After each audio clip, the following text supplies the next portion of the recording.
it.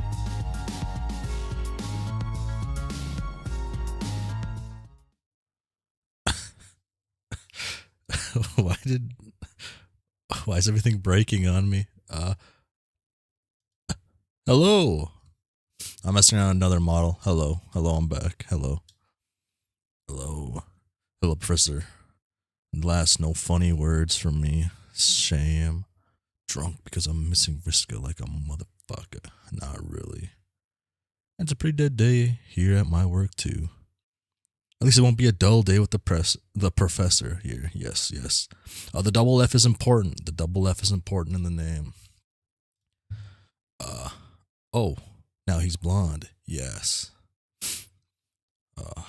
My day at work was also pretty chillax. I forgot to make a thumbnail, so I'm actually doing that right now. I am always on top of things. I'm really know what I'm doing here.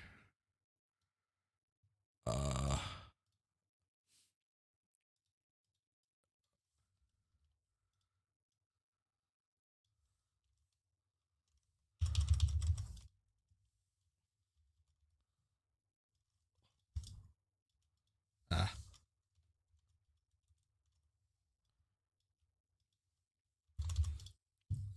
Wow, this is a beautiful thumbnail. Wow, awesome. Took 2 seconds. Wow. How long have I been live for? Hello, hello. I actually don't even know what's all working right now.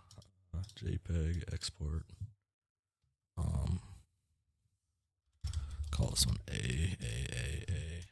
Exit. Save document. Okay. Planning on finishing Act 5 today. I don't know how like realistic that is, and I don't think my mouth is syncing up. It's supposed to be moving. That's a shame. I don't know. I'm trying to finish it. One of my friends was telling me it's gonna probably take me 5 hours, maybe. I don't know what he meant by that. Probably just meant it's gonna take me five hours. But hopefully I get enough sleep for work tomorrow. Nothing's going on tomorrow at work. I should be good.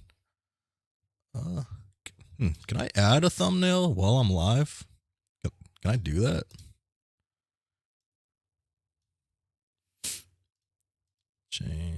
Depends how fast you can read aloud. That is... Oh, here we go. Here's a good enough thumbnail. Boom. Okay, hopefully that's saved. Alright.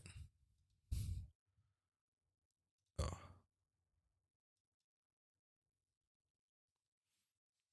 4 is more accurate. Okay. So it does seem like it's not too far off. Think I got everything I normally have ready. I think I do.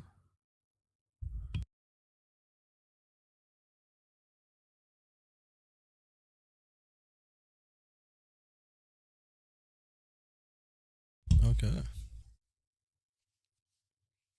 Think I'll just get into this and start my reading.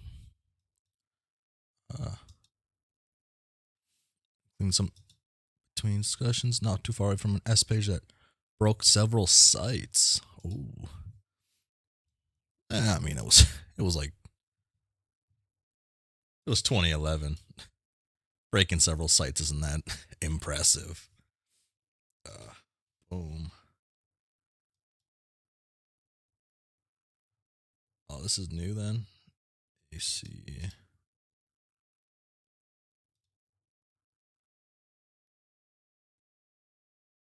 Not too jaw ready for this one. It was really impressive. The internet was not ready for that flash.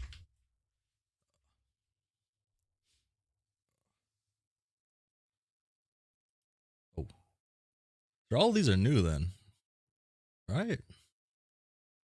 All these different.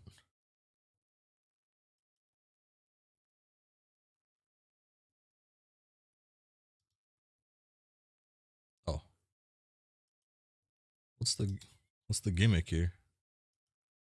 I guess start that flipped over one. No, that's the same as that. I guess this. Click.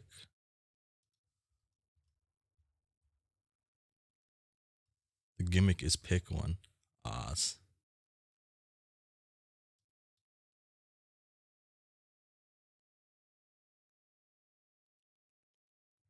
Huh. Okay, is this okay? Is this when I open up this folder my friend sent me? He sent me a folder that I meant to open. Mr. Gerbose tactician himself. Where'd I put this folder at? Is it in my Homestuck folder? No. Is it in my Homestuck folder? Okay, I gotta get better at this organization gig. New folder, video editing assets, 8 stuck maybe? Not there. He folder? Wow. Random? New?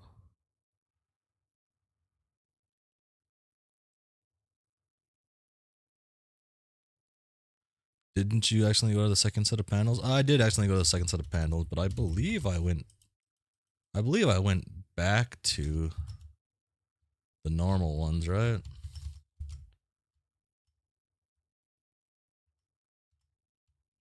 Unless it forces me to be at the next set of panels after I click them. If so, I cry a little bit on the inside.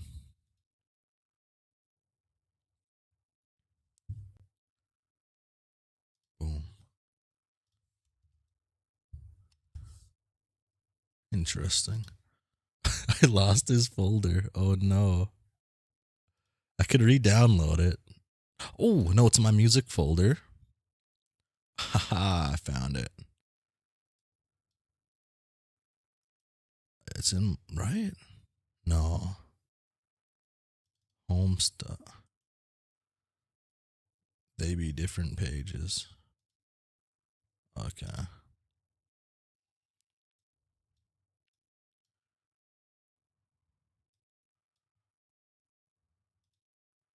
Okay, I'm just gonna re-download what I was sent. No point fooling around this long trying to figure it out. It's cold right now. I've been postponing ordering heat for my house. It's what they call a social anxiety, I believe.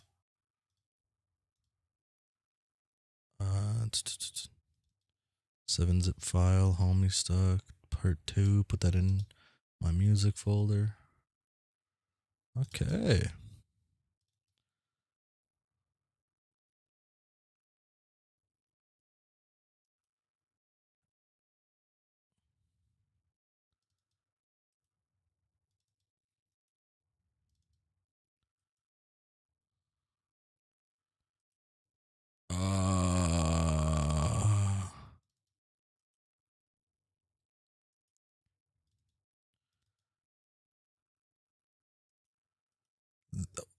What the fuck?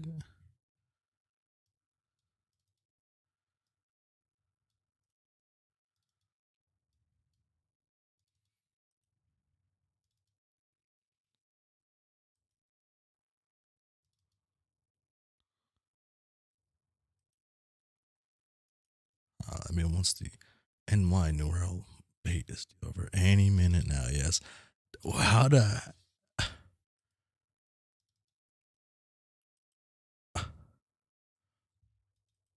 I'm like deciphering a puzzle right now. Hold on. 1, 2, 3.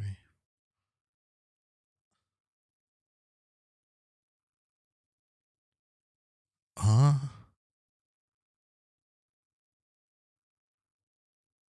Huh? Also blonde, yes, indeed.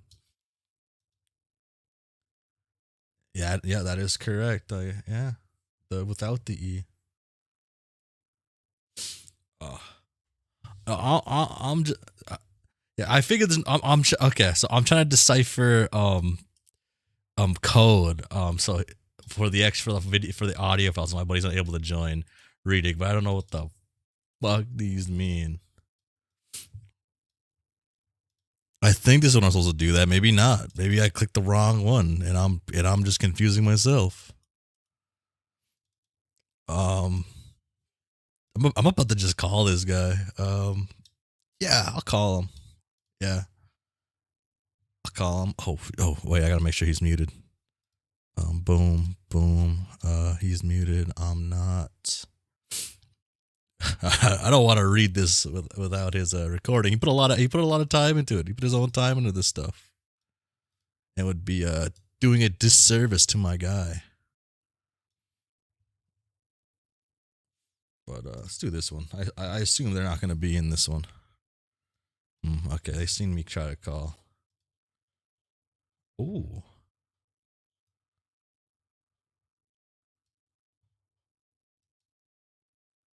We've reached technical difficulties at 13 minutes in.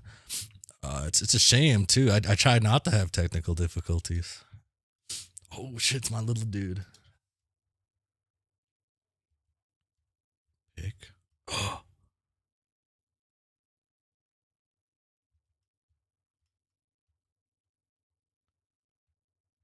Has the wallet secret ambush. Wow.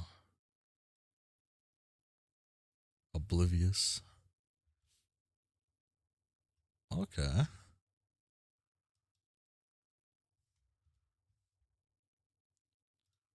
Dave. Okay.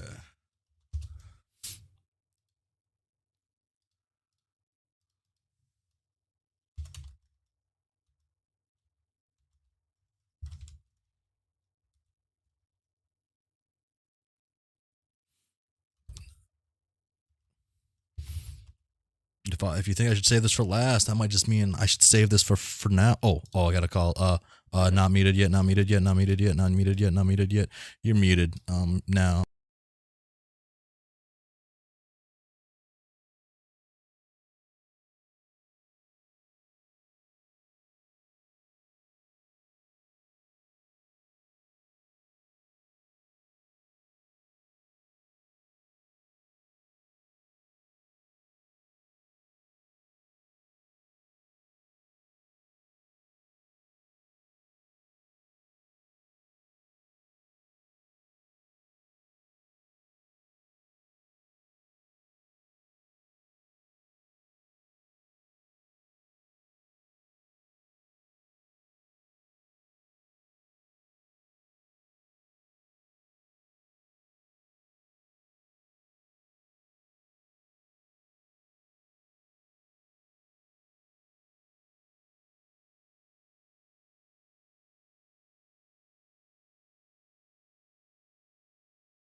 Okay. I need a quick explanation how to use this system. His system could use some work. Okay. But it's better than what some other people would come up with, man. Okay. Now I can do this one. So, okay. So if I have what he said correct. Sorry for that long pause if anyone's still here. So this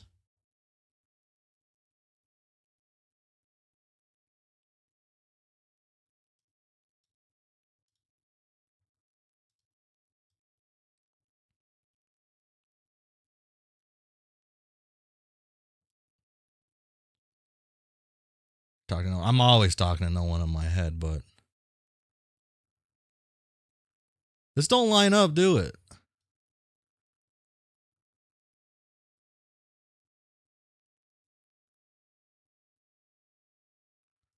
Or is this happening because I've messed up?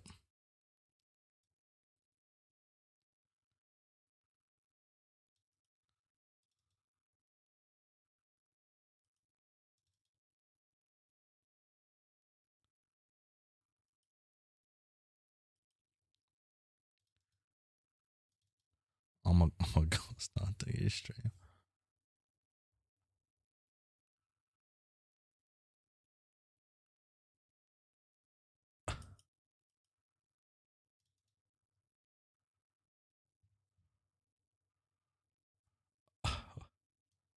Okay,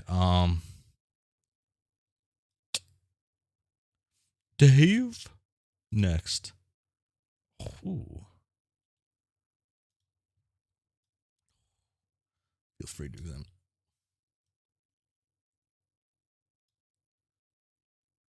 Okay. Now does it line up? Maybe Jay don't talk here. Hey. Oh no. Wait. Okay, yeah.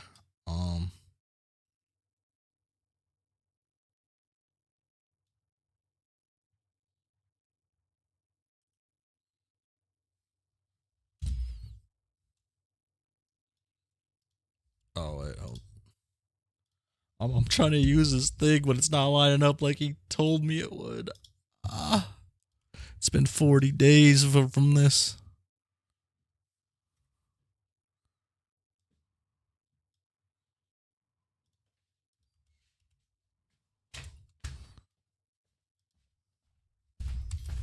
Seven, 5, 7, 8, 8, 5, 7, 7, 5, 5, 7, 8, 1, 5, 7, 8, 6, 5, 7, 90, 5, 7, 94. Where's the 5, 7, 88? Did you have a chance to test it? I couldn't test it because it implies spoilers. Implying. So I have to give him credit where it's due. It's to stop spoilerage.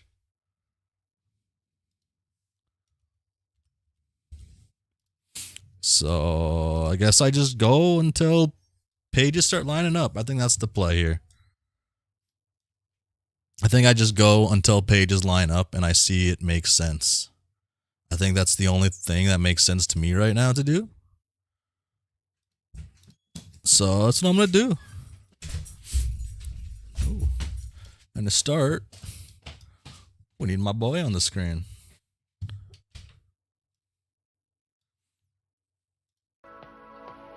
I swear, could this day possibly get any stupider?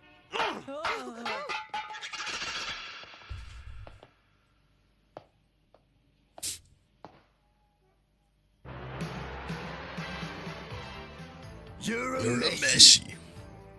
Hey, Kuwabara, you're conscious. You're a meshy. You're a meshy. You're a meshy. You're a meshy. You're a meshy. Close enough. Close enough right now. I'm just so confused. Hey. Okay. Okay. And now we're to Hi, Human John. Ooh. Clowning.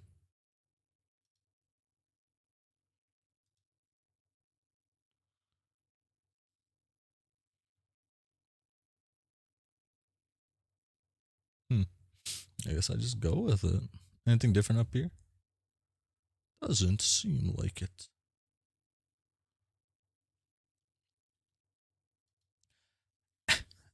Uh, Excuse me? oh, wait. Yeah. Excuse me. Alien troll? Alien time troll? But I'm trying to wrap a present. Really, you all have the worst timing. Yes, I can see that. 2 ugly garments and seeds for some kind of strange earth vegetable. Pretty lame present, John. Nope. Not going to ask how you know my name or what I'm sending. Don't care. And one of these ugly garments is for me. Also, it's not ugly, it's awesome. Not as awesome as something you will be wearing later, thanks to me. It's true though. It's not as awesome. Not nearly as awesome. Uh-oh, my mouse is hovering dangerously close to the block button. It always does that when I talk to trolls. It is the dangest thing. Calm down. I just thought I would foreshadow my existence to you at this quaint moment on your timeline. It is way too tempting not to let you know. I have taken great care to become a very important feature of your life. Or for that matter, to let you know that I will be giving you a present so much better than the useless crap you're shoving in that box. I will be giving you the gift of immortality. Oh, sweet. That has been on my wish list, ranking just below a mid-condition Little Monsters poster starring Hollywood superstar Howie Mandel. Wow. That poster's better than I thought, I guess. How much of this have I seen, though, right? Is this all new, or have I seen part of this? All new, right? I have to assume it's all new. My brain not working. It rarely does.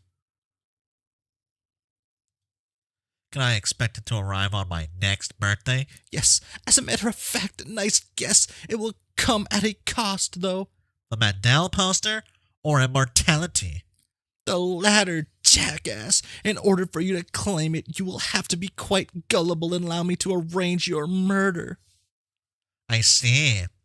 Here's where all the sick trolling begins. You can keep your present. I am not interested. But you will be. You will happily go along with everything I tell you to do, and then once I have completely earned your trust, I will kill you, John. The other troll I just talked to was way better, if a tad grumpy. At least she was down with talking about cool movies. Sort of. But this is all true. Okay. But this is all true. I've seen it already. You have no idea how delicious the dramatic irony is right now. You will die. I will lead you into a trap and watch you bleed to death on a big stone slab with a sword stuck in your chest. There's nothing you can do about it. In fact, it has already happened. That's nice. Now scram, troll. I'll leave you alone soon enough.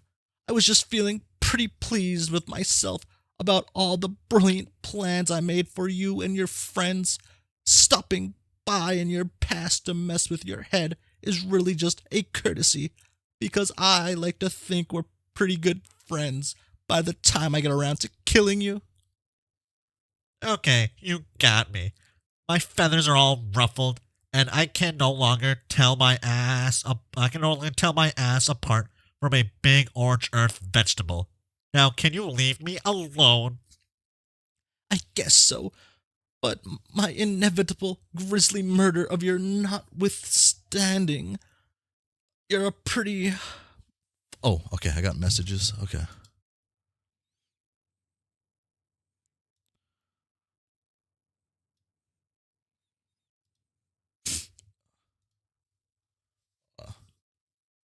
Oh, my page numbers don't line up with his page numbers. That's why. Okay, that's why I'm super confused.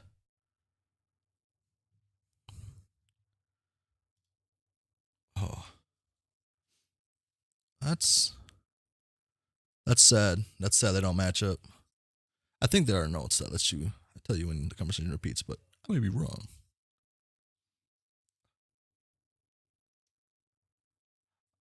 You're a pretty fun guy to hassle. It'll be difficult sparing you from the privilege of my company until your game begins. That is basically the worst pickup line I have ever heard. Please, John, as if there's any conceivable sequence of events which could lead me to consider you as a viable romantic partner in any quadrant, even the pale ones. Blurp derp blah. More plausible alien sounding things. Weren't you leaving? Yes. He's using the, I guess now, old Homestuck page numbers.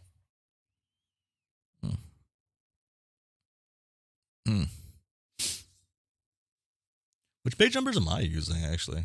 I can swap between page numbers, can I? Did I mess something up on my end? No, this still won't line up. I guess there's 3 sets of page numbers. I could go on chat. I can go on Chad Thundercock and just, I guess, do it that way. That might be the best way to do it, but Chad Thundercock loads a little bit weird.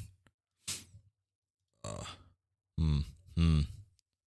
figure this out. Yes. Okay then. I mean,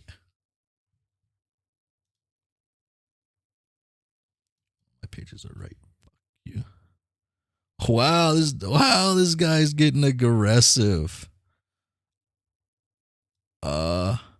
I guess I have a nickname for this guy on Discord. So I can show the messages here. Numbers. Oh, he's typing.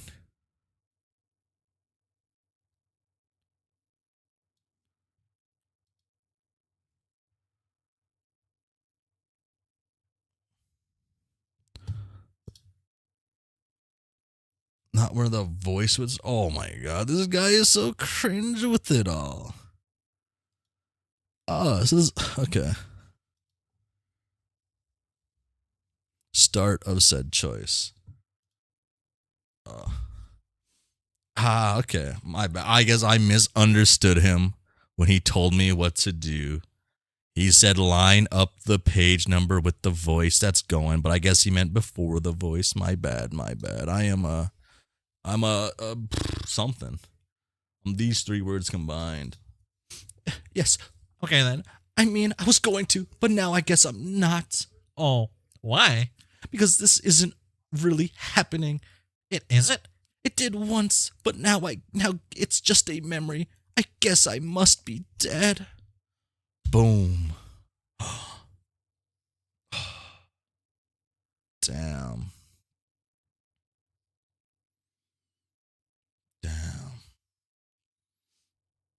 Why does she have this? Oh, I guess horns. I questioned this before I questioned the horns. Okay.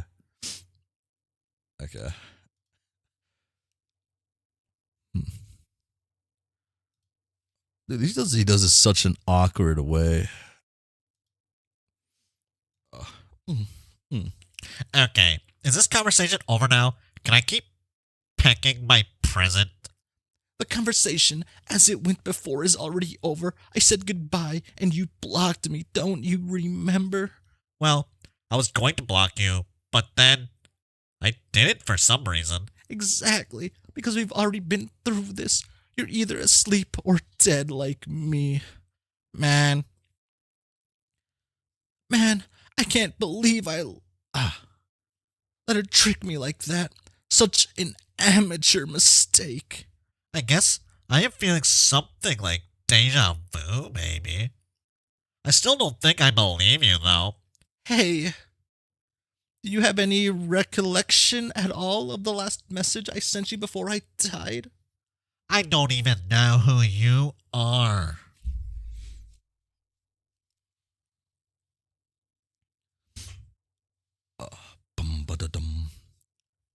Yeah, I figured just as well. I made some pretty embarrassing confessions to you. I guess I'm getting what I asked for in a way, even though it's not what I pictured. What did you ask for? I asked you if you wanted to, you know, hang out. Was this after you killed me and gave me immortality? Yes. So what do you say? Or what do you think you might have said? About what? You mean hanging out? Yeah. Oh god, this is so ridiculous. You are just a crazy troll on the internet, and I need to get back to packing up this prison for my friend. We are not going to hang out. I'm sorry. Oh.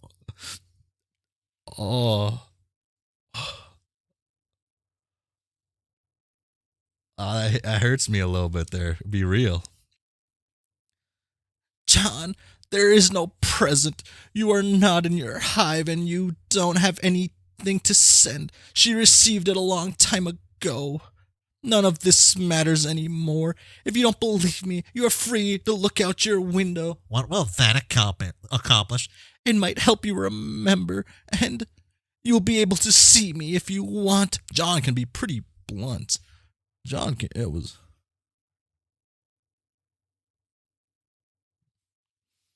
Boom, next. Oh.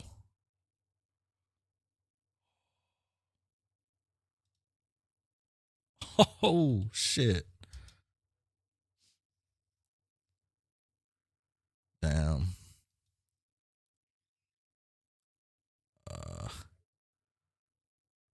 I'll save Jasper's sprite for last. Let's go through this.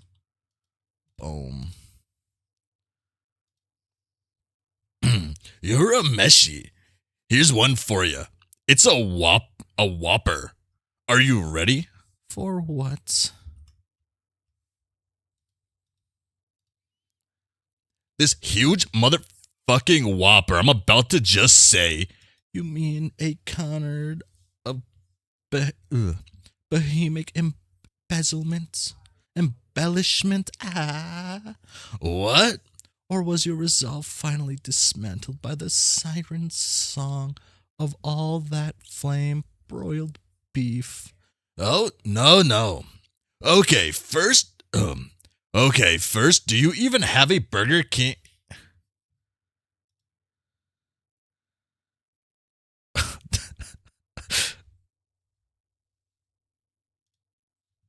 Sorry, I was looking at a Discord message. Oh.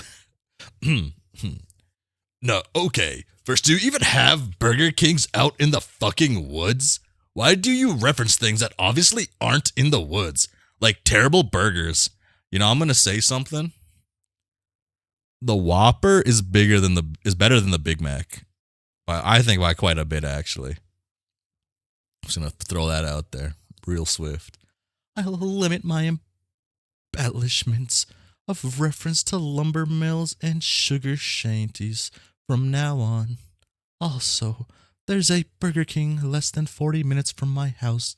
I won't let this stand in the way of the new policy, though. You're a meshy. There is... Okay. Okay, whatever. I'm talking about a dream I just had. I mean, it was a doozy. Like, psychologically speaking, doozy is a slightly dumber word than whopper. Certainly less delicious.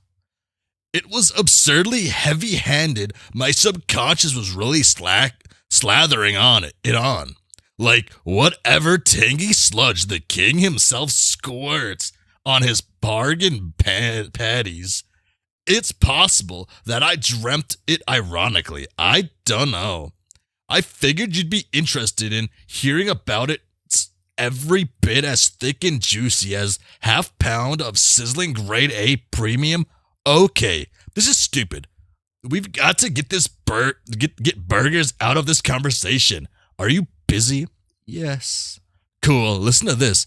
I like to fry an egg and put it on the Whopper burger. Dave Rose comes over. It's funny. They really are. You buy fast food just to cook? That's wild to me a little bit.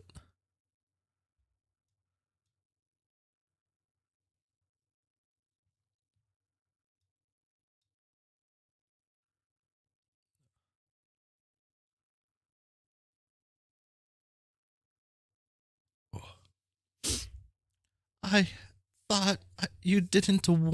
I thought you didn't want me to analyze your dreams anymore. No, but this one is too good not to put under the microscope with your whole pre preconscience, precocious. I can read 90% of the time. Psychotherapy shtick. It's almost laughably symbolic of all my mental problems, assuming I actually have those. It's grotesquely pregnant with meaning, all gestating at least 8 gooey octuplets, thrashing around in an undulating belly full of mind slime. Hold on, Rose is cooking with those nightmarish snowmen. I don't know about that. She's doing something. Maybe we can start by evaluating that troubling metaphor. No, look. I just want your professional take on how many things in my dream symbolize dicks. We've already established that all of your dreams are packed with enough homoerotic symbolism to lift Freudian theory from the ashes of discreditation. Yeah, you're a meshy. Yeah, that's a given, but I didn't even dream about puppets this time. Are you serious? I'm clearing my schedule. This is a major breakthrough. I know. It was so much more relaxing and enjoyable. It was about me dying repeatedly. I guess that is a little more relaxing than those puppets. Anything new up here? Nope, same thing. Boom. Boom. Damn, those things are kind of big, actually. Go on. I was in this dark place surrounded by this big flock of crows. God, this is so generically morbid. I'm sorry in advance for exposing you to my unconscious mind's cliches. It's okay. They wouldn't be cliches if they didn't comprise the unanimously understood bedrock of phallic symbolism with no other viable interpretations. Well, obviously I knew the birds were just black, screaming sky dongs. Just hear me out. I kept dying. There kept being these traps, like I would go one way and get my head chopped off, or go another way and get stabbed, or whatever. And every time I died, the dream reset itself, and I was standing there alive and ready to try to escape again. But each time I would be watching myself from the vantage point of a different crow. Like, I was the crow all squawking around in circles like macabre flopping douche. Ugh. Okay, a macabre. Okay.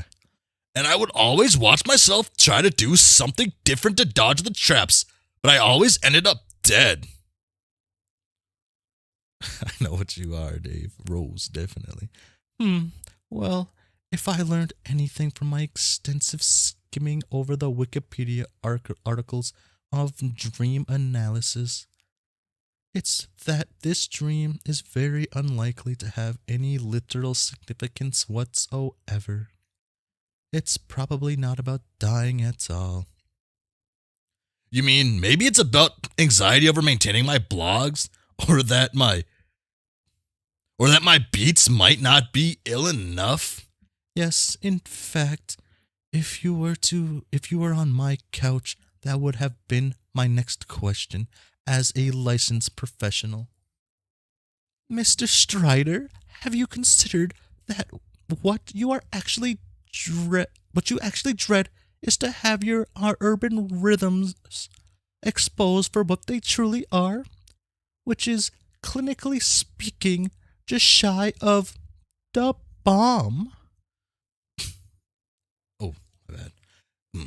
And then we crack up laughing because we both know they're fresher than your mom's change of drawers and tighter than when she's wearing them. Listening to you conjure imagery of my mother in her underpants is definitely keeping us.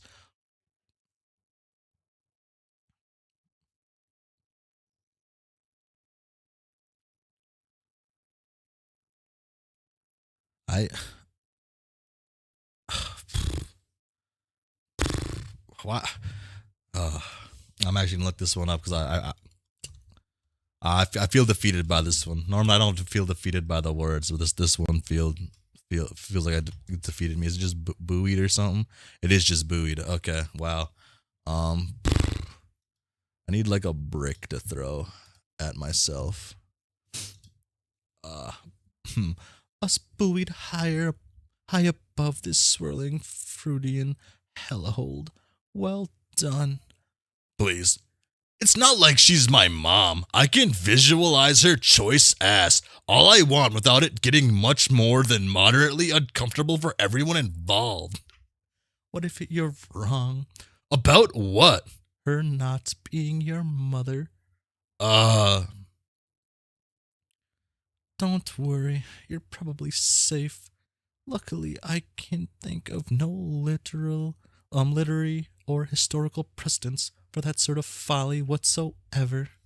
Damn. Well, I can think about that without any issues then. This isn't the first time you insinuated that we're related. What is up with that?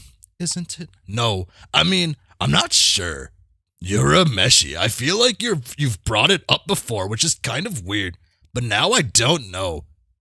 I think I'm getting this weird deja vu thing where I was sure we talked about this. Forget it. Why don't you tell me more about your dream? Okay, so I kept dying and kept being frozen stuff, and then I started to notice something coming from the sky. It was this faint, eerie singing, and I looked up, and there's nothing. There's just darkness. That's interesting. I've read about this. What did you read?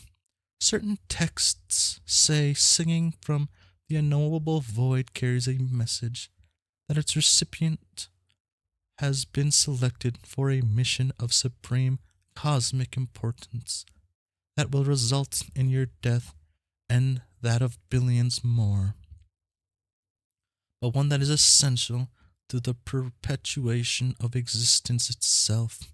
What the fuck sort of crackpop psychology text would say something like that? It's not from a psychology textbook.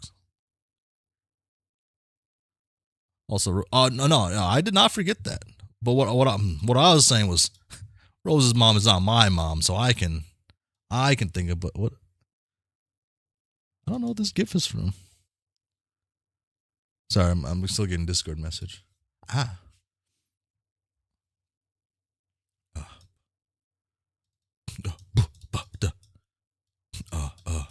Psychology. So you're consulting astrology books now? Not astrology, more like zoology. Oh my fucking god, will you put that away? Okay, keep describing the dream though. If the rest of it is incompatible with prognoses of the zoologically dubious, I will withdraw my intuition. Oh, he's done typing now. Oh. He's scared to mess with me, whatever. Nah. You're a Meshi. There's not even much more of it. I looked up into the sky, didn't see anyone singing, but even though the sky was black, I could see the sun. It was bright as hell, even through my shades, so I flapped my wings and flew up away to it like a fucking piece of garbage, and that's it. You know that.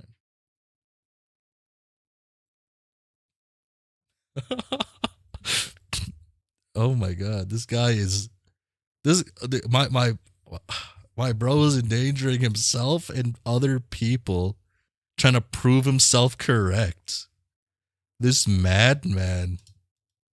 He's willing to take out a family or a bus on accident just to be right. This dude.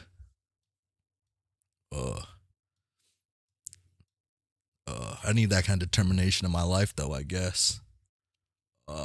If you ain't first, you're last, right? That's what Mr. Ricky Bobby says from Talladega Nights, the Ballad of Ricky Bobby.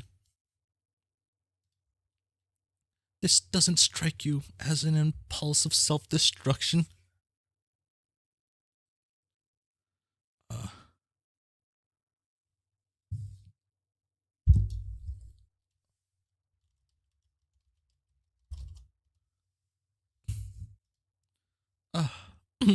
No, not the. Are we talking about Dave or GT?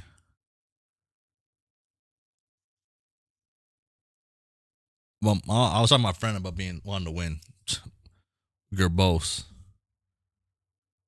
Mr. Tactician is what my ramble was about.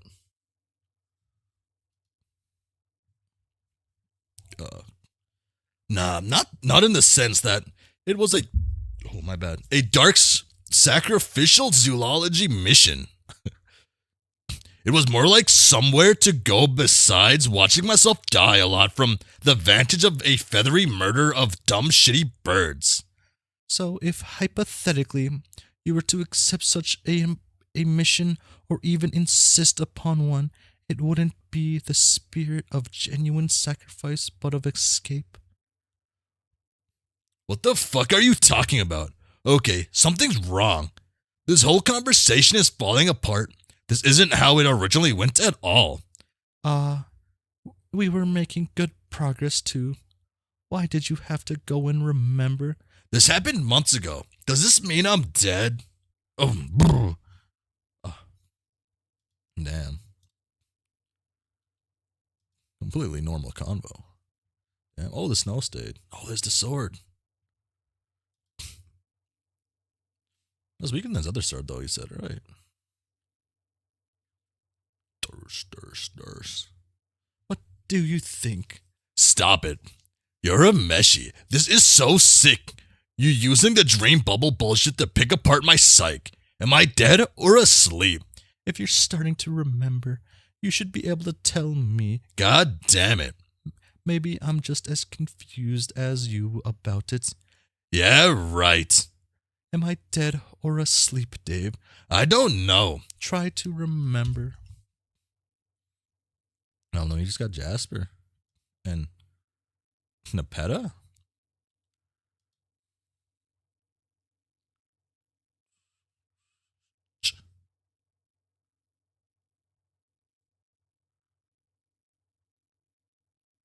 There they are. How did I have Nepeta sound?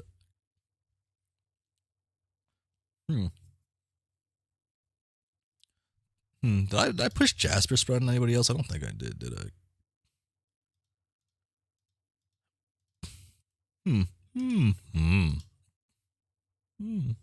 Okay.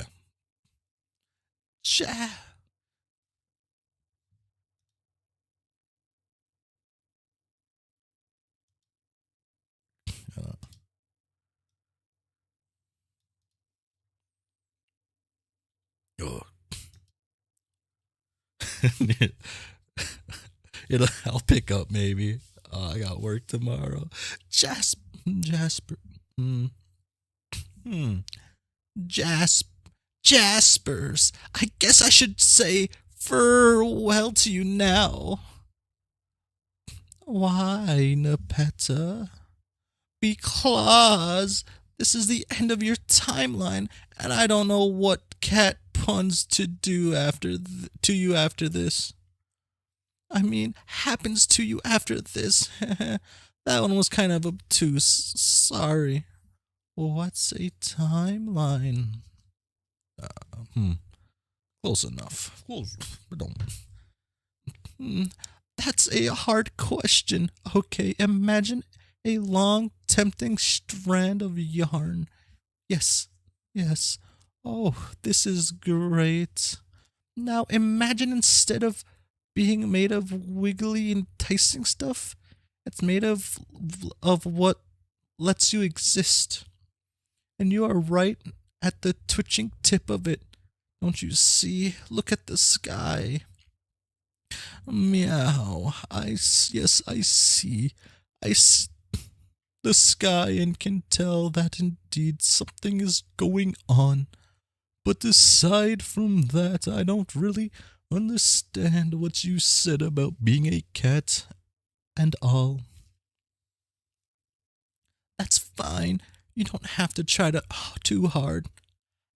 All you have to know is it's the scratch, and I'm not 100% sure what happens next for you. I wish I could roll my tongue. I could be having so much more fun with this. Purr, purr. I see. I think it's nice how you slip cat things in the things you say. You're so clever and wonderful, Nepeta. Hey. What's the scratch? Well, you know Rose's friend John? Yes, of course. Imagine that he is using this great big circle like a really fun scratching post. And it makes all this light come out that changes everything. Just after he starts doing that, the sky goes funny everywhere, and then I can't see you anymore. Yes, that's what it is. I think I understand completely. I'm a bit nervous for you, especially since you remind me so much of someone I already lost. But maybe you'll be okay. I don't know. I'm not worried, Nepeta, so you shouldn't either. It's not as if I have never died before. You are a brave kitty, just like Pounce was. Pounce was a cat like me? Yes, she was amazing. I bet you and she would have gotten along famously. Oh, I bet you're right. Purr, purr. Was she nice to sniff? You think you'll need to play Hive Spell Friendism and Act 2 before starting Act 6? I will play Friendsism. Friendsim Friday. I think. My Friday, so in like 2 days for me. I bet. Sniff. Yes, she smelled really good, and also she was super beautiful. Wow. Did you ever have someone nice back on Earth who you loved? Rose. I loved Rose. I loved Rose. Of course you did. I mean, a nice cat who was your mate, Sprit. There was a time I remembered I was thinking about girl cats a lot for some reason. I would saunter around the house, making all these big meows, and look out the window with my nose touching the glass. But then Rose's mom took me to this place where I was scared to be for a while. And then when I was home again, I didn't do the meows anymore. I guess I didn't think about the girl cats after that, which is just as well because none ever came to the windows, really, not even when I did my biggest meows. Man, thinking about cats makes me a little sad. I saw something really sad not too long ago. Nepeta, you so didn't deserve to die, but alas, you were a backup troll. At least we have your final words. where you're alive because ghosts sometimes have lines. Oh, Nepeta was kind of use as much as you kind of could. It was 2011, right? You need the cat character just to do like nothing, right?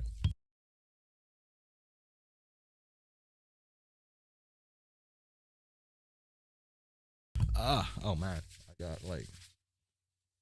Actually, I'm on mute again.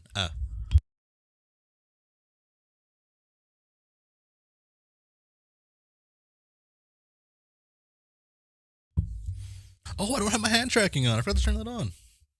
Oh well.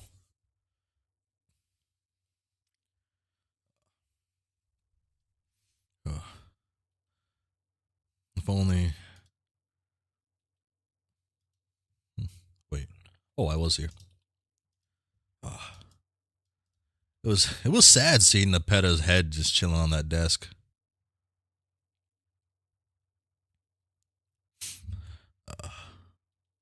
One of my friends today was telling me that Hussie was 27 when he started Homestuck, and instantly after my friend told me that, I was like, damn. So I'm not cooked yet. I'm not cooked yet. I still got a chance to make something pretty cool if I do ever try to make anything.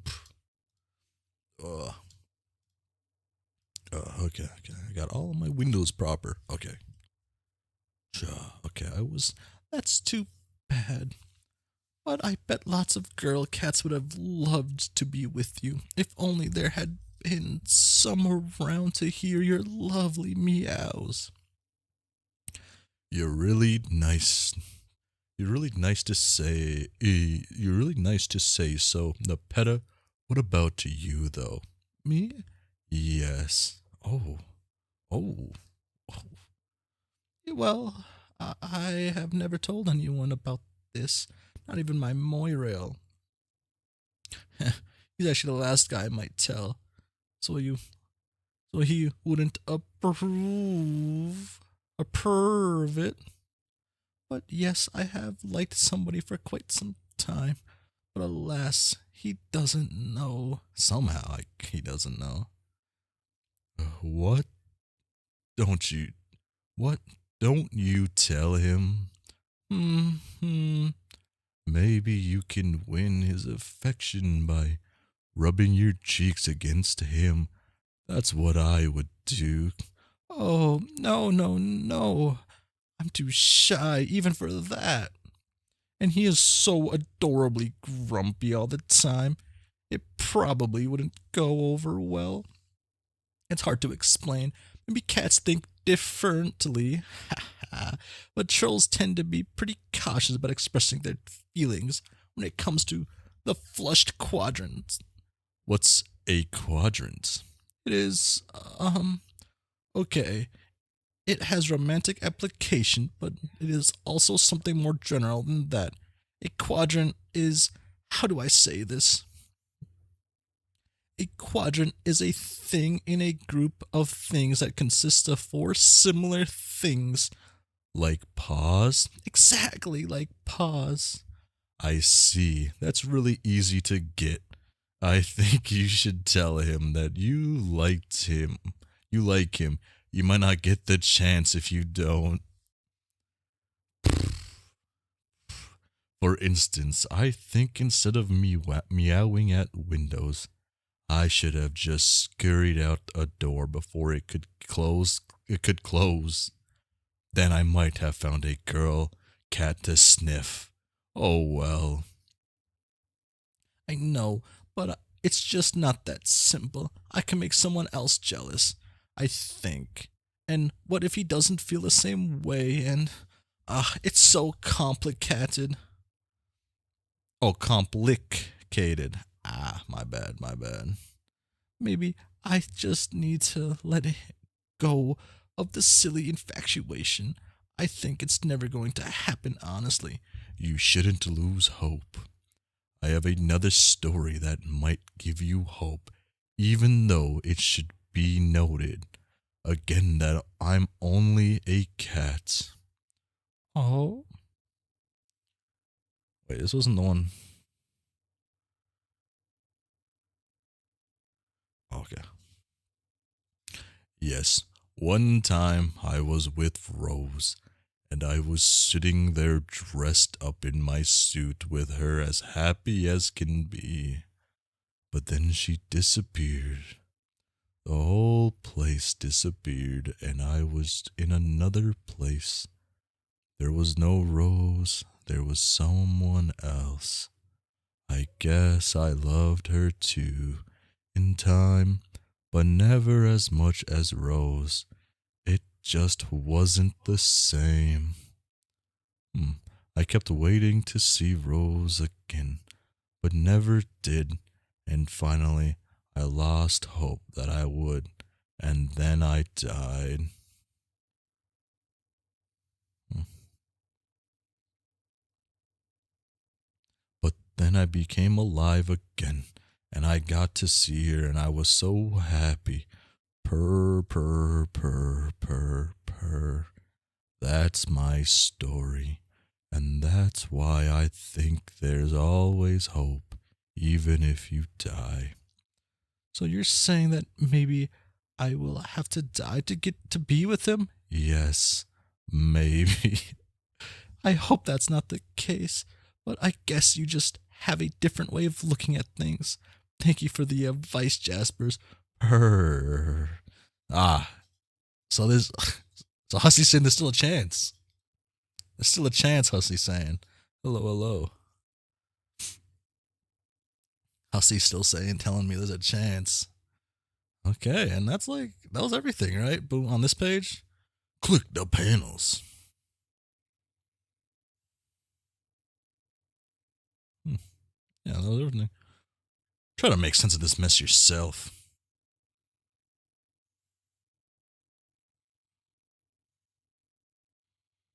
Hmm.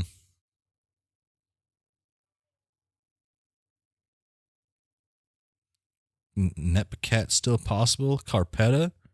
Yes, yes, that's what they told me. That's what Hussey was telling me with that last message. That last tale. Hello, hello. Save Dave and Rose for last. Well, that just makes me want to click it first. Oh wait, the hat. Oh, I'm a little scared though. I finally completed 3/4 of Homestuck. You're reading kind of slow. Oh. Ooh. Get it, Nana. Try to make sense of this mess yourself. Ooh. I'm enjoying them a bit. Guess this? Okay. I started reading back in July. Wow, it's extremely slow reader. Oh, okay. Now I gotta match up this page.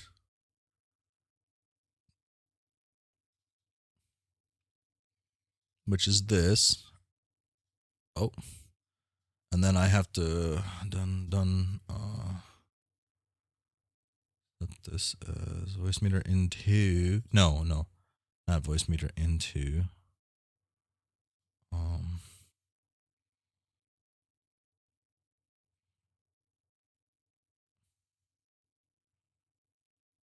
I forgot what I was supposed to put this in as.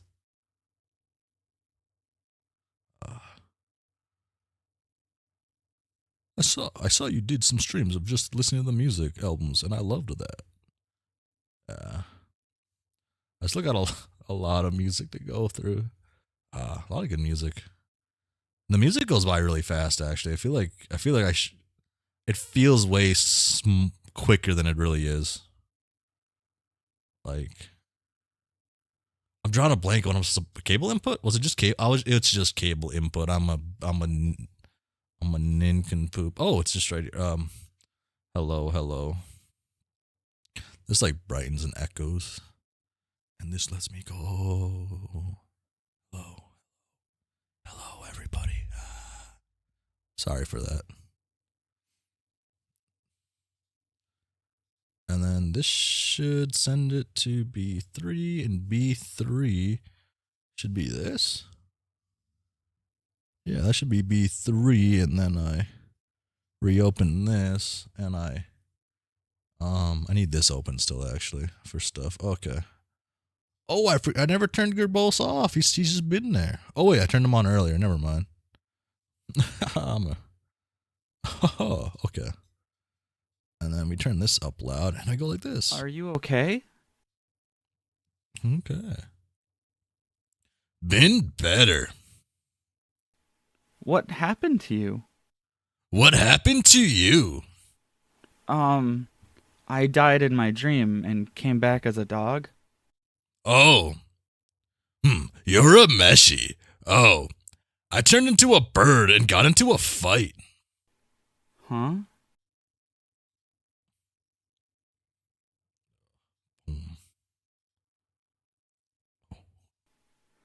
What is that? What, this thing? Yes. Legendary sword. They're just chilling. Dave Sprite site. Dave Sprite site. Oh yeah, you still part. Okay. 14. How did you get it? Long story. Shenanigans mostly. Yeah, I figured shenanigans were probably involved. Can you be more specific? Well, you're a meshy. Well, you're a meshy. I'm getting worse at this every stream. I feel like I peaked when I was like sick and dying a little bit. Well, basically, I'm from another timeline. We couldn't win the game there, so I came back to help Dave. Dave? Dave from this timeline. As a sprite, I'm supposed to help him with his quest. Oh, yeah. I'm supposed to help Jade too, but... She's doing all right. Don't worry about it. Okay, I'll try. You were saying? So things kind of became even more crazy in this timeline than the one I was from. And it was clear Dave was never gonna do the quest I didn't get the chance to finish. Not even after you brought the forge. The forge? Your volcano. Oh. So after laying low for a while, I just went and did whatever I could myself. Got cattle fell. The fucking Welsh sword Dave broke. Went to look for Hephaestus again, figuring there wasn't much hope in beating him with this time either, especially being injured and all. But what the hell, right? But then, that's when you lit the fort somehow. I did? Well, no, you're a meshy. You're a, Yusuke.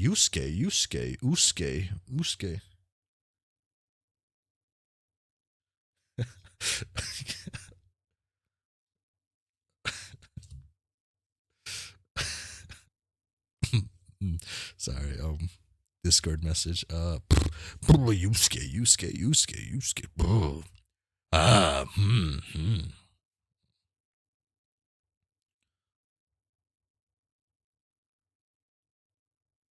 Well, no, wait. Well, no, not you. Other Jade. Yeah, she's a lot more brave than me, I think. She brought me back thinking I could help her, and all I did was disappoint her and everyone else. You came back as a sprite and you're managing to do important things, but I just feel so scared and helpless. Fuck, there's a Yusuke count.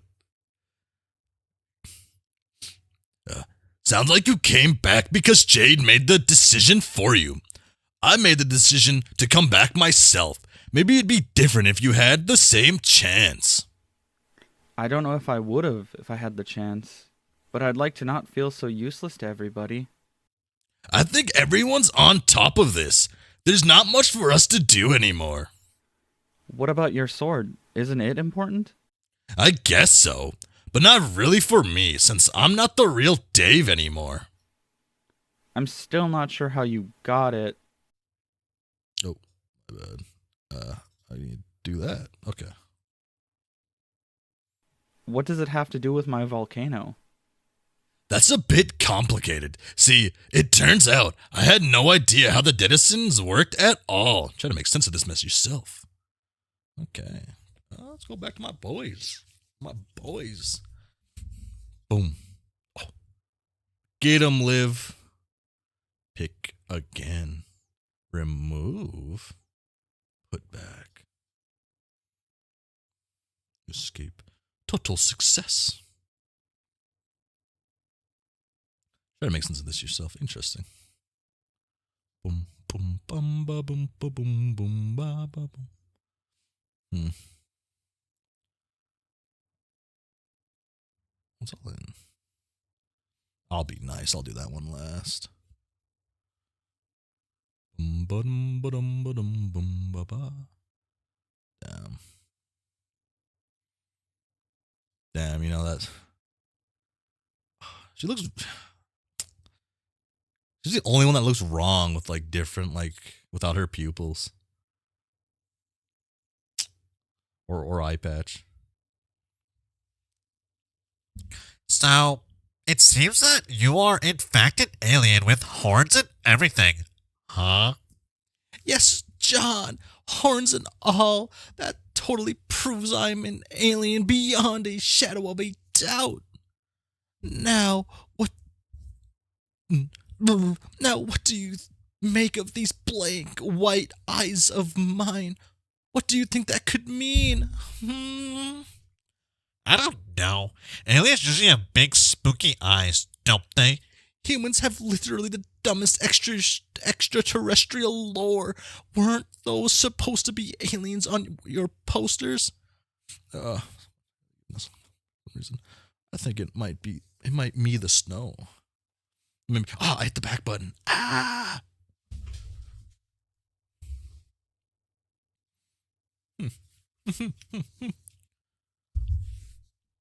Boom, boom, boom, boom. Ha! You mean back at me? Yeah, even I can admit that movie was indefensible. Well, if you want to know, normally we have bright orange eyes with gray irises. They fill in with our blood pigment as we get older. Also, normally I have this one goofy eye with 7 pupils because I'm kind of a weirdo, but I guess that's gone now that I'm dead. Not that you believe me because you just refuse to remember everything. That sounds like John, dude. Oh, yeah, I forgot to say, I kind of lost a little bit of respect for how John acts a little bit, but he's a kid, so maybe I give him a pass.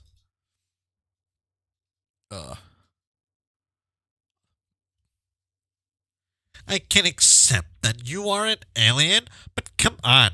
Meeting an alien who is also a ghost in my front yard is a bit much to believe. It is almost too awesome. You don't remember anything about the game at all, then?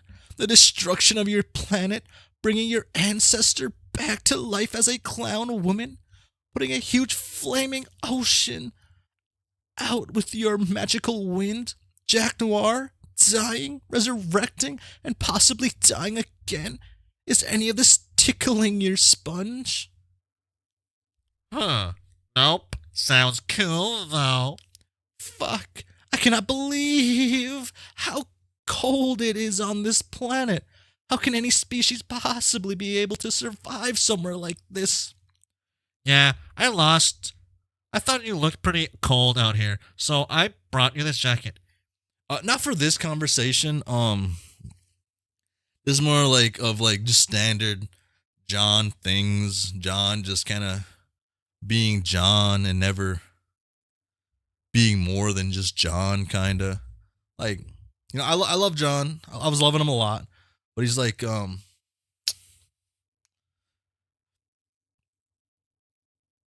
He's just like too too thoughtless. Maybe is the word. I don't think so. Um, I was thinking about it and talking. Jerome, if you will. Airheaded. Headed is perfect way to describe John. Okay. I wanted to say dense, but I felt like it was more. It was like it's not dense. It's like maybe airhead is the word. Maybe airhead is the word, but hmm. Hmm. Boom boom. Sure, John. Let's just say that's what it was. You look pretty cool in more normal clothes, but not your space boots and pixie outfit weren't neat. Thanks. So much of this. So much. So is this how humans begin in an Earth date with simple acts of flattery and kindness? I don't know about that, really. It just seems like the nice thing to do is this a date? No, I've decided this definitely will not be a date. Not until you remember something, at least. Okay, that's probably for the best. I would probably be pretty nervous on a date with a normal girl, let alone a date with a alien space ghost. Now that you mention it, now that you mention it, me too.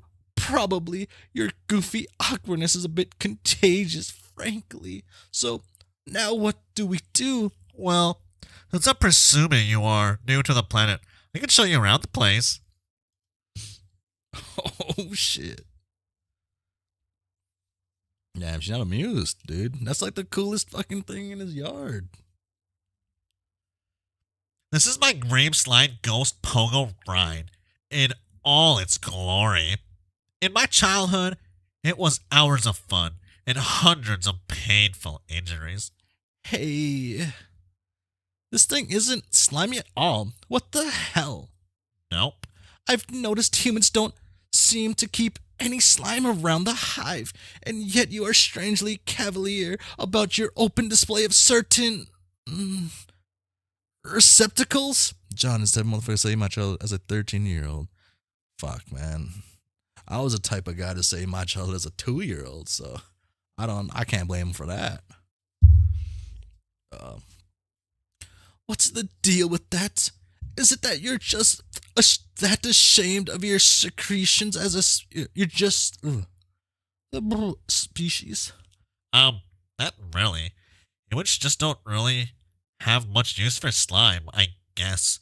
Honestly, I can't think of a single practical use for slime other than to be gross. So bizarre. Anyway, this thing is kind of a death trap, and I haven't ridden it for years. I think my dad had it installed as one of his ridiculous ways of making a man out of me. Sure, my custodian had her ways of making me tougher too. Yeah? Parents, right? Anyway, that's my backyard. Pretty damn boring, sorry. I would show you inside, but I don't think my dad would take too kindly to bringing an alien inside. Or, just yet. I would need to brace him for it. That's fine. What else can you show me? I can show you around my neighborhood if you want. Sounds great. This is what I love this. I love this.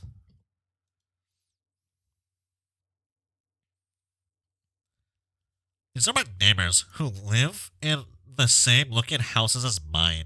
I never see them. I think they're all really busy people with a lot of serious business to attend to.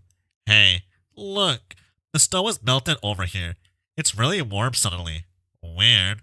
Does your planet usually have these kinds of temperature swings? No, this is pretty unusual December weather. Guess I'll take my coat off.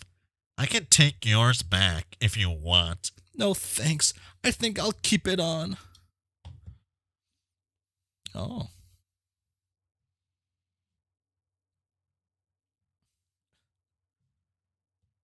There they are.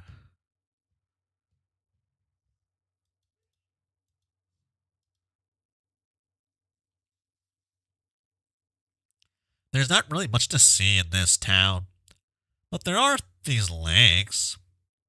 Hello, Mac.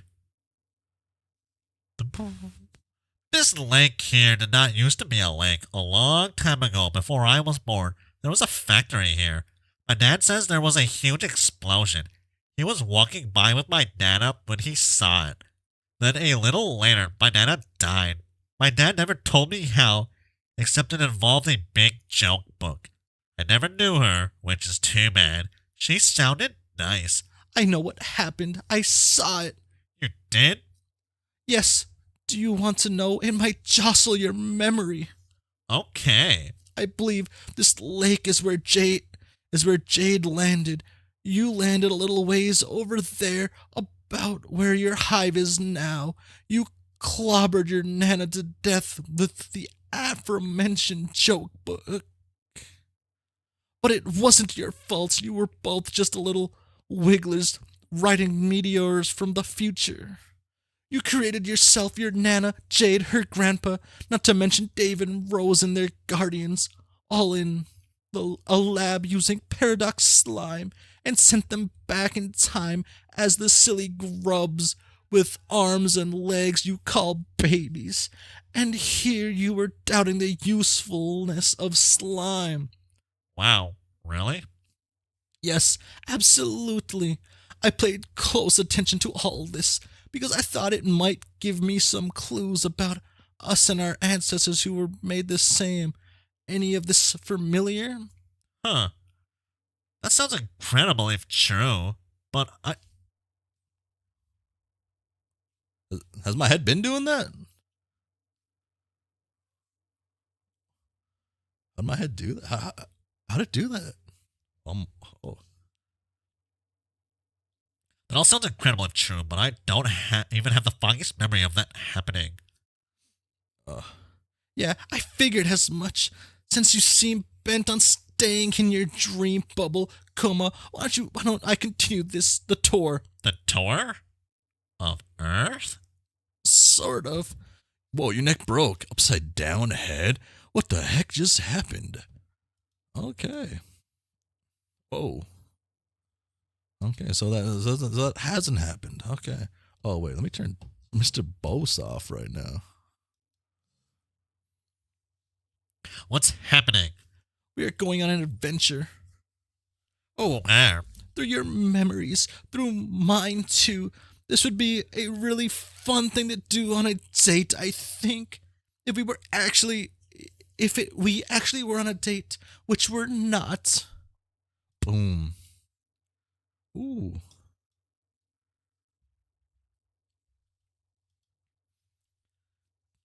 How is this happening? Is this through the advanced alien technologies like holograms or teleportations? If that's what you want to think to keep you comfy in your stupor, sure. Where are we? This is my home planet before it was destroyed. It's called Alternia. Oh, cool. And what's that over there? That is my hive, which is a thing that you refer to as a house. It's where I grew up. Boom. Boom, bada, boom. Ooh. It's a castle. No shit. It is big and foreboding and ostentatious, I guess. Ostentatious. Just the way I wanted it. As a blue blood, I was entitled to build such a home, something to set me far apart from the commoners. You built it? Of course not. Robots built it for me when I was very young, but I was allowed to dictate instructions expected to, in fact. Oh gosh, so rad. Really? I still find it interesting what sort of mundane facts humans tend to be impressed by. Anyway, my design kind of got boring as I got older. A huge castle hive sounded great, but it starts feeling pretty cavernous and lonely after a while. There were so many blocks I never even used. Your tastes change. But you don't get stuck with growing up in a place suited for your earliest, most juvenile inclinations. Nobody tells you that when you're a kid. That tells you that when you're a kid, though. I think I know what you mean. I feel like a long time ago, I might have given my dad the impression I really liked clowns. And now there are clowns everywhere. His stupid collection just keeps growing and growing, and it drives me crazy. John, this barely comparable example is so cute. I don't even know what to say. Bam, bam, bam. Ooh. Oh, I really just hate spiders. Haha. This is my custodian. Boom. Oh, shit. She was hurt in an accident. I killed her myself to put her out of her misery. Holy shit. Look at this glittering space riches. Yeah, I was really into treasure hunting for a while. What's with these broken 8-balls? Never mind those. Oh shit, she's in the fairy costume. Let's go. There's my gal. There's my mans right there. My real mans was here though. This was my respite block, or respite block, from kind of an embarrassing memory, actually. More 8-balls. You sure do like to smash them. John, addiction is a powerful thing you probably wouldn't understand. What are you wearing? Just a fairy dress. I wore it for this stupid thing I did once. It was pretty stupid the way you did it. But the vision, Vriska, the vision you had was perfect. But very diluted. Delusions are strong. Just a fairy dress. I wore it. Oh, wait, no. Is that a rocket car stuck in the web over there? What's that about? Don't worry about it. Man, this would be such an awkward moment on a date again if it was one. There's something really familiar about that rocket. Let's keep going. That was certainly a vision she had. It was a wonderful vision she had. Like, I gotta remember that. You're missing some words in that sentence. Oh. Keep them close, I guess.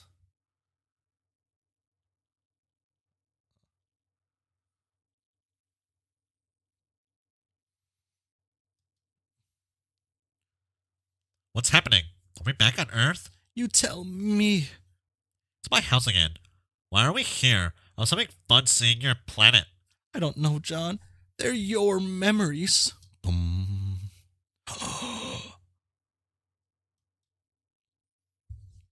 This is my dad's room. But I've never been inside it. So why do I recognize it? Shrug. Oh my.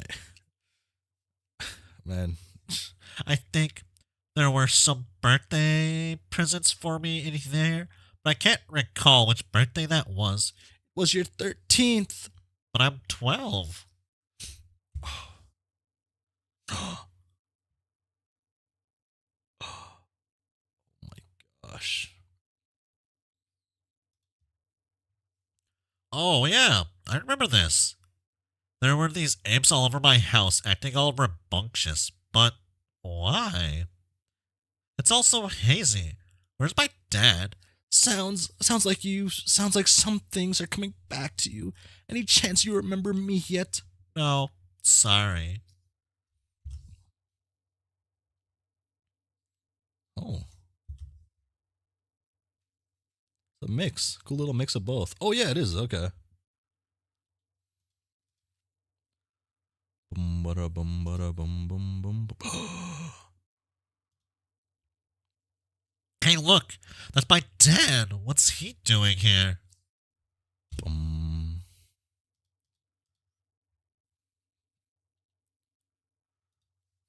I've missed the heck out of him, though I'm not sure why. He should be safe at home right now. I guess I must have lost track of him, but I don't remember how. All I know is I have this feeling like I should run over there and give him a hug. Well, just so you know, he is probably not actually there. Kind of like how my Lucius was a memory. Are you a psychic alien like the one who Jodie Foster met in contact and assumed the form of her dead father to talk to her? As a matter of fact, yes, I am a psychic alien, but that has nothing to do with this. These are our memories, and we are in the afterlife. I keep trying to tell you, and it's starting to get frustrating. I see. So it is not me who is Jodie Foster.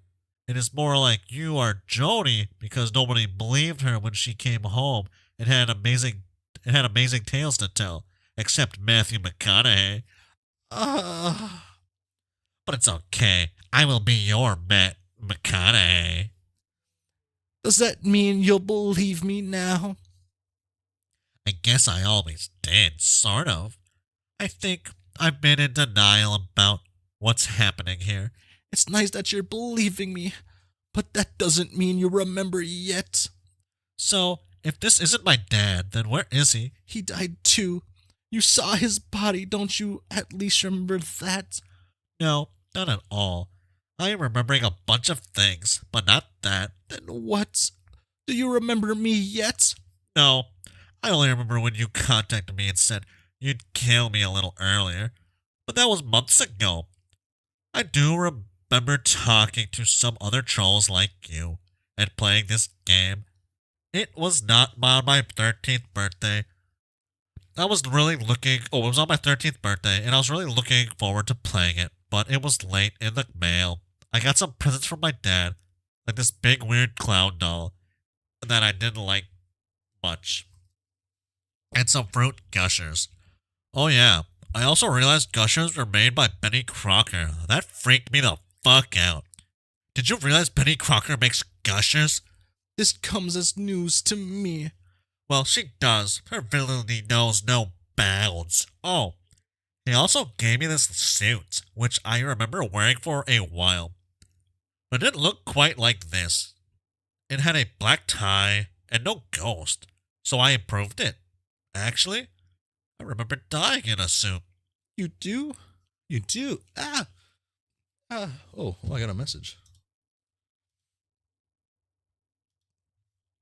You do? You do? But was not the suit I was wearing when I died. This was not the suit I was wearing when I died. Bum. Bum. This was. Bum. Motherfucker. Okay.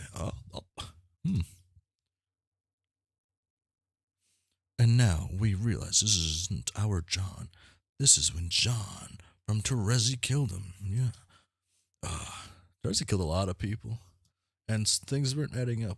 Maybe. But I don't know. Maybe I'm misremembering things. I don't know. Who knows? Yeah. Aha. Hey, what's up? Is John from Dave Spreight's... Is the Dom from Dave Spreight's doomed timeline? Probably. Terezi is the goat. I mean... Like... I'll be right back, though, actually.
And I'm back. And I'm back. Hello. Honestly, John Vrisk. So tragic. But it's not. I mean, that's the worst one, though. I mean, it don't even make sense, really. I mean, come on.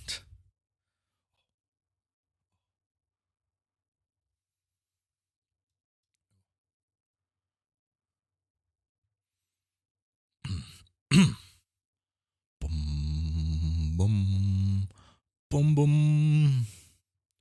Oh. You're a meshy. I remember waking up here after getting shot. Yes. What else? Then the cage bunny came. He gave us the bomb. Where'd he go anyway? She's around. The bunny's a she? Her name is Liv Tyler. Dumb. Take it up with John. What else? We were talking about who should go. Do you remember what we decided?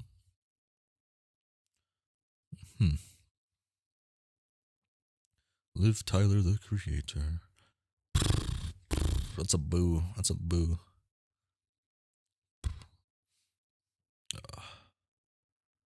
You gotta put some respect on Liv Tyler's name and Mr. the Creator.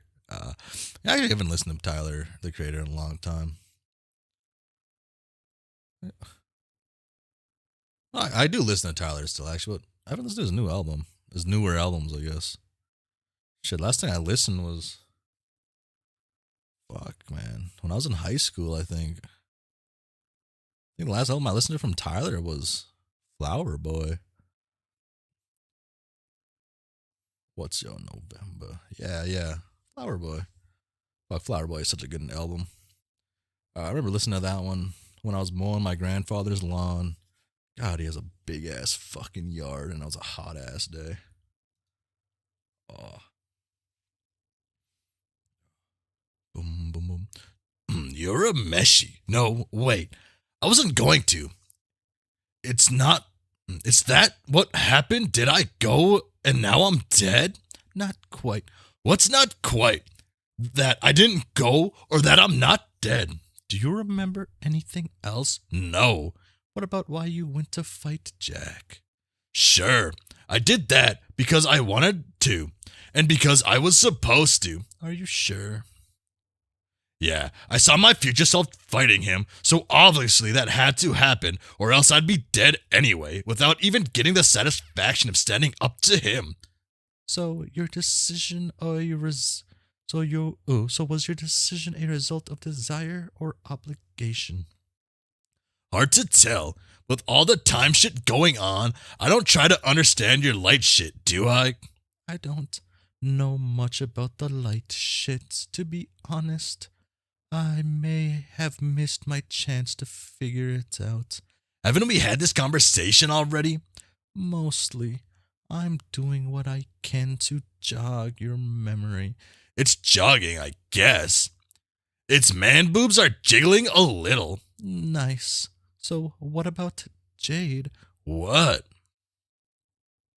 You didn't tell her about your expedition with her would result in your death, let alone she'd inadvertently cause? Or that she'd be stuck with the job of resurrecting you... resuscitating? Wait, resuscitating. Did you? What? Am I really supposed to say, hey, we're gonna hunt frogs till you shoot me through the jack, then I die, and you've got to make out with me? That kind of changes how the whole thing goes, doesn't it? Not if you're supposed to, right? What does that even mean? I guess you're right. No reason to make an effort to empathize, if doing so comes at the price of oblivion. WTF! It must be comforting to have your ASPD tactility supported by predestination. ASPD, antisocial personality disorder. Oh no, this conversation just got bum rushed by a mudslide of fucking awful. It wasn't awful. It wasn't already awful, believing you might die. You don't know anything about what I was feeling or what happened on Low Laugh. You're a meshy. You were all pavement-faced and babbling about throw fester speak and flipping off this shit with your own crazy death wish thingy. Why don't you just do your... Why do you think you know what was going through my head? You're just assuming and throwing around psych buzzwords like ASPD complex disorder. So it's a disorder, a complex, and then a disorder again for good measure? In your case, probably. Shit, maybe you're right, Dave. Sounds like a positively delirious state of existence. It's some delirious biz nasty, all right? Oh, snap. Yes, I'm authorized a goddamn, you may swipe it at the door to check yourself into the burn ward. Might you loosen the purse strings on a... Oh, no, he didn't. Nah, those are kept in emergency reserve for your mama jokes from the 90s. Anyway, I'm telling you, if I said anything at all about it, she probably doesn't even fire her gun once, and all I'm doing is dragging her into a doomed timeline with me.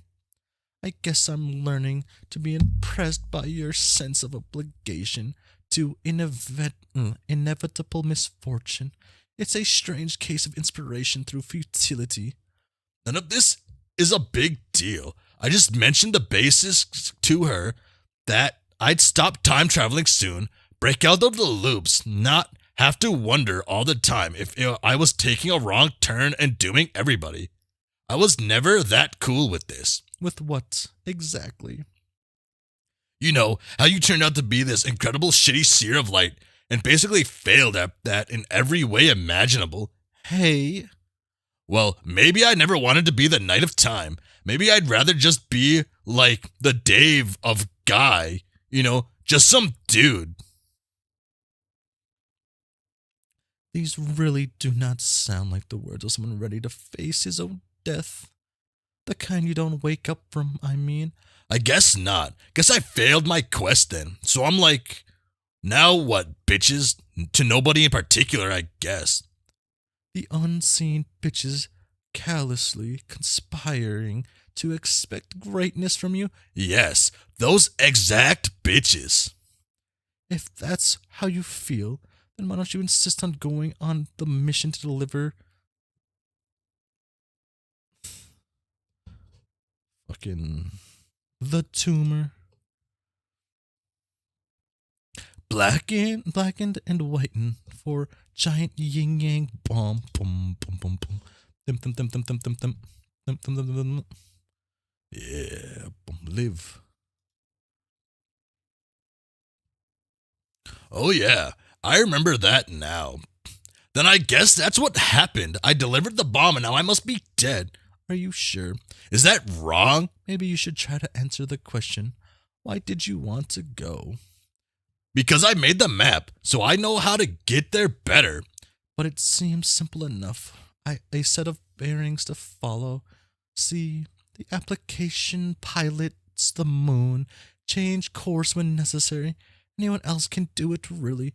We talked about this, debated if you recall. Okay, if you remember it all so clearly, why are you grilling me on this shit? You're a meshy. Will you just tell me what's going on? I'm just seeing if you can remember and if you're sticking to your story about why you should be the one to go. Well, I am, because I should have. Man, what the fuck is going on? Am I dead, or are you dead, or what? You're almost there. Really just try to remember a little more. What happened? What happened after we decided you'd go? Oh yeah. We were trying to figure out a way to detach the moon so I could pilot it out there. Fly it into the sun. Dun, dun, dun, dun, dun, dun.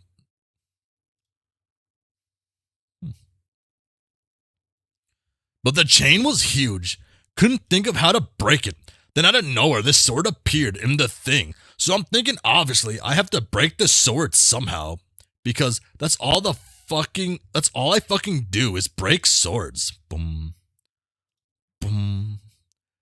But as I'm thinking of how to do it, I put my hand on it, and it just snaps off with this comical shattering noise. Like, I'm just fucked up some priceless shit on the Louvre, in the Louvre. The Louvre. Ugh.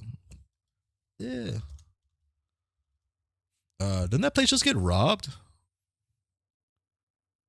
Oh, it did just get robbed, yeah.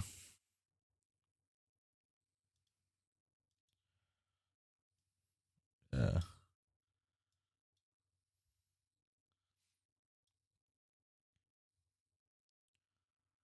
I actually didn't read into this. I heard about it in like I think I seen a tweet on it, and I meant to read into it at work. I never got to it. When did this happen? Like fucking like not too long ago? Huh. I didn't even read the article. Oh well. Boom. Oh. See, like that. Like I did again just there with my hand because of dream bubbles. Remember when that happened?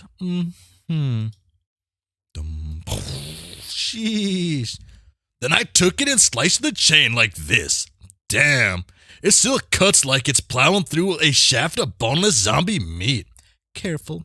I just managed to quell my appetite after all that burger talk. Whoops. Yeah.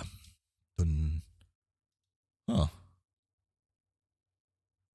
So then, you're a meshy. So then, the moon started drifting away, and I was like going to fly up and take it to the sun, and I said something to you, or I was going to, like say bye or something, but then you were just standing there, not saying anything, holding on that ball of yarn. Off they go. Oh. And then, oh God, that's right.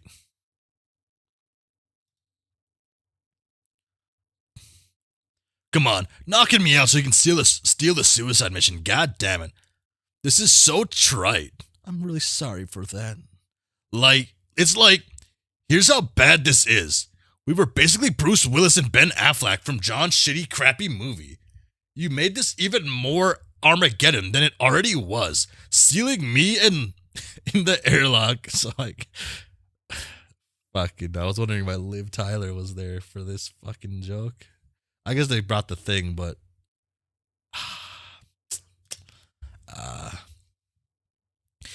sealing me in the airlock so I can go home to Liv Tyler and have the most terrible babies with her. If it's any consolation, Liv Tyler came with me on the suicide mission. Ah, frick. Oh, the bunny or the actress?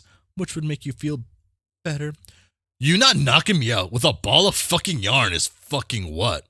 If I could have chosen a method of sparing your life, you might have found more awesome. I would. Is there an ironic way to do that? This probably comes close, but that doesn't make it not lame as hell. Does it matter if I took some personal satisfaction seeing you fall unconscious at the gentle glance of soft cotton globe? It's cool. You are so tickled by this. I hope it brought you a lot of rad laughs on your way to fucking explode. So that's it. I'm actually lying here on dirt asleep. And you went out there and blew up the sun. And now you're dead, and I'm dream chilling with your smug ghost. Yes, to the first part. So you're not dead? Not yet. Then you're dreaming? What are you talking? What, are you taking a little nap on the moon in the middle of nowhere? Afraid not. I am wide awake. Boom, I'm trying to make sense of this. Boom, boom, boom, boom, boom. Boom.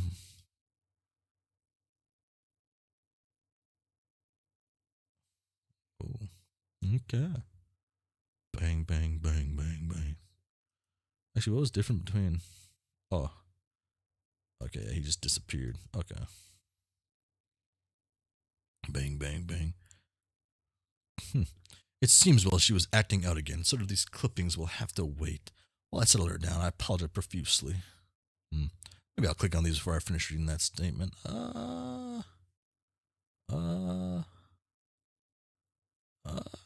Carcan Jade can always be fun. Okay, now let me get to my boys system. Okay, so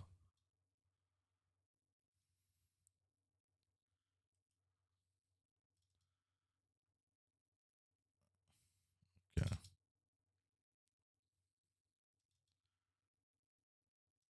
Ah, shit.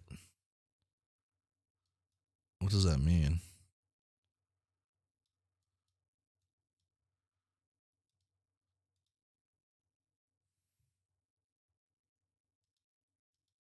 I'm a little confused, but I guess it'll make sense.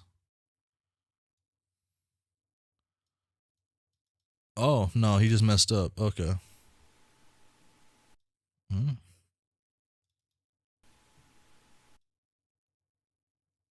Huh?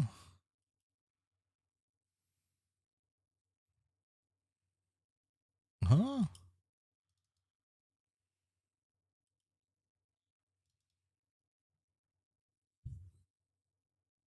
This, okay. I see where I messed up. I see the issues. This guy thinks he's so funny with it. This guy thinks he's so fucking funny. Okay.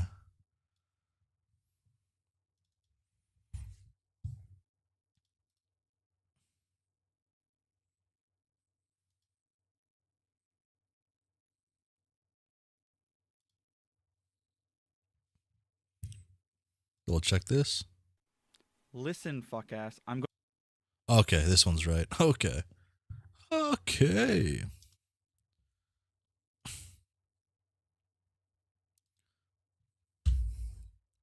Boom,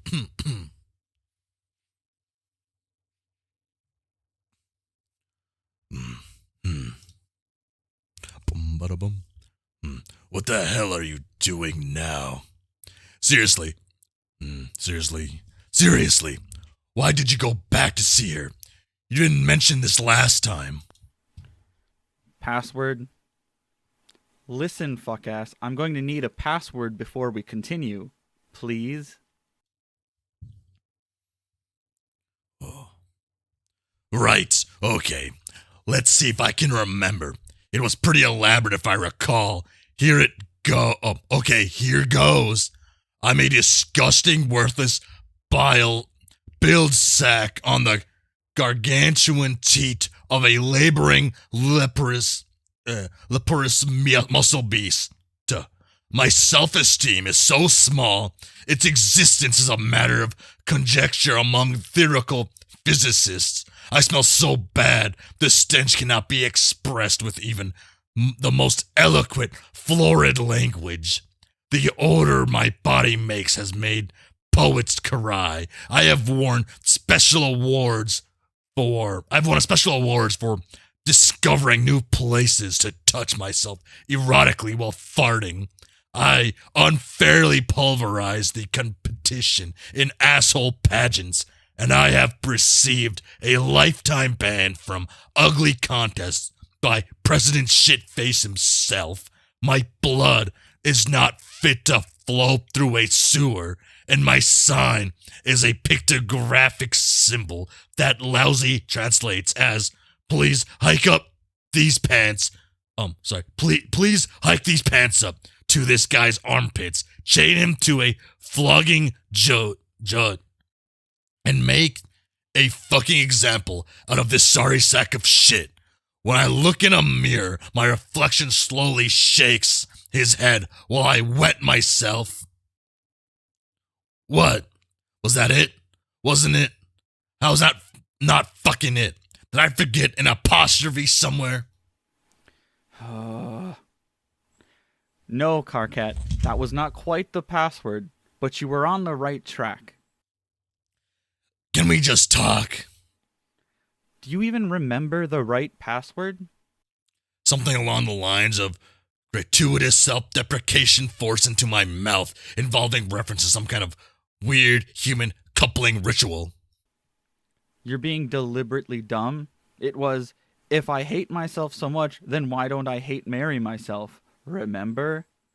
I was just using the password system to poke a little fun at you, and you turned it into this whole overdramatic thing. Jeez.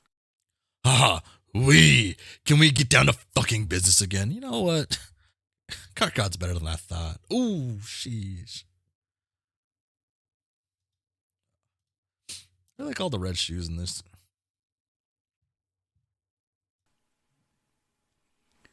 I wonder if we will ever be able to start a conversation without having a ridiculous argument about the password system. If you would drop the password system and let future me talk to you, he might be able to give you an answer. Spoiler, the answer would be no, because the passwords are... Why would I want to do that? The only guy who's dumber than past Carcat is future Carcat, and vice versa. I have this on good authority from both sources. Holy shit. Fucking got him. Holy shit, Jade. Ooh.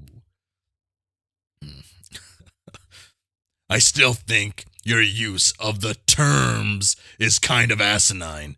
There really is no part, past or future Carcat from your view. There's Carcat who knows less stuff and Carcat who knows more stuff. Why not just gather the facts from the one who's got the lowdown already? I mean, I do it myself, but I can't stand the guy. You see, that is your problem.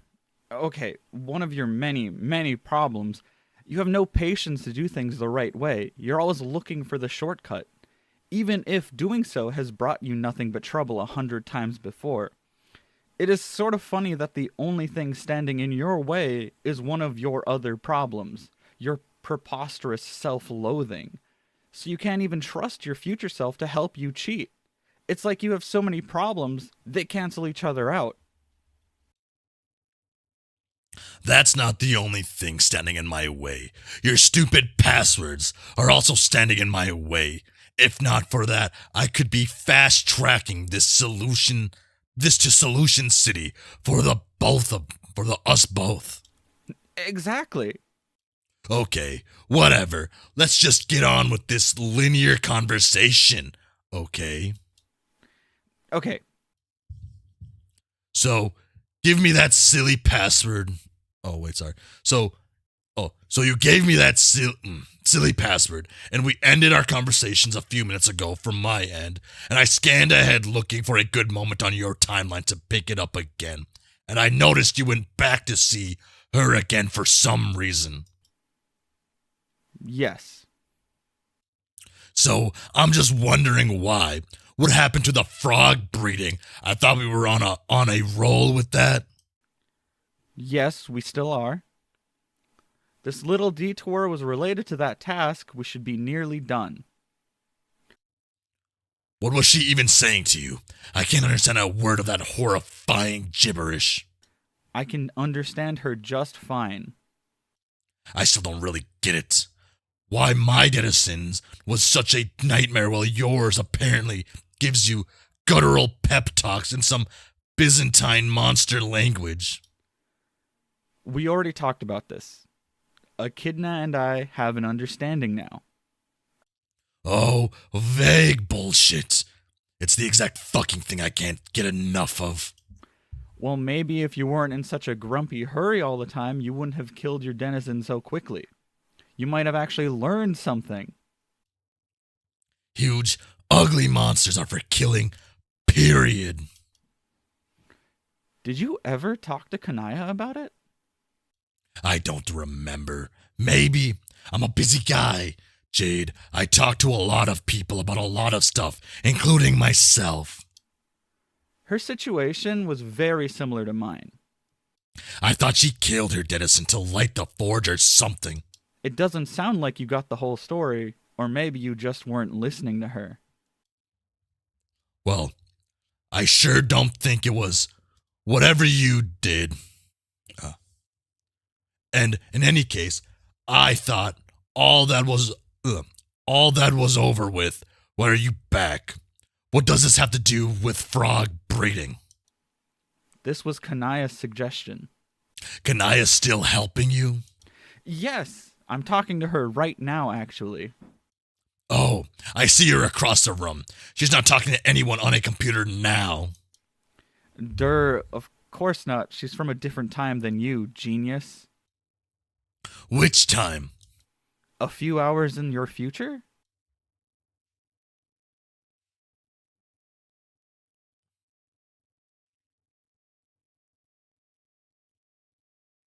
You?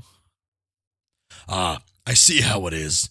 You won't talk to future Karkat until I jump through your fucking password hoops and become him eventually.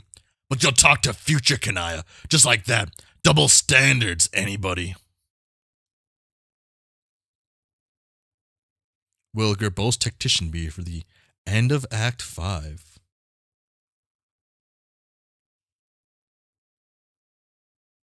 I don't know. It really just depends on his timeline. He does something weekly on this day.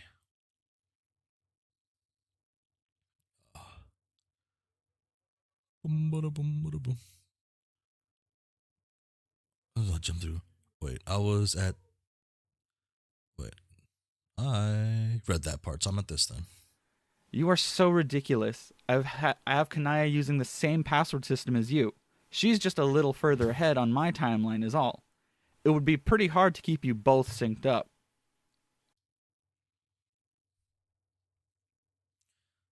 Fingers crossed he will be when it happens then. I thought you didn't want shit spoiled from the future, though. Yeah, from my future. I don't want you guys telling me the things I do before I do them, because you talk to future me. But knowing a few things about your future doesn't really matter. Not that I'm going to tell you any of it, so don't ask. I just think I am on the verge of becoming a religious person. I just don't know where else to turn to remove the awesome suffering that Trollian's temporal jet bullshit miraculously continues to inflict on me. Maybe the mithril messiahs will come and take my pain away. Oh yes, that is exactly... that sounds heavenly. Jade, please excuse me while I go paint my face to outwardly reflect the beauty of my inner awakening, and droop my think pan mercilessly to reduce my intelligence to the level necessary to sustain these beliefs. What are you even talking about? We are almost done crafting this master plan. I have stuff to attend to here. My team is falling apart, and I can't find Gamzee anywhere. I'm worried he might have wandered off somewhere and got hurt. Well, you'll find him. I thought you weren't telling me about my future. I know, I made an exception, but only one. Let's move this along. Just update me on the frauds and give me a new password, okay? Kanaya thinks we should all talk about this. She says you're important to consult on the matter, but the you from her time is too busy. Busy with what? She is opening a memo.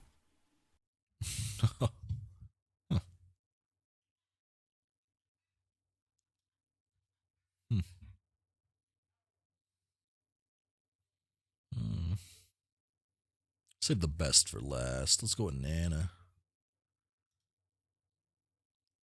Fedora Freak. Ooh, that's a name. Have I seen this before? Is this the first time I've seen it? Wait. That is such a name, though. Ooh.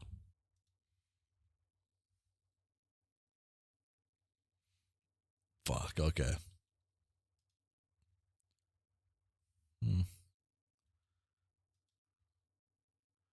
Was on Dad's PDA pages ages ago. Oh, okay. Oh, that's the only time. Okay. I guess I should have looked at it better.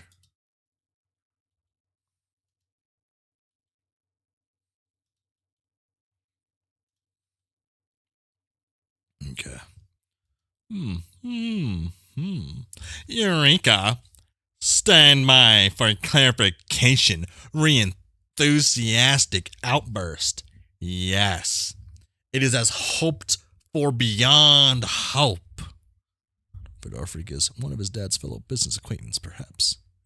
Oh, this part is very polarizing. Unusual devices may be used to duplicate fresh, perfectly pressed garments inexhaustibly. AFAIK. Are you supposed to like say that or like just like do the letters? I'm like, I'm 26 and I'm too scared to ask in real life. I guess actually all my friends. I guess my. I think a good portion of people I know in real life, I guess these days do look at this. Maybe they just Yeah, I do know it's as far as I know, but like when you say, do you say as far as I know, or do I say like AFAIK, or do I go a fake? Like, like what are you supposed to do? It's like when you go OMG, like do you say oh my god or do you read OMG? That's just like I feel like I gotta keep it consistent. Like I say lol. I don't say LOL.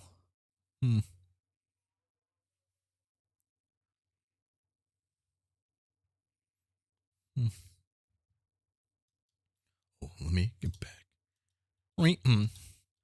Some acronyms are recognizable in speech now, but probably not that one. Lol.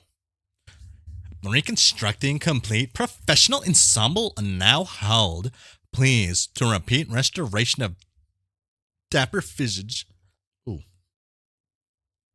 An overwhelming success. Alas, devices appear to hold no such promise for departed family members. Misplaced handheld steam press. Update on device utility combination. Apparel synthesis presents intriguing possibilities.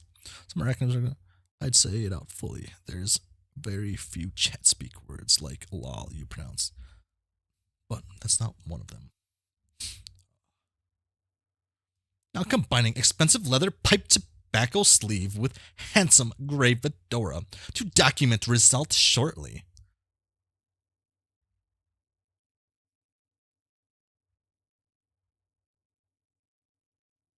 Fake news, right? Fedora Frank resulted in hat with outlandish and frivolous appearance. Do not care for. Shall discard immediately. Combination of pant, fine cotton shirt, even more disappointing. Yielded useless, extensively tall pants, relieving from wardrobe at once. Made unwelcome determination. Production requires expense of glittering abstractions called grist. Such jewels remaining in cash liberation in reserve at premium. Consume final swallow of carefully rationed urine, soon to seek water elsewhere in exotic new surroundings. More importantly, to seek the grist facilitating continued accessorizing. Yeah, so this is an interesting voice for Fedora Frank. Okay. Not the South. Use spoils to make more hats, preparing for expedition to reap gems from mischievous local fauna.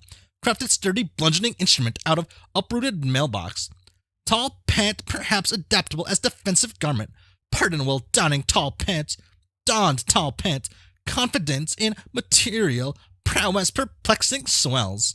Venturing out, powering down gray. Serviceable handheld computing device to preserve battery. Additional updates to be submitted in a frank and forthright manner for judicious appraisal within a reasonable time frame. TIA for patience. Yeah, so Fedora Frank is playing Suburb. Or he's just crazy, right? It could be just that. Could just be crazy. Or he could just own something for all of this and he's just, chilling. He's chilling out, He's just having a weird trip, that's all.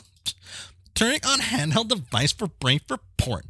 Severe injury sustained in skirmish with undersized sportive rascal. Tall pants, unremarkable in protective utility damage, badly blooded. The game is publicly for anyone on Earth to play. No addiction of wandering facilities throughout Enchanted Land whatsoever. Losing fluid rapidly, maintaining adequate hydration levels, more important than ever. do the kids ever fucking drink anything? I asked this before. I don't. Rest needed. Seeking surface suitable for assuming reclined posture. Strength depleting. Tied, loosened, removed, rolled up neatly, and tucked beneath hat. Minimal stamina left for disrobing sodden tall pants. Leaving on.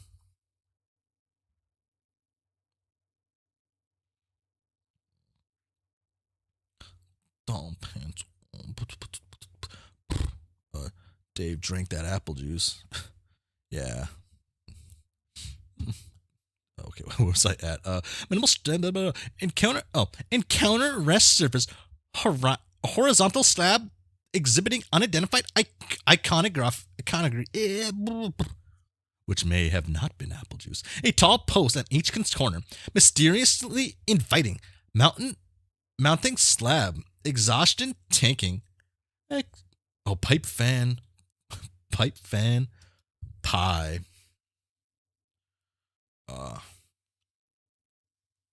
Hmm.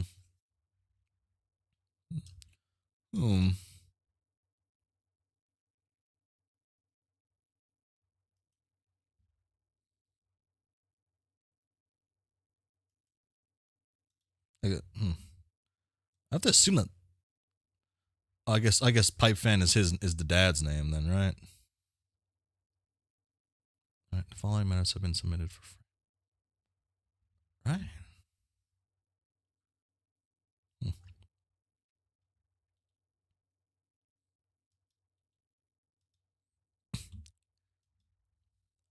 I don't think they've needed to drink or eat or drink so far. The concession takes place over 24 hours. But yes, but they like, you know, they move a shit ton. They do a shit ton. So I guess it'd be fine. But damn, they're strong kids. I mean, this is Is this Nana looking or just?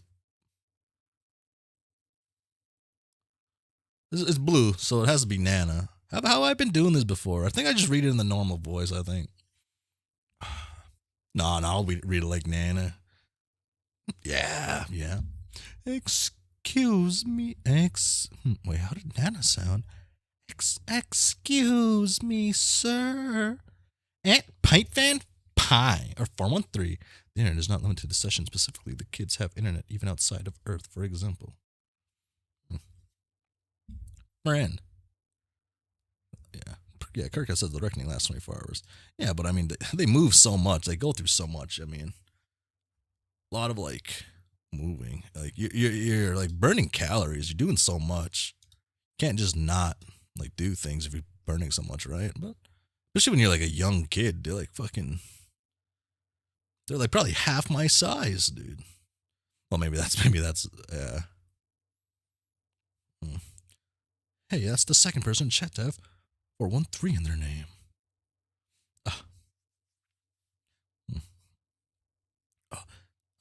Pipe fan. Sound of it nearly refreshing enough to distract from perpetual taste of warm, poorly filtered urine. Oh my, no. I am not actually your friend, dear. I am his mother. Ho, ho, ho. Another of Pipe Fan Pie's legendary planks. Please clarify. If why prepared to regard as hilarious. We rarely see the kids eating or drinking because it's not really plot relevant. But it is assumed they do that. It's assumed, sure, it's assumed. Every time they're off screen, assume they're devouring food. Yeah. They're just they're loving it, I guess. Bum. We were that it was. I'm sorry. I can't remember how I did this. I'm sorry. I'm sorry to say there is no chicanery in play today. Though yes, that would be quite the doozy. I believe the late great Colonel would surely say we were cooking with petrol upon hearing such a whopper. No, I'm just an old woman looking for her son. We never see Johnny use the bathroom. How can we know it happens? We can't. Yeah, I mean, he ain't eating nothing. How can he? Oh, I meant gushers, I guess, huh? Yeah, we're gonna sleep. Understood, madam.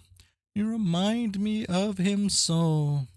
Would you mind terribly if I talk to you for a little while? I am fearing the worst for my son. While my grandson has gone off to do great things, I caught myself feeling a bit lonely. Ooh. Can I imagine no greater pleasure through eyelids heavy, getting dark, feeling extremities fading. Oh, but you must be exhausted from your travels, you poor thing. Why don't you just lie there and rest? I will tell you a story. At pipe and pies, kindly mother. T.Y. It is fair. It is a fairy tale about a young sister and brother who were raised by a wicked witch. Bum bada bum bada bum bum. Okay. The witch. Oh. The witch, in truth, was a world famous baking baroness. Her cruelty made life miserable for the two children, who did not have their father anymore to protect them. He was the greatest prankster who ever lived, and a true southern gentleman. He was killed by a comet on the day the boy was born, and the wicked baroness raised them alone, with a hand as firm as that which she had her brutal baking empire. The children pledged to each other that one day they would run away together. Oh. They followed in the footsteps of the dear colonel in defiance of the old matter witch. They studied his every shape and practiced them in secret. But as they grew older, their interests drifted apart. The boy developed a passion for adventure and put aside his study of practical jokes. He dreamed of wealth and fame and discovery, and swore he would wander the world. One day, he decided to run away with the loyal dog he inherited from their father. He asked the girl if she would come along, but she was too scared of the retribution that might follow. The boy scoffed at the danger and assured his sister there would be nothing to worry about. But he had not seen firsthand what the Baroness was capable of. He told his sister that he believed in her and that she could handle whatever the witch could throw at her, and with that, he was off, and she would never see him again. The Baroness would raise her strictly, mentioning in the art of baking. The girl took the lessons with fierce determination.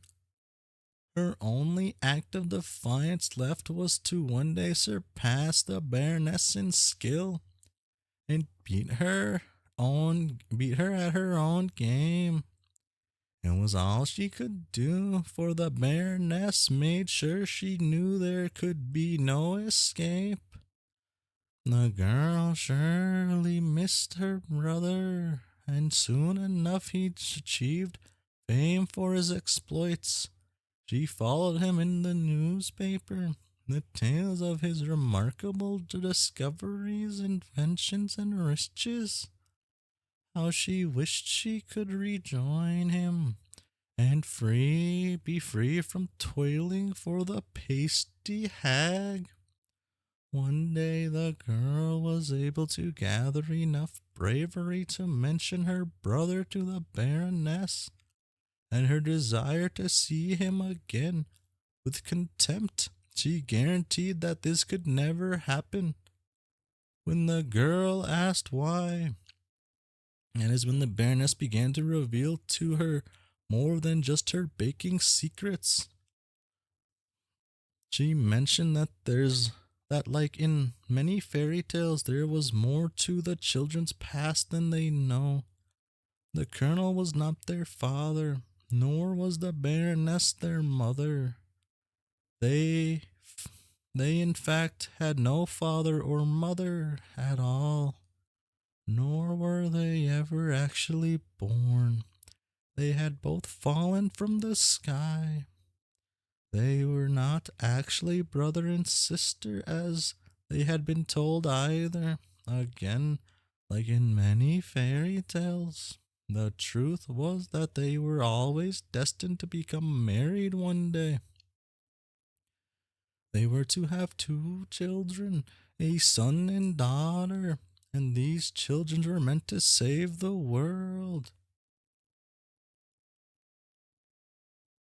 But the battered witch was determined to make sure this destiny would never be realized. In her limitless cruelty, she would do all in her power to keep them apart for the rest of their lives. Th-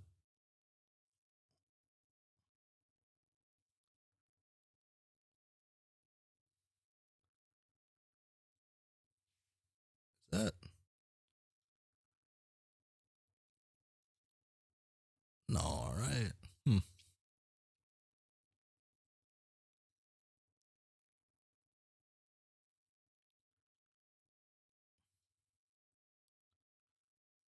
Hmm. Where was I at? Oh no. She would use many secrets she learned over the years against. Oh wait. The girls. Hmm. Is, hmm. The girl that day swore she would bring down the Baroness and her evil empire. She would use the many secrets she learned over the years against her and began carefully plotting her downfall. Years went by. The girl was nearly ready to put her plan into action.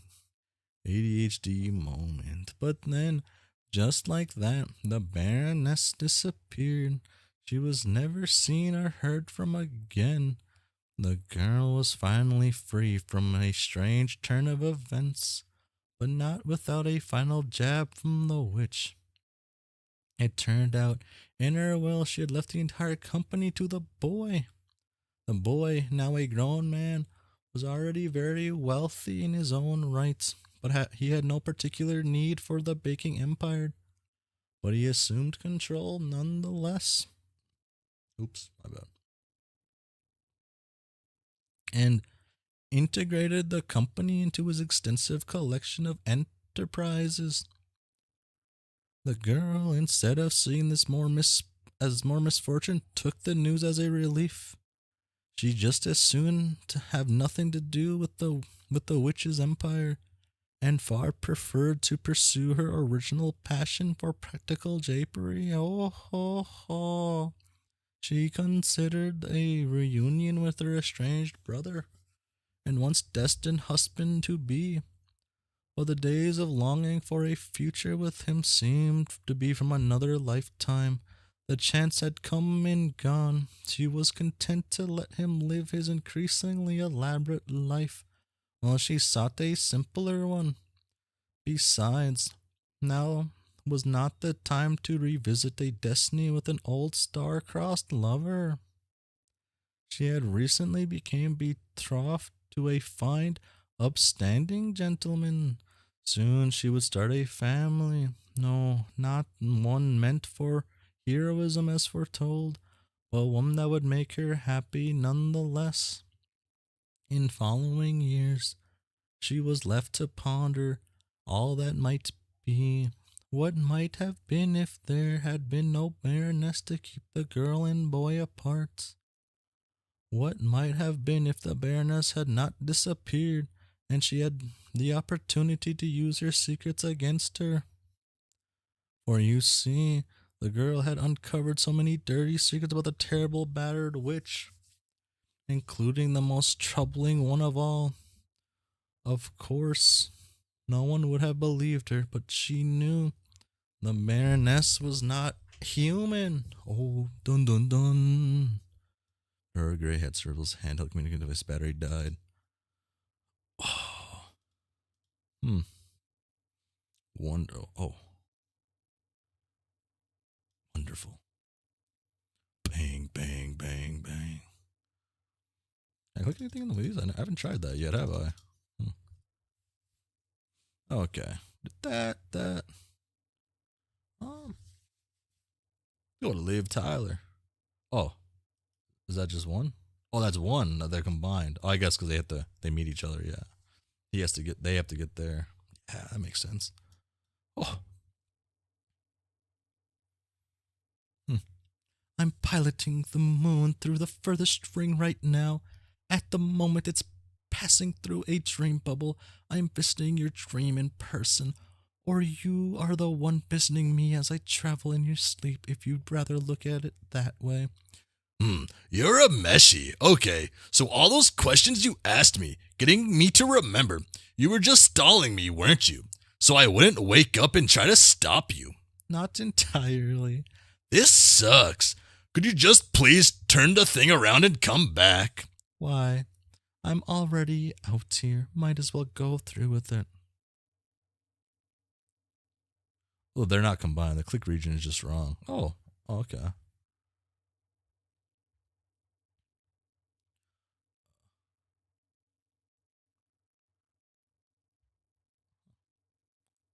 Major Leagues, wait a minute.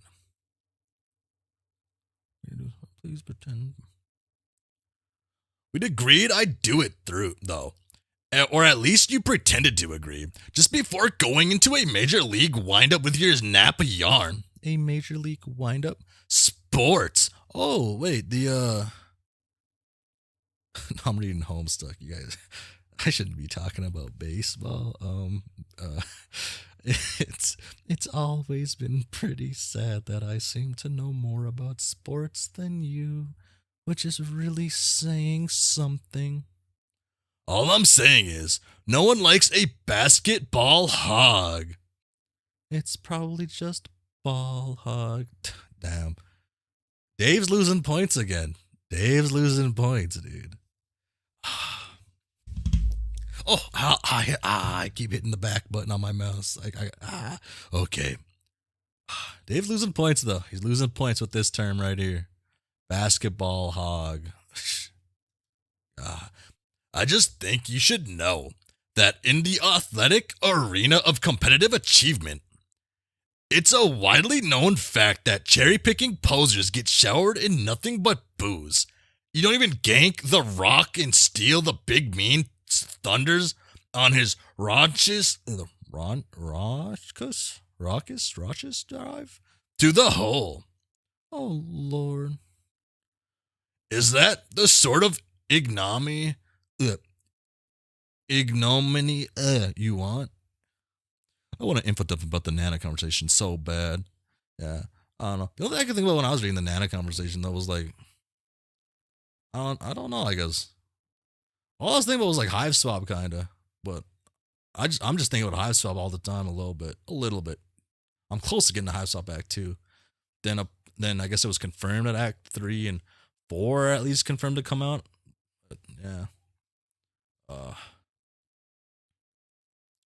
The house switch places. Oh.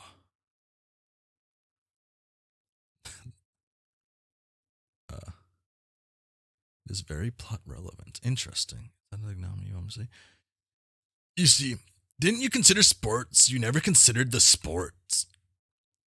The last thing I want to do is come between a big man's thunder and any particular hole he might prize. I'll believe I swapped Act 3 is real when I see it. Hunt Swatch is supposedly in early stages. Fucking. They've been teasing this stuff for over 13 years now. Damn. Feels good to come in when they're coming out with cool shit again, I guess. I would have been cool to wait a while though. What's I gotta go. It's 9 p.m. already. Where was I at? The last thing I want to do is come between a big man's thunder and any particular hole he might prize. We've been waiting years. You are lucky, and I'll say for now is Fedora Freak was laying on a quest bed, probably died on it. Yeah, probably. Nah, he like rolled while he was like about to take a nap or something before he died. He's just like it's over for him. And you're a Meshi, and yet such has been what's happened. It like the tight end was going long down the yard is sudden death. It's me, I'm the tight end, and the quarterback sniped the field goal just before the NFL buzzer went off. The greedy QB is you. I don't think. I'm sorry, somewhere in 2016. Okay. 2026, I mean. I don't think we're gonna make it to the end of Act 5. I mean, I can stay up for 30 years if I have to. I really wish Dave wouldn't talk about sports kind of after this. This actually annoyed me a little bit, but man, Dave. That's not even close to being a thing in football. But instead of winning the gold sport prize, you just fucking die. Nobody cares, and it didn't mean anything.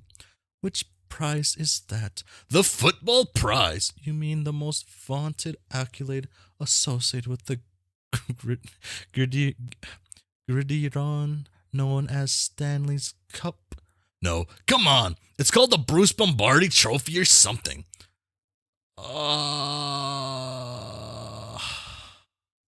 Gridiron. Oh, gridiron.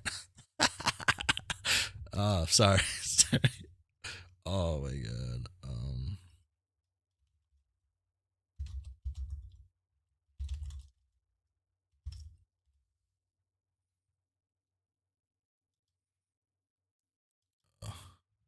Sports. Sports are fun. It's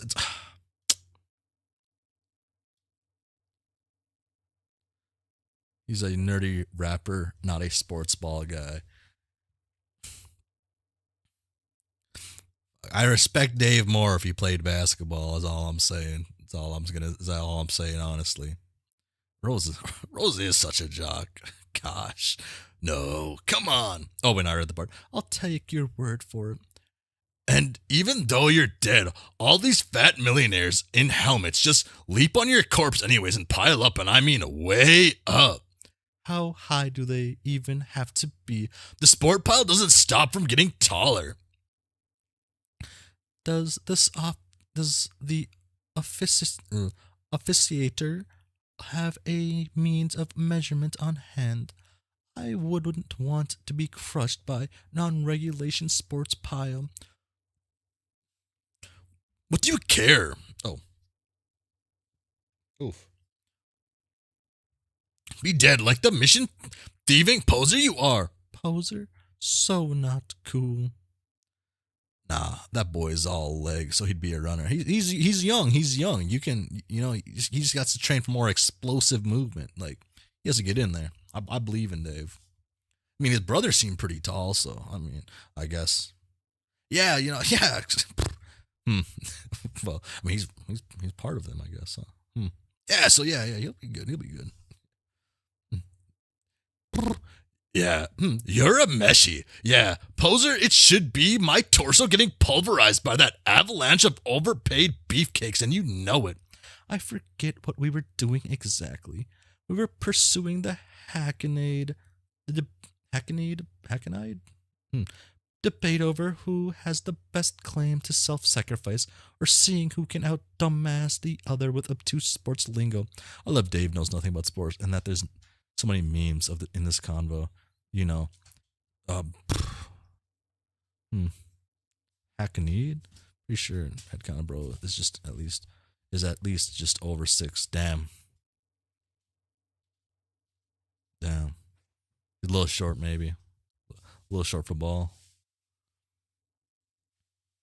There's obviously stopped being a difference between those things. The question is offensive. Almost as offensive as you stalling me while you peel out of here in your dumb moon. I'm the one stalling. The moon is probably just as a speck in the sky now due to your strange beefcake harnage. Now she's using words I actually don't know. Or maybe I do know if I heard it actually. But yeah, but I don't know how to wake the back up is the thing. How do I wake back up? I guess I could wake you up if you really want. This is the exact head kiss that I've seen at least. Okay. I kind of don't like when they show the side profiles. Okay then. But you have to promise to stay put. Don't try to stop me, just let it go. But this was my mission. It really makes no sense for you to go. This was never your preoccupation. They selected me a long time ago. So when you mean also what do you mean headcanon? We see how tall he is. He's a visual medium. It's a visual medium. I mean, we can't expect everything to be to scale though in a webcomic, right? I like the specific Huss nasty frame.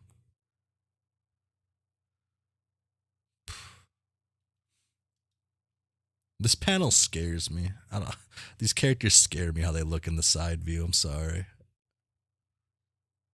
I see. I said there's no canonical heights. That's a loser's choice. Come on, inch tall bro for the win. Okay, wait. I gotta keep going. Where am I at? Wait. I started this right. Dave is 3 foot, bro. 6 foot, and all the children become 6 foot when they are adults. Damn. Fucking get Rose and Jade in the WNBA then. No, they should be a little taller, but damn. Oh, no, that'd be fine. You could play in yeah, you'd be good. Okay then. But you do have to promise to stay put. But don't try to stop me, just let it go. Oh, I heard that part. It really makes... Oh, no. How was that this? Okay. That doesn't make sense. Why would they drag me into it just to have me make a map and then let you ditch me? They've obviously been gunning for me too. Yes, they helped you chart a path through the ring, and they will open the path for a pilot they marked. I believe I fit the description. I'm not sure about you. Adults have no eyes. Will the kids lose their eyes when they grow up? Oh wow, I forgot about the American system. It's the only good system, really. No. I wish it was better. Why do you think that? I am the pilot. That's all there is to say on the matter. But I don't want you to die. Help John and Jade. This isn't right. Then I'm not going to help you wake up. I'll stall some more. So you admit you were stalling with all the bullshit? I said not entirely. What do you mean? It's going to be a long ride through all this nothingness. Maybe I just thought some company would be nice before it's all over. So what it'll be... What? I'll wake you, but only if you promise to rejoin the others. Could you give a message to John for me? Oh, what's the message gonna be? Oh. Sure. You're a meshy, sure, but if I'm promising not to chase you down, then there's really not any hurry to wake it up. Are you sure? I was looking forward to bowling another wicked googly with the yarn. Sports way. Nah, I'll stay asleep for a while. Okay. What did you want me to tell John? What was that? What? Do you hear something? No, what? I thought I heard something outside. I put as much stock into the event as I do in the Dave's ability. Oh. Oh shit. Who's this douchebag? I mean bag. I'm stuttering. This dude is making me nervous. Damn, he's feeling the past self, the other self. You don't remember him? No. Then I guess he isn't a memory. No, he's actually here with us on the moon. Not with me, just me. You're still on Durst, remember?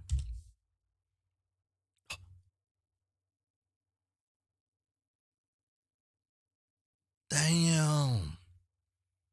Blitz his ass. Ooh.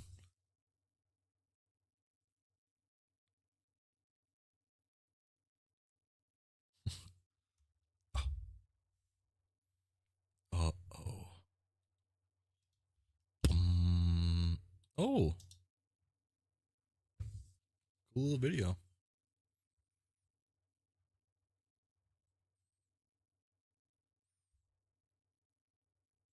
The football player Dave. Now, what would Dave? He's going. Oh, what a wonderful another interruption. I read that. Oh, okay. I see what you mean. Thank you. Okay. Boom. Mission accomplished. Boom. What the fuck? Boom. So dumb. Friendly enemies are here. It's still missing though. Wait. This thing is gone too? Actual mission.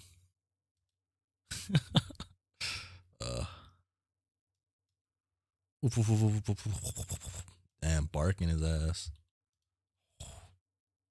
No. Oh. Oh, okay. I was scared for a moment. I'm still kind of scared. Ain't no way, right? It's gonna cut this page off, right? No. Huge relief. Okay.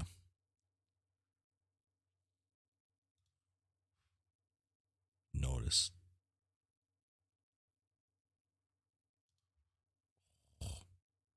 Ooh, shit. Cat dog. Cat dog, cat dog, cat diggity dog.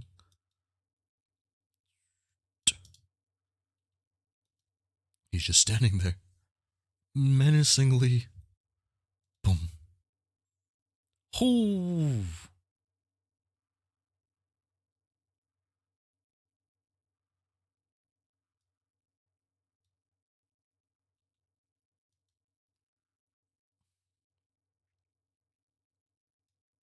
We still have a while to go until the end of the act, and I will be here until we get to the end of the act. I told myself that. And I need to get there to to have some of my questions answered by some of my friends who keep dodging questions from me. Cuz like they don't want to they don't, I keep asking them what certain questions that like I don't think they're not spoiler questions, but they don't want to influence my opinions on anything. And I'm like, come on, isn't that the point of like somebody you know getting into something? To make sure they understand what they're supposed to like? Like, come on.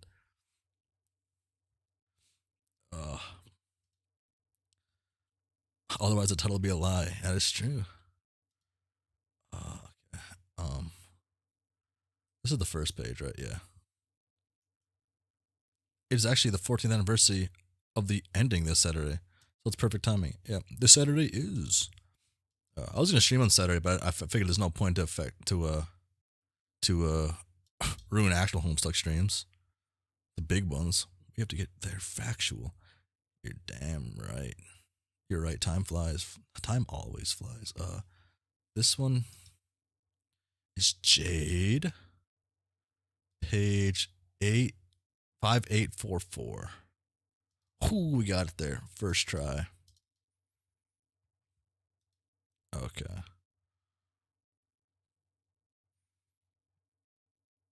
Yeah.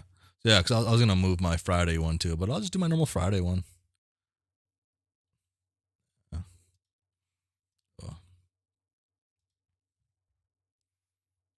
Oh, I got a message. Poop in your pants, idiot. That's such a weird thing to say to somebody. So that means one of them was watching. When was that? Was that just now, or was that a year ago? That was just now. That's a cool message. Okay. To be seen is to be loved. Okay. You're a meshy. You're a meshy. I busted into this place to finish the quest. I was just expecting him to be asleep and was gonna figure out some way to wake him up. But like last time I saw him, he was already awake.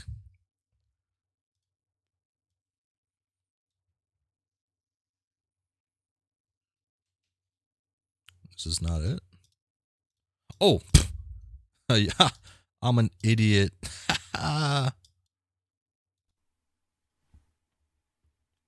But I thought the denizens were supposed to be asleep, at least until you do the right things on your quest. They are. As sprites were programmed to know things like that about the game. But I guess not everything. It seems like if you try to fight them too soon, you find them awake and they're like, what the fuck are you doing here already? Which is what happened last time I saw him, before I became a sprite. And I stupidly tried to fight him, which was a bad idea because he's hella strong. And the whole time he was raving about shit about a stolen sword and missing forge, but I wasn't really listening. If I had, I might have understood. He wasn't actually trying to kill me. He was giving me the choice. What choice? Wait, I mean the choice. Dude, I thought it was just coincidentally, but you're actually purposely giving Dave Sprite the... Well, yeah. I always forget. I can't talk underline for important shit. What did you choose? I guess I made an unwitting choice by deciding to flee. I figured he was unbeatable, so I decided to get the fuck out of there. So I snapped a quick captcha to get his huge hammer's code, and then GTFO. What happened when you saw him this time? Like I said, he was awake again, but this time I wasn't in any condition to fight, so I didn't. And that's what I didn't get. He's this terrible, angry, monstrous guy, but there's no need to fight him.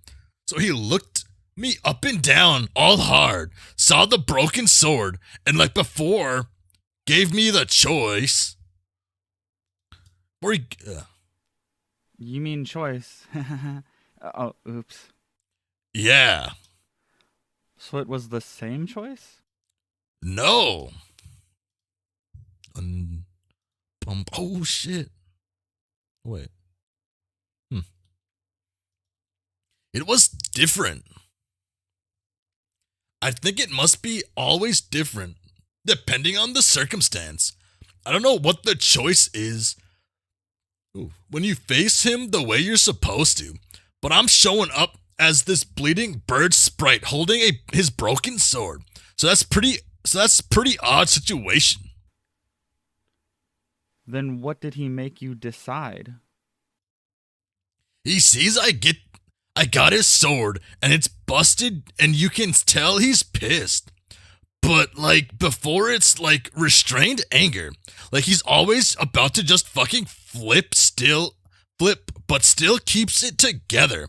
So he can tell me he can repair it and make the deringer with the forge lit. He says he can repair anything, but only one thing, and I had to choose. So I said, okay, fix the sword. As opposed to what? Meh, doesn't really matter. I just thought making the sword felt like the right thing.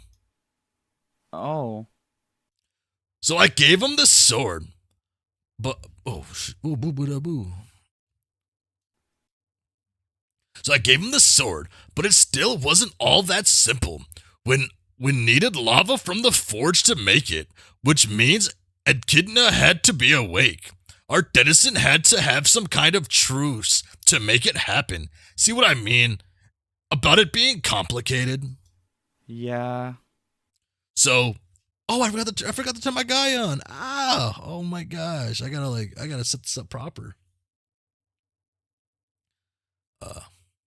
So Jade must have done something right to wake her up and get the forge going. Don't know what she did though. Probably something amazing. She is still working so hard to help everyone. I guess I used to be that way, but I've completely forgotten how. Are you sure? No Garbost Roomba until now. I really hate calling her a Roomba, kinda. Boom.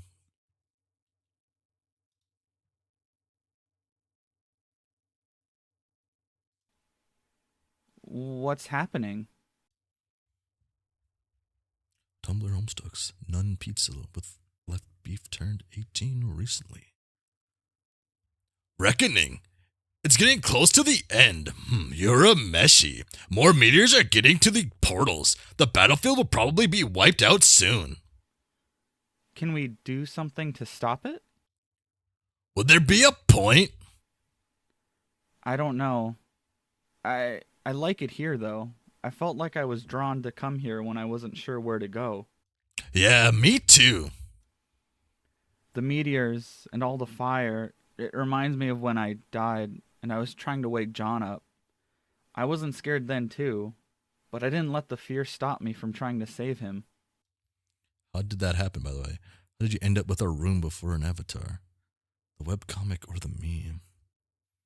But it's not a Roomba. Come on. Ah.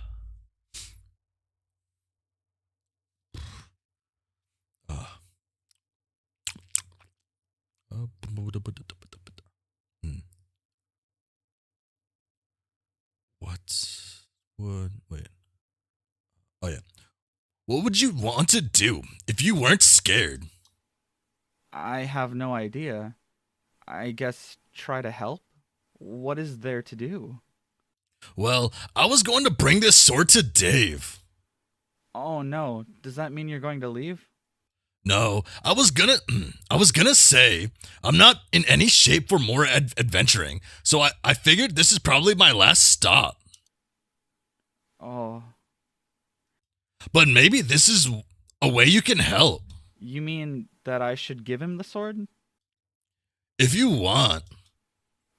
But I don't want to leave you here either. Maybe you don't have to actually go anywhere. You ought to have a lot of special powers, remember? Because you're ascending to doghood. Oh yeah. Try.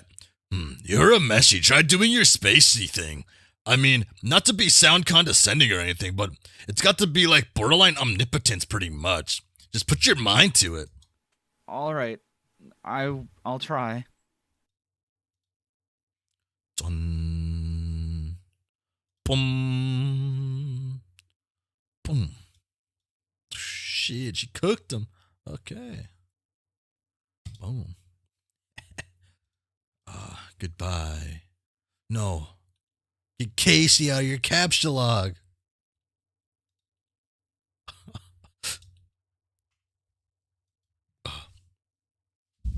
And that's how this sword got to Dave and Rose earlier.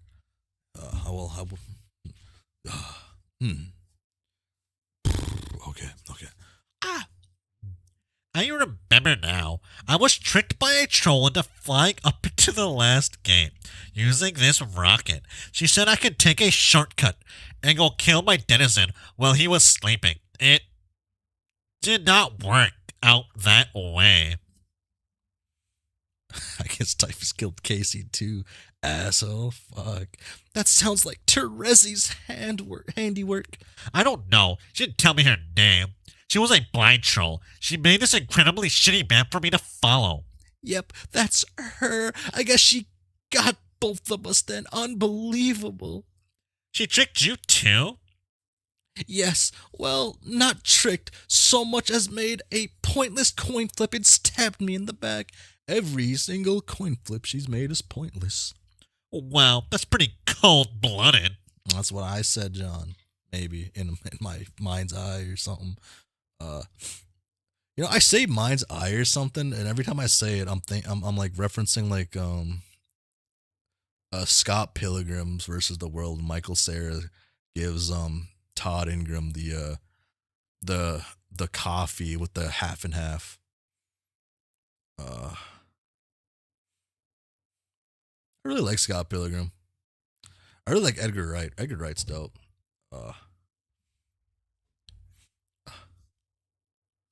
Oh, sure, she was easily the most underhanded and villainous member of our group, but I did let my guard down, and even when she stabbed me, I sure didn't think I was going to die. Why not? Because the coin was always going to land the same way. It doesn't even matter what the coin lands. Terezi flips the coin before she already knows what's gonna happen. She already has her whole plan, her whole shindig. It never mattered. Can't use luck. I heard a theory that the coin flip was actually a morality test. Huh. But to see if Vriska would cheat or not.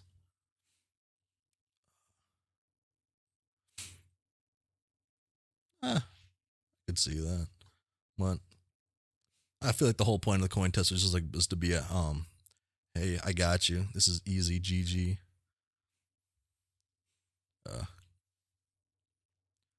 every flip she's done, it's done. She does it for like because she knows she knows what's going to happen. Time split was whether or not Terezi could kill her. It's the seer mind. It's seer of mind stuff. Yeah, flip the coin. Coin flip don't matter. You just see what's going to happen after. It's like, oh damn, well, shit, everyone dies here, so just kill him. I gotta do it. She had to do it. Kind of, interestingly enough, right? That's kind of like what kind of like Vriska mindset there.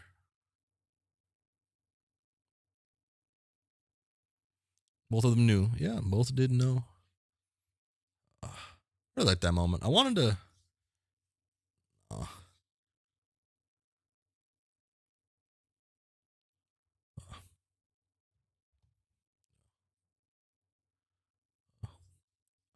Wait, what? Oh, Why not? it turns out immortality isn't all it's cracked up to be. Let's leave it at that. Oh. So I guess you never got around to giving me immortality like you said, or killing me, for that matter. Sounds like the blind shell beat you to it. No, I did, but this will be hard to explain to you. Hey, this kind of implies she did have the backup plan.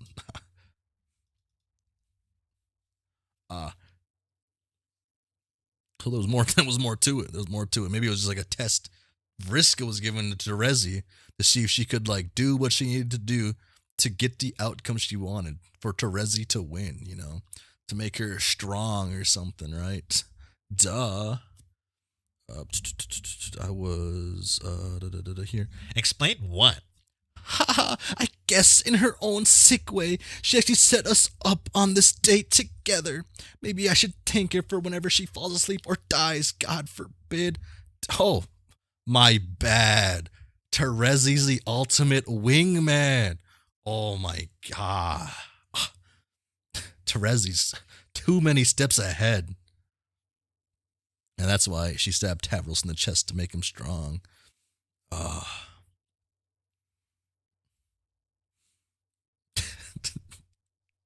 I think Vriska thought Terezi didn't have it in her. That's what I'm pretty sure. I'm pretty sure she thought she didn't have it in her, but like, Like Brista gives me the vibes of she's extremely confident in herself. She's like willing to risk things and gamble. She likes gambling, I guess, right? So it's like, oh, I know this is gonna happen. But I feel like she's like she doesn't like to like do too many crazy risks, right? Because everything's like either like predetermined stuff, so she's not risking anything, right? Like if you mess with the kids in the timeline as a troll, it's nothing like fucks up, right? Because it's like it was meant to happen or it wasn't, right?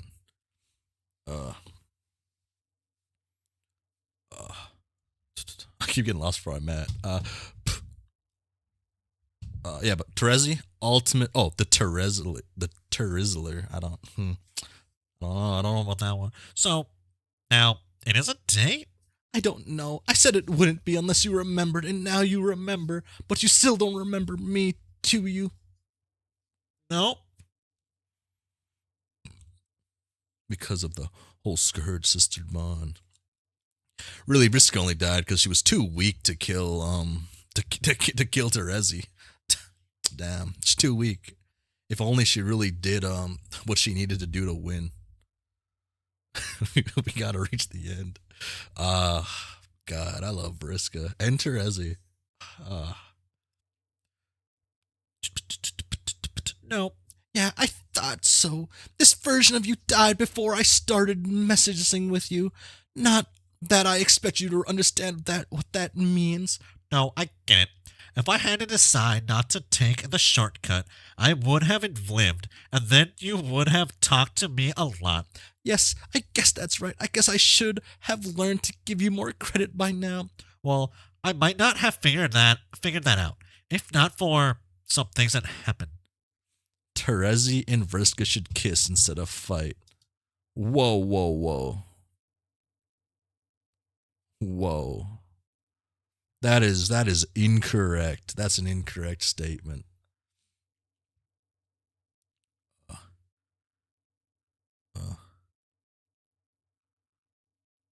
I understand why so many people scroll the part they're reading all the way to the top of the screen. I can tell you why I do it. Was there a buzz sound? I scroll all the way to the top. Oh wait, yeah, because I'm slow on the brain. I scroll because I don't like because it's easier to read at eye level than it is to like move my eyes down. So I'll keep it scrolled at a certain level that I find comfortable. I have kind of a big monitor, and I'm only like, I don't know, 10, 12, maybe like 16 inches away from it. Maybe not. I'm pretty close to it. Yeah.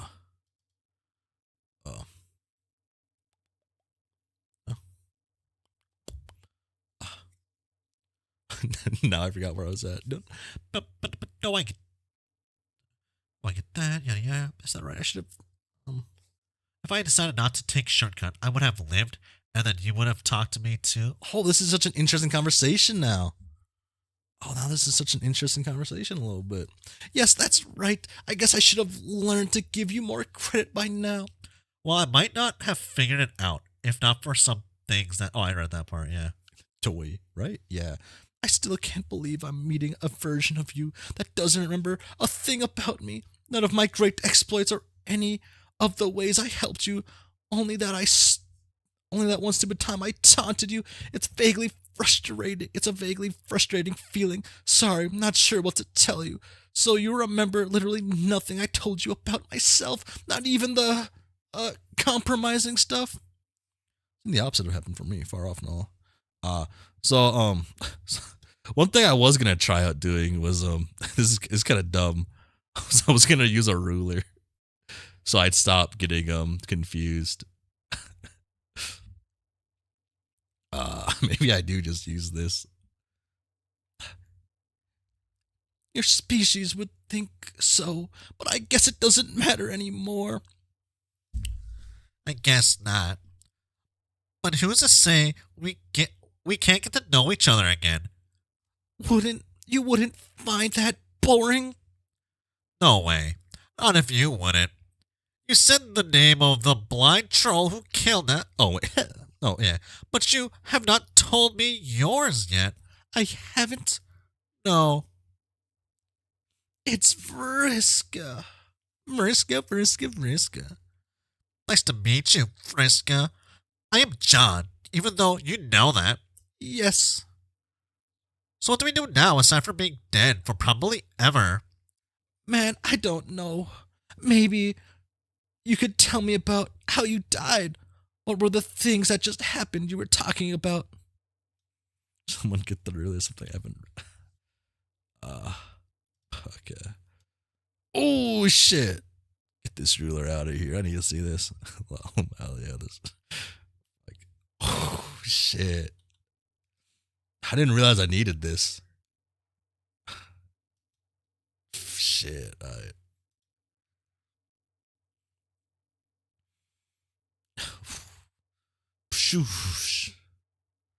Sheesh. Well, like I said, I flew up to the last gate like this. Oh, nice boots. He just fucking flew up without even knowing she could fly. Fucking John, dude. Oh, shit. What was more? That's different. Ooh.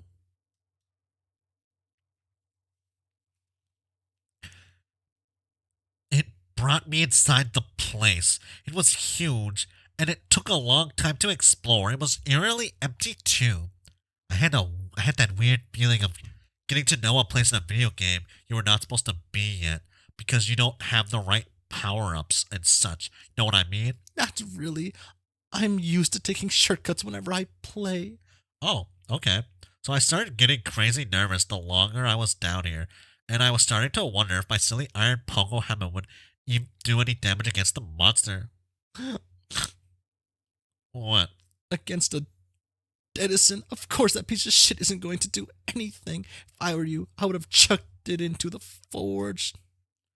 Excuse me, it's called the Wrinkle Fucker, and it is totally amazing. It might be alright if you combine it with something awesome, like some cool dice, for instance. That's so absurd. Like anything like that would ever even happen. Damn, is that Hussie fucking taunting me?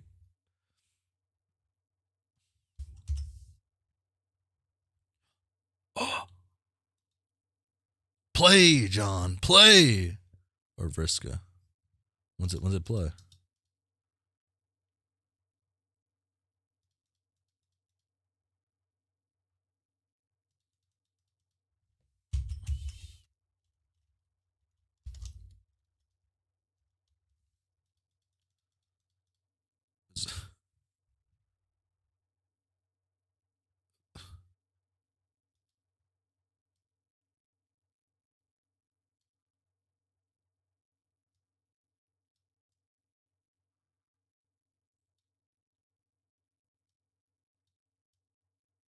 It's not making any noise.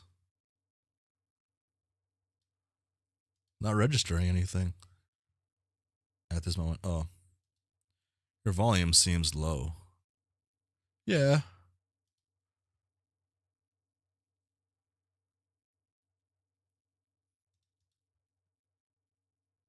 Playing anything yet, though. To play later? Oh.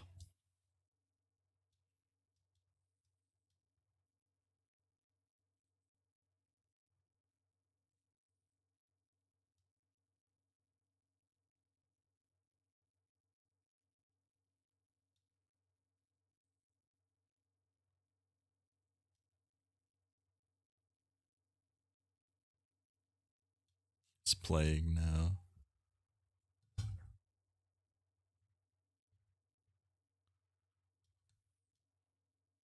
Or it should be. It should be playing, yeah. It's not.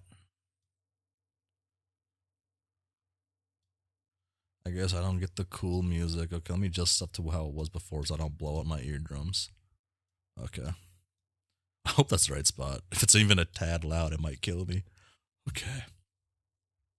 What's this? I found it very deep in the palace dungeon. I was wandering for hours following a horrible sound through the pipes. I could tell Typhus was really close because it was very loud here. It could only be the sound of him sleeping. I was so tempted to play it, but I didn't dare risk waking him up. Pretty much by then, I was sweating bullets as the thought of confronting him. Try refreshing him. I could try refreshing.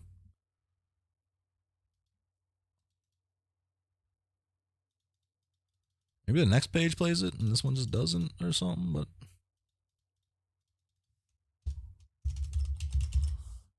I don't know. I'll live with it. I'll live with it. You were right to be nervous. Citizens are incredibly powerful monsters. You had no chance whatsoever at this stage of the game. You might have stood a chance if I started helping you, but Teresa really screwed you over by leading you here so early. Yeah, I guess if I ever see her, I should thank her too. Why? Because this was important. What was? Getting killed by a monster? Well, yeah, but not just that. The whole ruse was important. If I didn't make the decision to go, then Dave would not have been able to go back in time and fix things. In fact, if I didn't die here in the past, we never would have been born in the first place. How could you know all of that? This way. Oh. Cool. Sheesh, John, you're not slick like that. You're not slick like that. This Edison does not look asleep to me. No, he was wide awake when I found him. I practically crapped my pants. Well, that explains your quick death. If your Edison was anything like mine, it wouldn't have wasted much time before unleashing a huge shitstorm of devastating monster magic. What was your innocent like? Her name was Cetus. She was this awful sea monster. Her lair was deep underground amidst a bunch of shipwrecks. She was quite vicious and territorial. I knew I had to kill her quickly to release the horde before she had the chance to do anything tricky. What do you mean, tricky? What did she talk to you? Oh, of course not. She was babbling in riddles through most of the fight. I wasn't paying much attention, though. I mean, the creature doesn't speak in boring... What creature doesn't speak in boring riddles in this game? So, is that what you all did? Killed your denizens as fast as possible without listening to them? Yeah, pretty much. We were pretty good players, remember? Yes, so I've heard. Well... Okay, I can't exactly speak for everyone. There was a lot going on. I don't know how some people went about beating their denizens. For instance, I'm not sure how our hero of breath did it. Maybe the monster just released the horde for him out of pity. Maybe he just talked to his denizen? If there was a way to avoid tough battle, I'm sure he found it. It sounds like a good way to cheat yourself out of a lot of sweet XP and loot, though. I don't know. You might be surprised. John, are you saying you had a nice friendly chat with this hideous bloodthirsty creature before he killed you? Yes. Typhus may not look pretty. Might not be pretty to look at. But he is not a bad guy at all. Wonderful. Another interruption. Man. Oh, okay. Please continue to help yourself to the serviceable command in my absence. As a first-class host, I keep a healthy supply of them in hand. Oh. Oh, shit. Okay. I'll do air radio. Oh, wait, I didn't look up here. Oh, do a radio. Which ones are left? Okay. Wait, were any of my bros these guys? I don't think so. I don't think they were ever these guys. Yeah. Hey. Oh wait, no, this is. Hey. What are you doing out here? Out where? Out of your bubble. Oh, I don't know. Am I not supposed to leave? I just didn't think you could. I guess you must have a foot on either side and can't say I'm surprised. Okay. So, what are you doing out here? Dun dun dun dun dun dun dun dun. I am waiting for friends to arrive. They will need my help. What friends? More ghosts? No, they're alive. First, there will be 2 humans. They should be joining us any time. First, then what? The rest of our party, the survivors. Oh, so then we made it out here all right? Yes. Well, they made it. Your body will arrive with them along with the others. Hey, maybe we can have a funeral. What's a funeral? It's like a corpse. It's like a big corpse party. The humans could probably explain it better than me. Okay, cool. Shit, it's so bright. How can you stand it here? You can see the sun? Yeah, I can see it, but it looks too deep.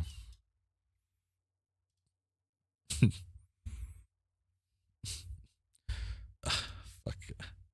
It's dumb. Okay. Mr. Scratch. Bang, bang, bang, bang. Bang, bang, bang, bang. Bang, bang, bang, bang. Oh, shut up.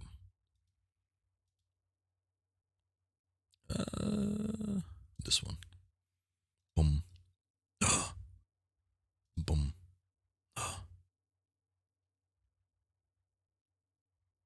Boom. Boom. Oh. Oh. Oh, yeah. Boom. Ooh. Ooh.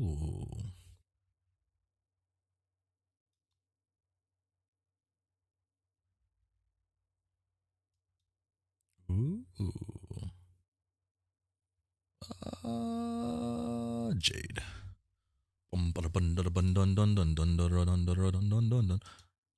Dun dun dun dun dun. What do you do with a drunken sailor? What do you do with a drunken sailor? This is Garnostic. Let's see. 75, 75, 75.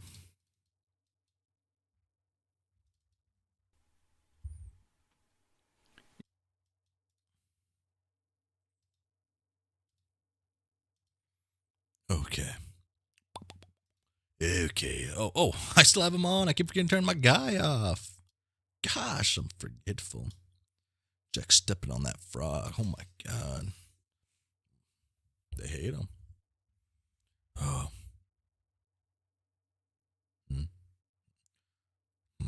Oh.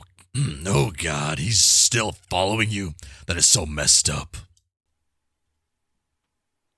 Yeah, it's okay though. As long as he's tailing me like a lost puppy, at least he's not killing anybody. Don't trust him, Jade. I'm telling you, he is a stab happy planet exploding asshole. Remember what he did to Dave? It was like this weird whole episode. You had a hysterical episode about it, remember? I remember the episode, but he's okay now, and I'm kind of starting to think that was just his way of saying hi. My dog used to fetch my bullets too. I really think he believes he is my dog on some level. Just don't turn your back on him, Jade. Don't turn your back on the puppy. Don't worry, I'm keeping my eye on him. No. Bad Jack, bad. Bad Jack, bad. Jack's been a bad boy. Bop, bop, bop, bop, bop, bop. Oh, fuck. Paper kind.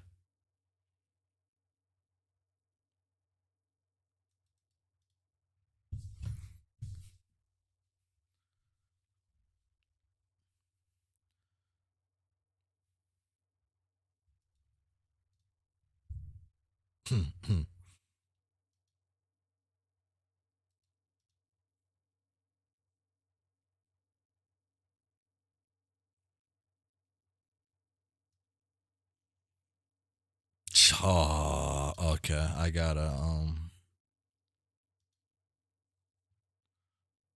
gotta. Okay.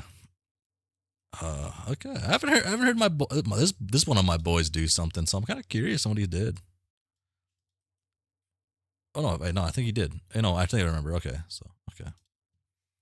75 part 2. Okay. Okay, audio device. We can put this in voice meter input. No, not voice meter input. We can put this in VIO input. Yep, VIO input, and that'll be on B3. And okay.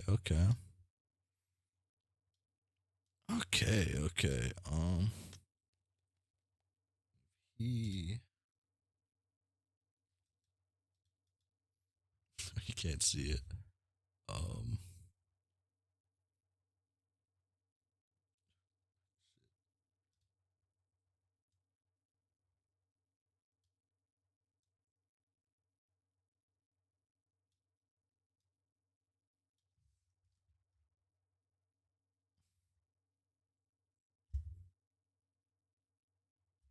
Galvanic ascent. I mean, not assault. Good enough. Okay, now it should be good. They're both just called part 2. This guy's attacking me. He really seems to hate frogs. Yeah, the poor froggies. My Jack had this irrational thing against frogs, too. I mean, my normal Jack, not psychopath omnipo Jack.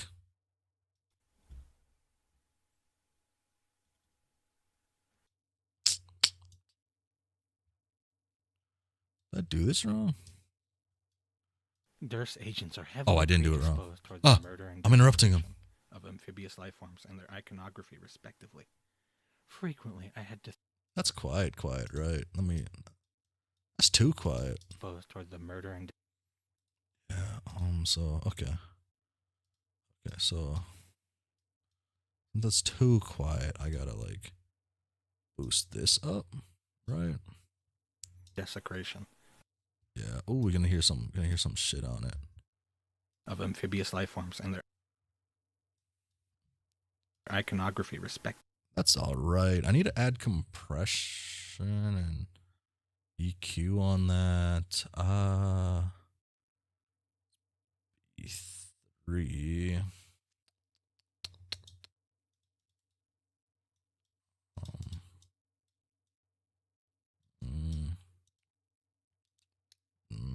There has to be an easier way to do it.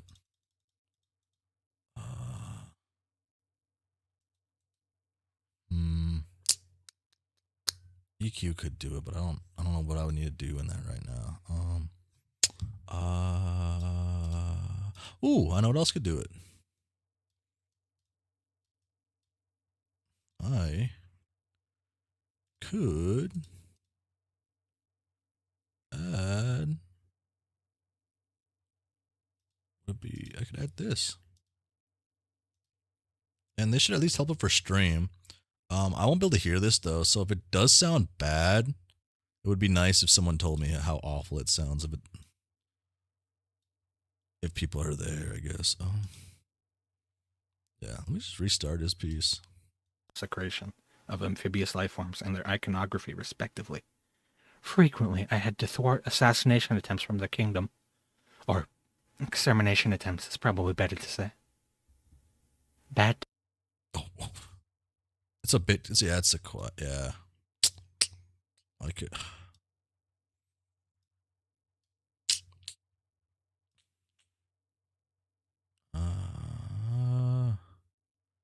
Damn, it's boosted loud too.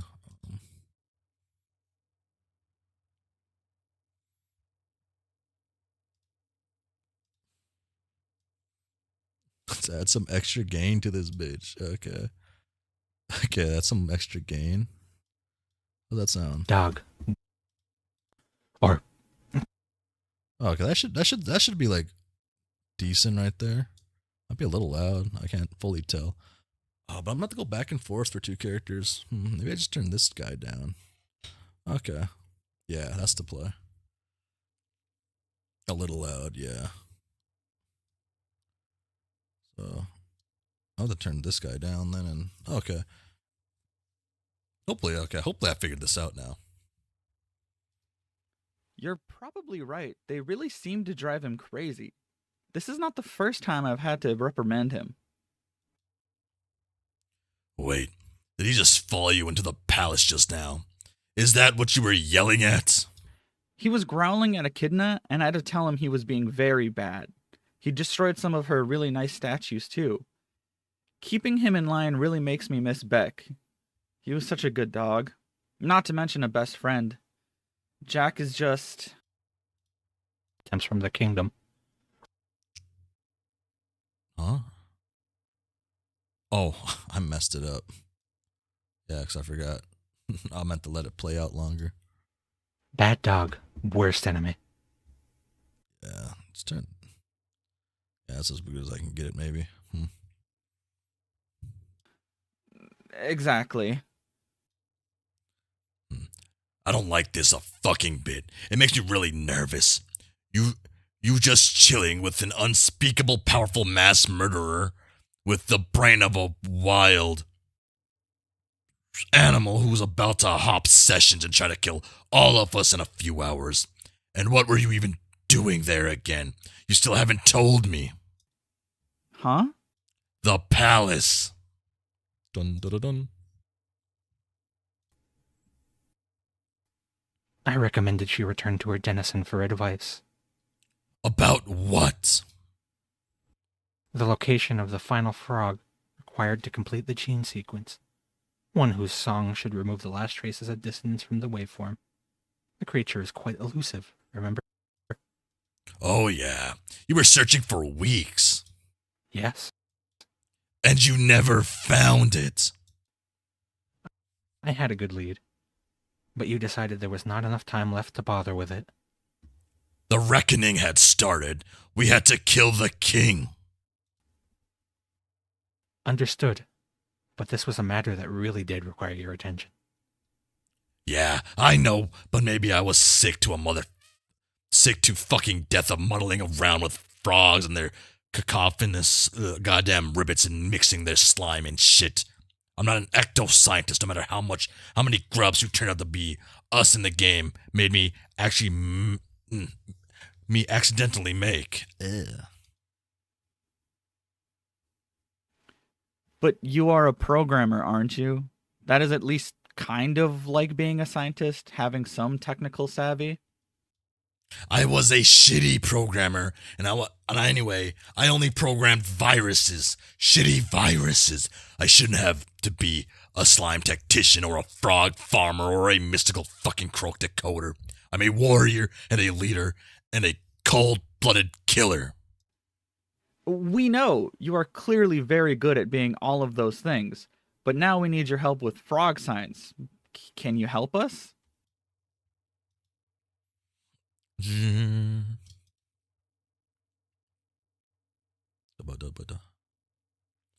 How long will this take? I don't mind helping, but I have major leadership duties to attend here.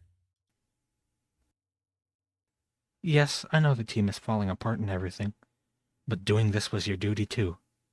And after a point of critical complication, there is only so much responsibility you can take for the actions of your team. Kanaya, what are you saying? What happens in the future? Are you giving me assurance that things will work out? Because right now, I don't know where the hell anybody is. The future? Okay, I'm a vampire now, apparently, if that helps.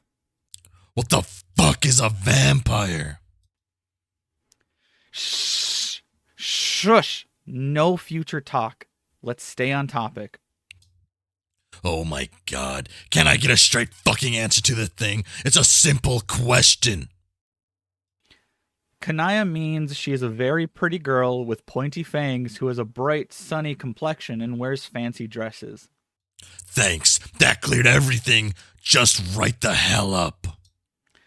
And she drinks blood. Oh, you mean a rainbow drinker? Yeah, I already know about her trashy novel fantasies. Are we done shitting around? They aren't trashy. They aren't trashy. Oh, yes, hilarious. I guess I have no choice to believe you because skepticism in this situation is for idiots, right? If I said, yeah, right, if there's a drinker in the hive, I'll eat my cocoon. I'd be like the dumb Lucius in the movie who doesn't believe the kid when he tells it there's a rainbow drinker in the closet. So I guess by reverse psychology, I should not be that dumbass. Yell, oh fuck, and tell everybody to get in the scuttle buggy before it's too late. Well, fat chance I'm not falling for it. That sounds like a stupid movie. How do you know what she looks like anyways? Did you see her in one of our afterlife bubbles? Yep.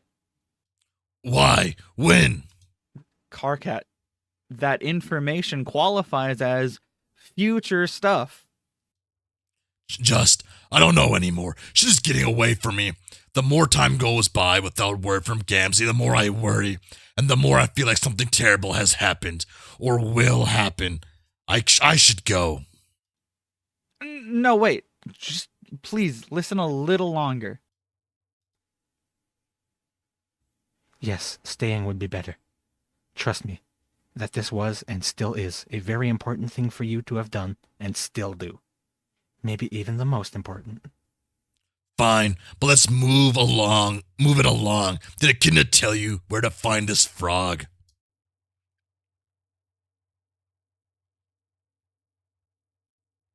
Ooh.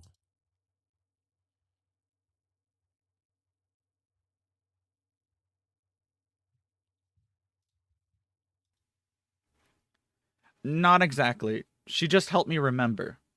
Remember what? Something from my past, if I accepted her terms. What were her terms? You never did tell me. Yeah, because you never told me yours? Oh. I just thought it wasn't that important or interesting, since Carcat thought the battle was more pressing than to wait for me to locate another frog. Also, what she asked me to do was impossible. So, yeah. Yeah, she made me promise to do something that sounds impossible too. Except, I actually agreed. I have no idea how I'm going to keep my side of the bargain now that I think about it. Excuse me, remember fucking what? Oh, right. Where the last frog is. Or was. The thing is, the frog we need is nowhere to be found in the medium. It was on Earth, but only very briefly. It was when I was young, before I woke up on Prospect. I had begun sleepwalking, both on the island and on the moon. And in my dream, it was very bright. I saw something in the light.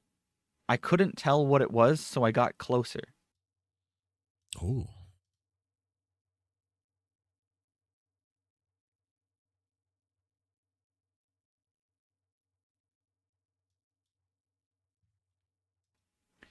But before I got there, I woke up and found myself by the lagoon surrounding the ruins.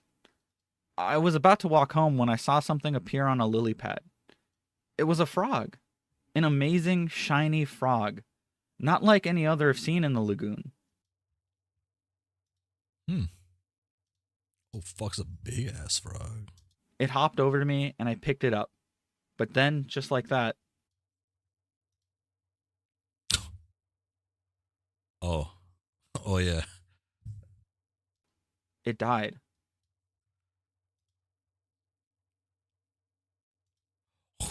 Sheesh.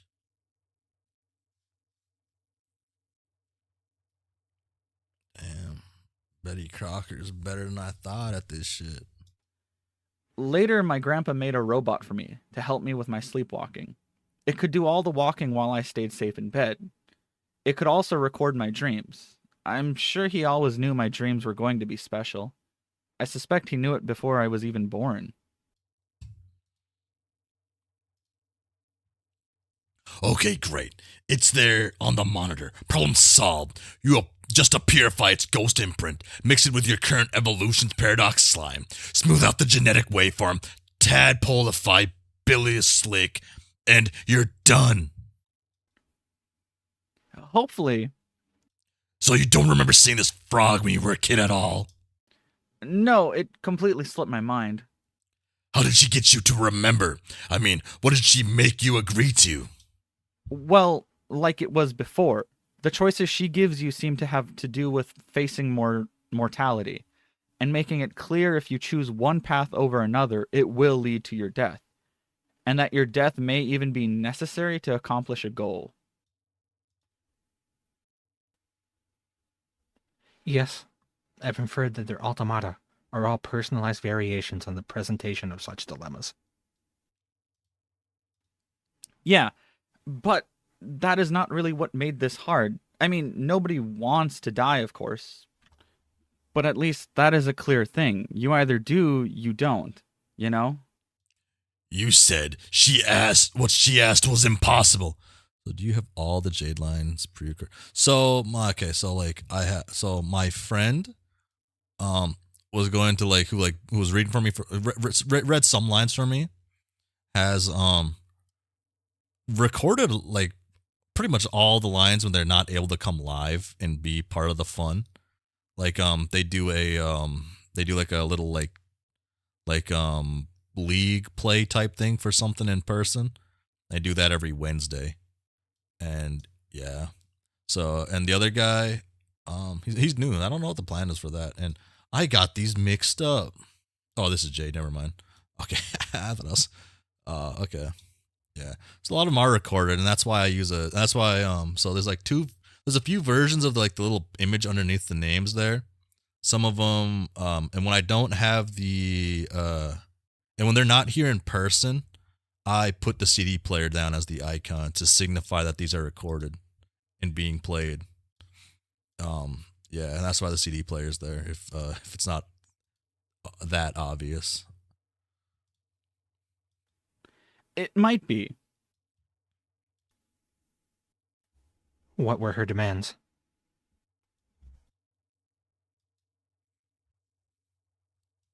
She said that if I accepted her help, that I would have to make a promise that whenever we left this place and wherever we end up going, she had to come. Not just Echidna, but all the denizens, their palaces, their consorts, their lands, I missed the everything. I have to bring them all with us. Oh, I missed my reading. I had no idea that was a CD player, but it is now a Roomba per Streamlore. Yes, it is. It is an Roomba per Streamlore now. And now we're up to Gamzee and Tavros. Wait, did I have this guy beat Gamzee? I gotta double check. I gotta double check my folders. My folders.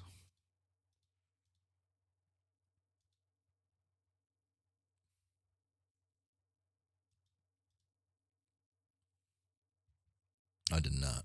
Okay. Okay. All right.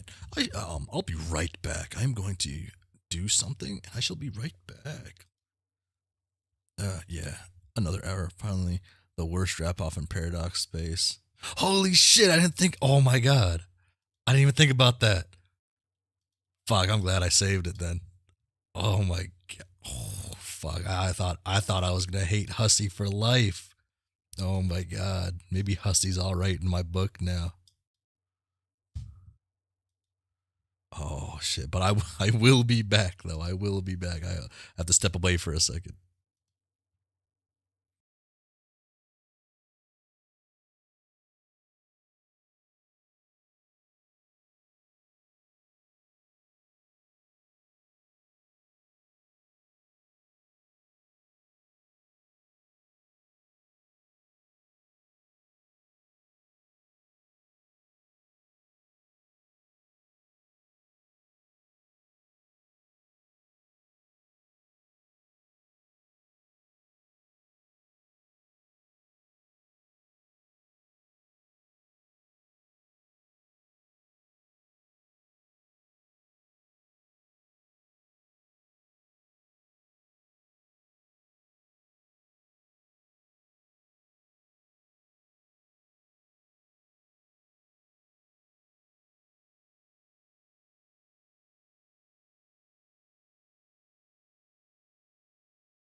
Hello, I am back. It's me. Remember me? I know it's been ages. Hopefully, y'all remember me. Oh, I'd be sad if you didn't. Oh, maybe I'd cry.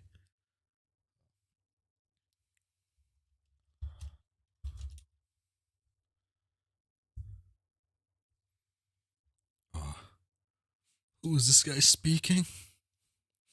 Oh, oh. What is this? Let's continue this. It's motherfucking magic. All you know, maybe okay. I don't know if this looks annoying on stream, but I feel like this does help me read. I was using this to read some stuff, and I thought it was helping me like earlier. So I'm sorry if this looks annoying, but it was helping me quite a bit. If motherfucking magic all we ever known at. Do they? Do they start the rap battle before this? Should I go back and get it? I don't know. It's motherfucking magic's all we've ever known at. Then it's easy to be missing what be fucking that haps. That's not right. Then it's easy to motherfucking and then it's easy to motherfucking to be motherfucking the haps. But I'm all scoping at miracles that are up in the air. Got my C on the of miracles. They're here and they're there. I be checking the miracles while falling downstairs. See the shit out of miracles that are all being up at the that are all being up at basically pretty much everything. Fuck. Oceans of Fago, fucking glitter like space. Fistful of stardust, what's poofing my face? A million horns honking rackets in piles. A one-wheel device, what can rocket in style? Is shit that's what I wish.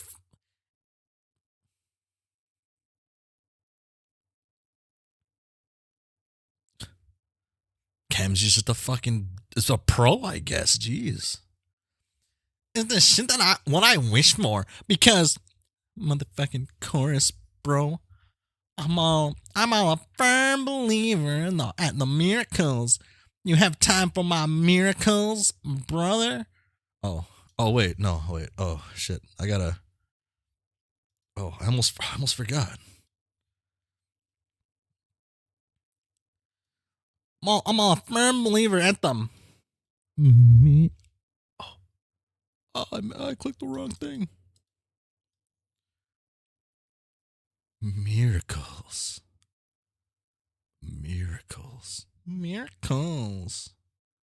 Okay, that was fun. That was a fun little time. Oh, do I have it set the mono? I don't. Fuck that. I'm up. You have time for my miracles, brother? Do you ever get your notice of the miracles? So many fucking miracles. The magic motherfucking miracles. Huh? Don't do that again. Oh yeah, that was so strict. Yeah, bro. Most definitely your rhymes, they are ruthlessly disciplinary, and my ear ducts have been naughty, I think. They are naughty for more. Motherfucking dude, you best understand I got more slams in me. They be as forever as my limitless faith and all my believings and shit.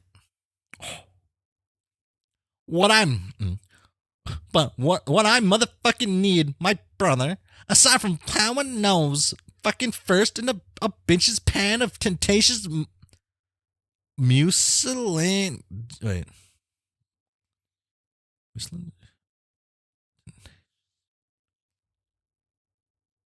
Holy fuck, dude. I swear it wasn't this hard to read Gamzee before. I'm losing my mind. Oh my gosh. I guess I don't see him as much, right? As when he first did, I guess. I miss Gamzee. And it's to check out what slams you can stick in my ducks. Yeah. Oh yeah, these must entirely be provided. They can't drop straight into the orifices you mentioned. I'm sure. Yeah. Purple on black is hard. Another thing. I'm pretty sure I changed up all the voices like a ton. Except for Carket and Gamzee, I think. I guess in John and Dave. I mean, I was talking about the trolls, and honestly, I forget about the humans sometimes, to be real. Fuck. Fucking drop it, bro. Drop it like you spaced out and forgot you were holding it in the first motherfucking place. You brought up a pen, in that last stanza. Ooh. But the one I'm a fan of, oh my god, is the pen-handled pupa. Ooh, shit. Yes, shit is a legit thing to say about it. About the pen, the man with the man grit. On Wham, I now slam it. Slam it like a motherfucking door by accident on something that hurts. Honk. Oh my god. You can't handle my slams well unless you can, in which case that's cool. I just served up the hoopla to goat noises that are hoopless. Ooh. About the pan who's called pupa. In case you were clueless about the pan who can man up and is able to stand up on legs unlike mine, which are functionally useless. Ooh, useless, I guess, huh? It'd be less. Do you want to say like less, or would it be less? I guess because clueless is here. You could slur it all into lust, right? Hopeless, clueless, useless. And then it's like, yeah. Shit, dude. Tavros, he died too young. Lost a fucking goat. God damn. You are dealing some hearty reproach tonight. Flying fucking high, man. Higher than a laugh hassing up on the motherfucking grief trapeze. Higher than a subjugulator getting his weep on for the vast Hong Kong, I believe. Oh yeah, they're dead. Oh yeah. I wish. No, bro, I'm serious. Your rhymes are fly as the most wicked piece of shit a miracles ever took in the sky. Someone clipped their motherfucking wings, so I stand a chance. Whoops. I mean, sit in a chance. Fuck. I'm messing them up now. The only thing more fly than the rhymes I'm saying to express all my malice is the ability he had, I wish was mine, instead of, I guess, this exercise paralysis. How could I have said that better? Look out for the motherfucking hook, bro. Get off of these wheels. Get off of those wheels. Oh, get off of those wheels. Get off of those wheels. If miracles aren't fake, he'll get off of those wheels. But high in this case has doubled the meaning. It means he can fly, plus he does high self-esteeming. That's two things he has that I'd rather were mine. His two flappy wings and his big healthy spine. Oops, that's three things. Get off of those wheels. Get off of those wheels. If miracles aren't fake, he'll get off of those wheels using my least useless foot to kick it back over to you, friend. Shit. Yeah, this is fucking long. I guess there's been build up though. Slam it, like the door in the face of a culling drone. Let's pretend that's a real possibility and not invitation to an even more painful death, just for the sake of that expression. Motherfucker. Pure magic is all when there's be hatching of frubs. I've seen shit that would shock your look stubs. I peeped on a place of 6 trillion hemos, all up that one rock, bleeding as equals. It's easy to see if you search all your feelings. That peace happens first and murder's the sequel. It's the beauty of the carnival. The magic's in the tents. Fucking darkness outside, but the light makes you wince. Just take my motherfucking hand, bro. Put your shades. Pull back the flap and get off of those wheels. Okay, I did. Now I'm on the floor, motionless in a terrible way. So now I got back on the wheel. Oh. Don't like that mark. Make it there. Oh, fuck. There we go. I thought it was nice, though. Ha, motherfucking yeah. Let's take this ninja tilted bench back to the hive with the chorus. Together, my miracles, brothers. Yes. I'm all a firm believer at the miracles. Do you have time for my miracles? Religious friend? Do you have to get your notice on one of the miracles? So many gratuitous expletive miracles. The magic motherfucking also expletive miracles. Fuck yeah. Here's where the slam turns into nothing but honks. Honk, honk, honk, honk, honk, honk, honk, honk, honk, honk, honk, honk, honk, honk, honk, honk. Fuck. It's less appropriate for me to do the honks than you, but that was still great. Yeah, bro, yeah. The slams were truly prime, and your religious views, though I don't share them, are reasonably inspirational. I think I'm in the process of releasing at least one tier. Me too, bro. Your motherfucking know there'd be some of my eyes royal jelly to go with your emotional peanut butter. Whoa. This is beautiful, dude. I feel so at chill with you. This is truly the worst rep off to ever exist in Paradox Space. Shit, man. These guys are actually like way better than some rappers of today, like who are actually like popular today. There's a lot of shitty rappers these days. There's always been. Honk too indeed. Yeah. Friendliness with you is pretty much always nice and fun to have. Hey, when we up and start to kick at this red team noise, you should make your way to get your hang on at my hive. Oh yes, totally. We could split a tin of the pimpest sneeze I got on the hand, baked up all special for you, and then maybe make out a little. I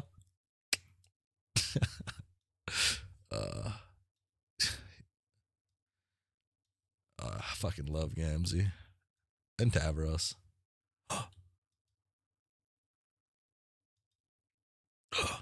Tavros, no. I guess no, he's confused, maybe. Scared? Nervous? Nervous-sighted? I didn't say that. None of my friends heard that in real life, so I'm safe. Oh. Next. Oh, shit. Oh, it's just a note. That's right, Gamsey wanted to smooch Tavros the whole time. Uh, I mean, never know. Never know. You're so cool. Oh, I'm scared. Jade, are you still responding to this memo? No. No. Not like this. Oh, not like this. God, Carcat, stop screaming at yourself all the time.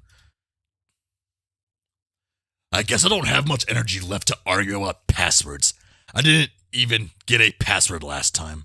I had to leave abruptly because Solix and Eridan started dueling again. And then Fafari and Kanaya. It all happened so fast, and now Gamzee is hunting us all down in murder mode. He's been taunting me through other people's messaging devices, and he's leaving me disturbing notes. I'm sure... Oh, you know, man... You know, what was I thinking? He just wants to make out with Carcat. Duh. Doy. Oh my gosh. It was so clear. Oh my god. He just got rid of the unwanted company. Gosh. I'm sure others must be dead by now. And now Solix is blind and I lost track of him somehow. I heard a stray honk and I ran and we got separated. And I'm starting to think that this must be a doomed timeline. That's why I can't get in touch with anyone. They must be dropping like behemoths leaving out there. And that must be why Future Kanai was talking in this memo. But now she's dead, which makes that impossible. It wasn't supposed to happen this way. Gamzee wasn't supposed to go crazy. I think if he does, it means we fucked something up. I mean, it means I fucked something up. He's my responsibility. I have to make sure he's safe, and I didn't do that. One time, one of the doomed Aradius told me she came from a time where he flipped out and killed everybody because of my failure. I didn't want to take her seriously, but I should have. She was constantly fixing my fuck-ups. Robots from the future, always coming back to tell me how some hasty shit I did with frog breeding or whatever would make it be impossible to win. My own personal mistake probably accounted for the doomed radio bots more than anything else, which was sort of the silver lining, I guess. I don't think we would have beaten the king without her army. Not that it matters anymore. I've also become just another guy in a doomed timeline watching everybody around him die. I was just sitting around here wondering what I could have done wrong this time. To make this timeline take a wrong turn, and pinpointing it seemed overwhelming since I've made more terrible decisions than I can even count, but I think, looking back, I know what it is now.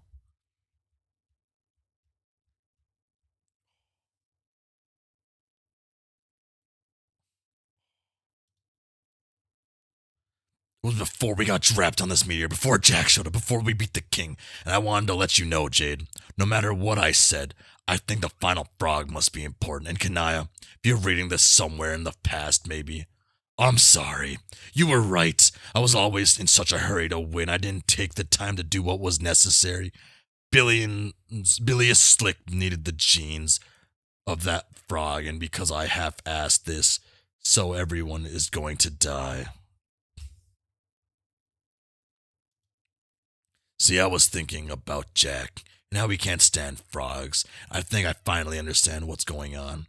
I think he knows what's about to happen at the end of our timelines.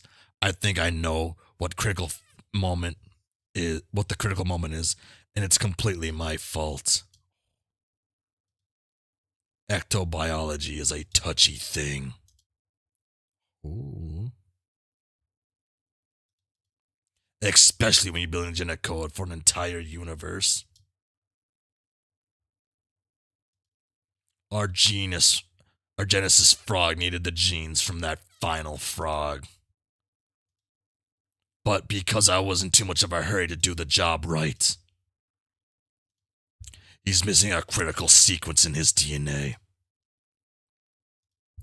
So when we made him and watched him grow in the middle of Skya, and after all the fireworks and fanfare from the vast croak had subsided, I kind of felt like he didn't look so good. Like he was sick. I think I gave him cancer. I gave your whole universe cancer, Jade.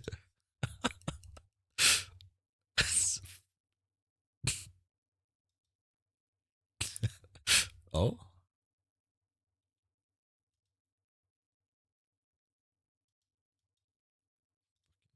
Sorry.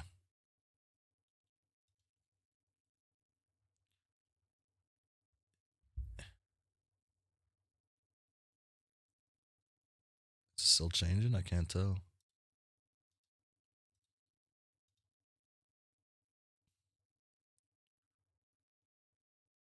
John and Carcat lived up their titles. Carcat is the cancer maker.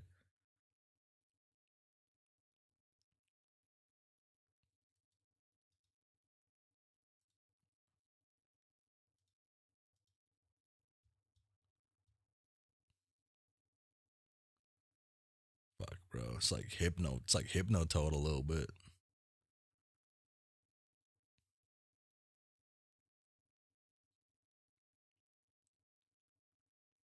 How long is this? Curious.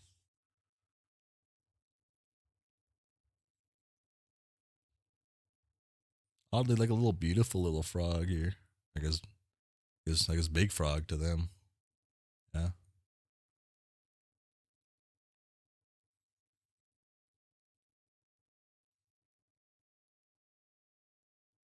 I assume this is it.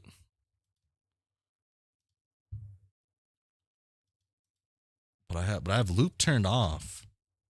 So it would have paused if it was done. So it can't be done. It's still changing, it's still flashing. It's still hurting my eyes.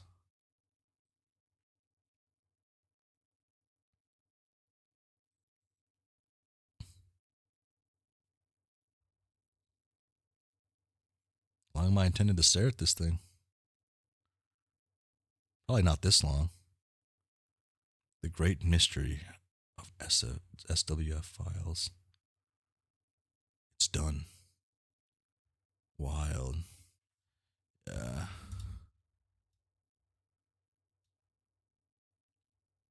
It wasn't done. You lied to me.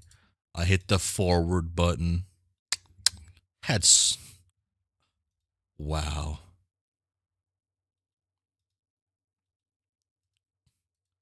Wow. Now I have to rewatch it.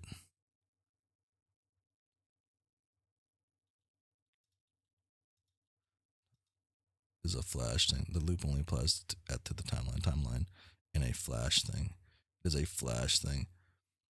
Yeah.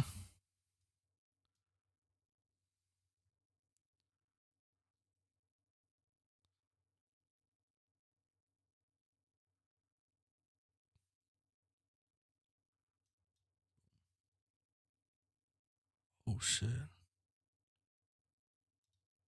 Bang bang. What did I say? Oh.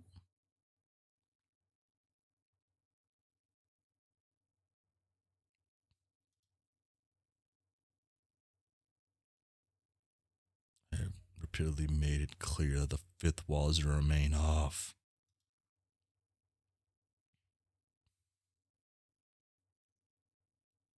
This is Rose's style, I guess. I guess they're twinsies. Twinsies, man. I refuse to acknowledge this foolish man's self-indulgent rubbish. His frivolous charades have no place in this building or anywhere in this reality. Am I making myself understood, young lady? Wait, there's a fifth wall. What's next? A second ceiling's next. Are you sure it was roses? I guess I don't know if it was roses. Now I'm curious.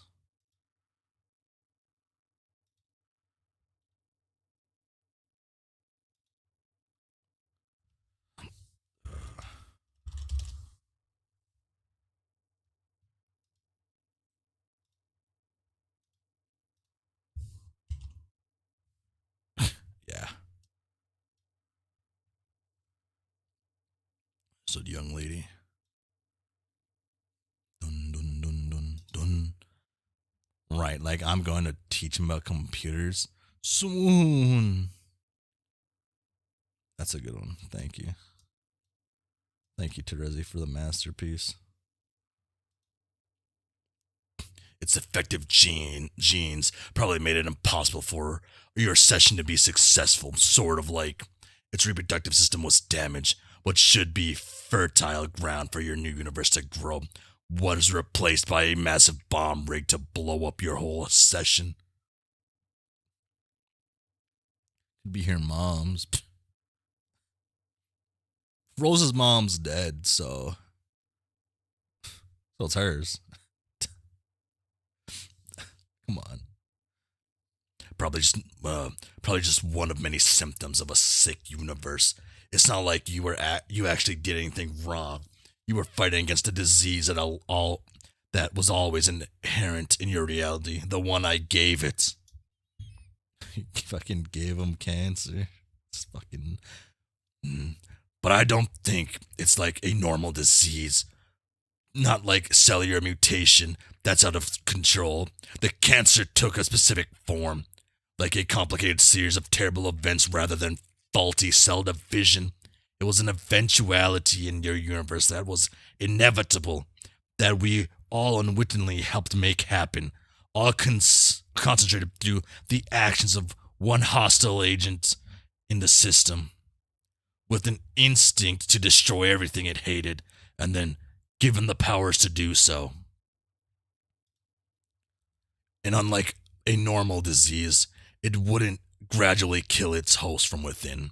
The cancer left the body, chased out as if by an immune system. But the problem is, it wasn't any less deadly on the outside, and no less determined to finish the job. I don't know what else it could be. What's waiting for us at the end of the countdown? Jack was expelled from your session somehow. He then methodically destroyed all of our planets, Prospect and Durst, and tried to wipe us all out, so that we couldn't do the same thing to him again. But he was always saving his true target for last. That one, the one he hated the most. Jack was the living embodiment of the disease all along. Noir is the cancer. It's him. Done. Anyway, that's the end of everything. Everything's my fault completely, and I'm garbage. Hope you enjoyed it, Jade. Not that you seem to recall this memo even exists. If you see Kanaya in Death Bubble Hell, please tell her I'm sorry I let her down. And if you see Solix wandering around too, let him know how ashamed I am. I ditched him like a coward because I heard a horn go honk. And Terezi, if you see her, could you give her a message? Tell her that. Actually, never mind. I'll probably be able to tell them all in person soon, seeing as an idiot in makeup is about to roll over my naked squeal pipette with a one-wheel device. I guess I could just do this.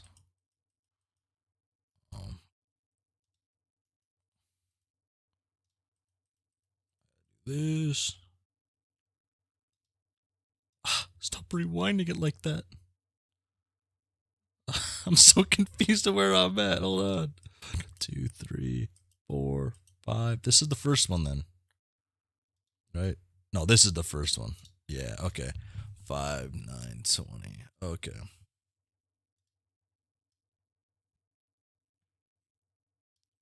Okay.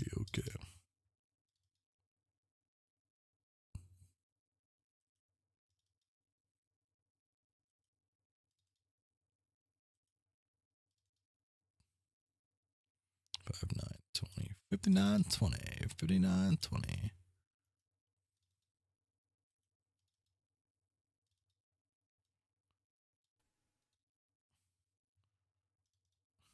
All of this just for the.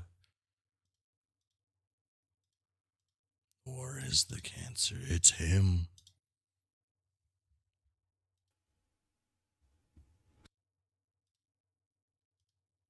Sullux is okay. He's with me right now. Holy shit, you're alive. Hold on. I really need to change these clothes. There we go. Boom. Oh. Damn, Gamzee.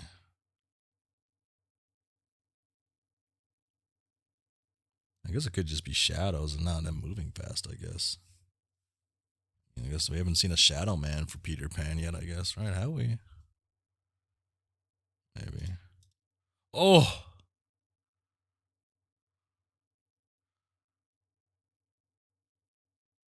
Interesting. Die like that?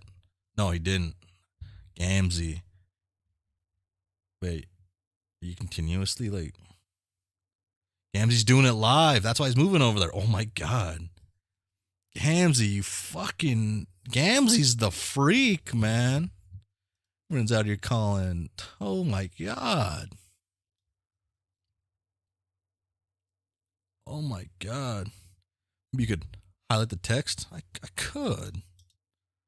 Or I could just keep going. I mean, you know. Oh my god. You sick mother. It's all your fault. It's all your motherfucking fault, honk. Okay. You all cracked off the PB and J. That's awful. Awful. That's gross. But I see it. That's a good name.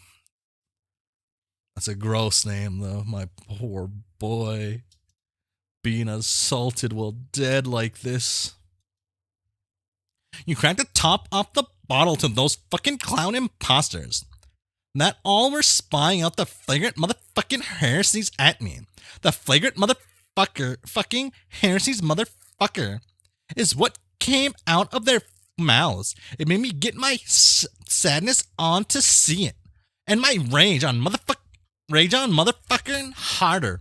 I'm sorry. All my life, I believed a motherfucking paradise to come. What the hell?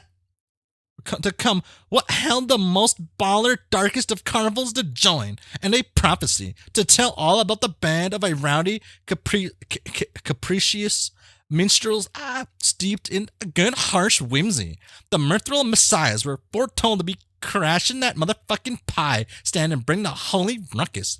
Like a giddy fucking ninja, one wheeling headlong at the hugest fucking horn heap Shangri-La's got to steam. I'm talking about the vast honk, you blasphemous motherfucker. What I believed in it to be was so beautiful. Us and them, all mellow and intense, bumping sounds, tossing back the fago and soaking the miracles up our faith sponges. While the special stardust rained down at our elixir sticky faces like a bunch of fucking fairy goddamn powder from religious space. It was going to be us and motherfucking them. Them and motherfucking us. Is this like some troll? You're a meshy. Is this like some trolling shtick, right? This ICP shit? But now, because of all of you and your fucking outrageousness, you stole up my miracles away by revealing at me how the wicked shit was really kicked. Like some filthy fucking scientist who at old times would be ruled unfunny without even getting his fucking trial on. And now I don't know what to think about the spiritual fantasies I had. Haha, best troll ever. I don't even care if you're really into this stuff or not. It's awesome. what stuff? Like horrorcore, lame clown rap shit. Dude, are you an actual juggalo or not? Bro, that word you used isn't nothing real I've heard of. It strikes me as another heretical fucking bastardization of some sacred shit I take seriously in my pump biscuit. I mean, I guess took seriously. Ah, dude, you really, do you really not know what I'm talking about? I have the idea that you put in my pan to sit there, that the Paradise Planet is a fucking joke and the miracles are fake, pure fiction. False, fakey, fraudy con jobs from a bunch of unfunny ninja, harlequin, shit artistry. I guess I should have stopped giving him this way I'm talking because of his texting. I'm already done his text though. I can't even tell if you're trying to troll me with this or not. You actually are having some weird emotional problems. Can it be motherfucking both things? Okay, I'm telling you. You need to go watch this video. The song isn't even supposed to be released for another year or something. But I got it from an inside source. This is as hot as it gets. Hang on, let me dig it up. God. Oh, I forgot to zoom in. Delirious Biz Nasty. God's Gift at Mr. Liftoff. C-Bone. Fantasy Trash 420. Nah, bro, the bird bath was fine. Gotta buy a new hat, B. That was messed up and cool. You pieces and no fucks Ollie's out. Got to get this with some collarbone broke before. Show you. Oh my god. It's all coming together. Oh my god. Oh my. No, motherfucker, no, bro. I'm not looking on any more of your blasphemous. I really just came back onto you to motherfucking say that, well, the sickening noise you did at me is your fault. There's something I did at you, what's mine. I did something that's motherfucking atrocious to your posse. Made your fucking whole crew of jokers get to be kind of mentally motherfucking unstable in fucking fact. That atrocious business I got to doing. I did that shit to your whole universe as a matter of motherfucking fact. You see, you motherfucker, you motherfucking see, I finally got all caught up on what's true behind the sweet murder mirth of the bitchin' blood curse. I reached deep down and got where all the real harsh whimsies were hiding inside of me. In the angriest ways I found the dark ancestral chuckle voodoos within, and then oh my god, I didn't even, oh my god,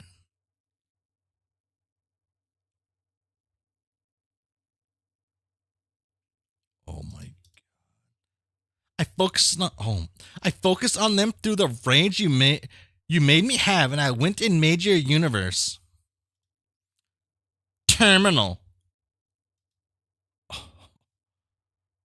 Oh my god.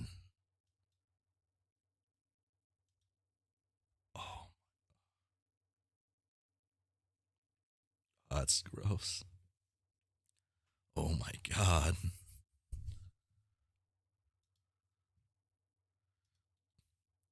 None of that really meant anything, but okay. Also, you have me confused with somebody else. We've never talked. I guarantee I would have remembered you. All that motherfucking matters is I remember you and what you did. I'm just saying, all letting you in on the ways I set the high justice in motion. Made us motherfucking square, you and me and you. That's cool, Juggalo guy, who I still can't quite tell is ironic about this or not. But like I said, either way, it's all good. Haha, you don't motherfucking believe? You need to get some more spiritually into your superstition ghost. Like the motherfucking faith chump that what I was. As if I'd forget to do my chuckle voodoos to you, to fuck up your dreams, to make your worst fears come alive, and get their haunts up on your your nap happy pan. What what fears? Is also the Witch of Nana story. Yep, yeah. She wants some fucking. She's really fucking good, man. Ooh, nah, it'll be revealed. Yeah. What's? Oh, you motherfucking no, brother. It's the fucking puppet, the one that's all got to be my best fucking friend I got now. Now that the other buddy managed to be having his head chopped off. Oh God, did my bro put you up to this? I should have guessed he might have had in some of these shitty trolling escapades. Your bro's dead, bro. Couldn't keep my new friend captive no more. Released your nightmare right into my warm fucking embrace. And now I listen at what they whisper through my ear ducts. Oh, Jesus. You are fucking insane. I'm all hearing these amazing motherfucking things. I think you'll help me refigure out what the real reality about the miracles. You'll help me to motherfucking discover the truth of who the messiahs are. The real messiahs, not the false messiahs. Ha ha ha. Honk. So, my bro's idiotic ventriloquist dummy is responsible for this schizophrenic bullshit, is what you're saying? Motherfuck, yes, bro. What else does he say? He says, all in this funny little voice that is so very, very, very, very quiet. It's time to go motherfucking kill them all. Well, that sounds about right. Better do what he says, dude. Oh, fuck. Yeah, haha. Here I was to come up with you and all these unruly upbraids. I got pent up. When you know motherfucking what, I should be getting grateful to you for what share. Sorry, I had a quick thought. I know I should continue because I'm like technically like streaming this to people, right? But like wanted to like I just wanted to double check a picture I have. Where's the picture at? Oh, did I not save this picture? I might have not. I don't think I saved the picture. Never mind. I can't even double check. This is sad. I can't double check what my thought was. Oh well. Oh, I wanted to. Oh. Yeah, huh. Here. Oh. I should be getting grateful to you for sharing at me with your way of ridic heresies, brother. The road to the dark carnival has never been before paved, with louder honk horns to tread upon, scare the living motherfuck out of the lowbrods, faithless with each step. Ha ha ha. Yeah, you are either literally an insane psychopathic murderer or some kind of trolling savant. Time to block you now, but let's do this again, okay? You fucking know it, bro. I like you. I wouldn't mind taking that pale marshmallow you got as a nudge bone off your shoulder for this collection I just got started on, and add a little strawberry jam to this peanut butter sandwich I'm making between my motherfucking lips. Holy shit.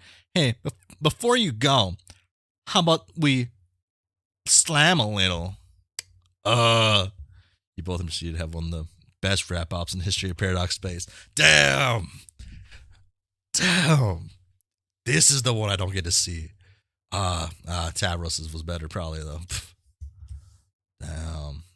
Fucking monster. Boom.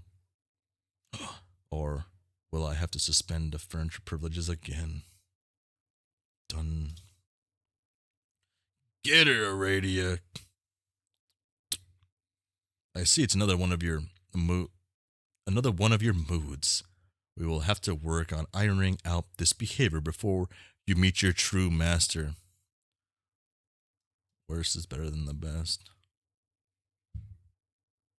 Oh, wait. He is a far less gracious host than I. Wait, what are you doing? No, stop that. You're in yourself in a more symbolic manner this instant. Oh, thank you.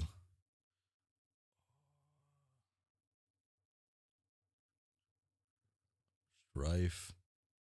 I'm assume I know these ones. I'll assume I do. Because these are just rows. Oh.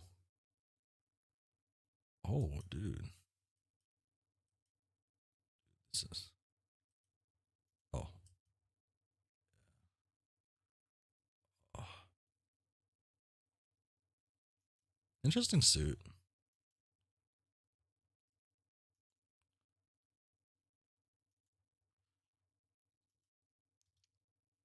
Oh. Oh. Is this what we're doing now? Maybe I have not been strict enough with your breathing privileges either. No. Whoa. This vessel will reach your planet eventually. You can either go home the first fast way or the slow way. You express ticket. Your express ticket can only be validated with a display of good manners, miss.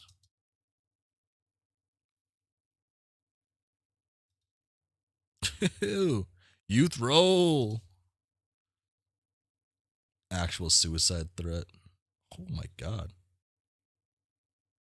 I'd I'd probably just die. Oh my god. And there go the electricity privileges. The Londian of her. I don't know. Huh. I think now would be a good time for another round of re-education regarding her purpose. A little refresher on the prestigious employment opportunity for which she is being groomed. Since you are still my guest, it would be please me to tell you this inspiring tale as well. Hmm. It is a tale to remind her of the sacrifice she must make, once serving to remind all of her people of the sacrifice once made by long forgotten heroes in a discarded reality. It is of this sacrifice the sufferer died to speak the truth, and it is his tale I will tell you now.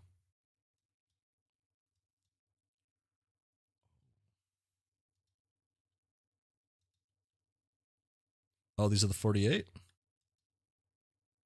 Was it 48? It was 48, right? Or was it just 24?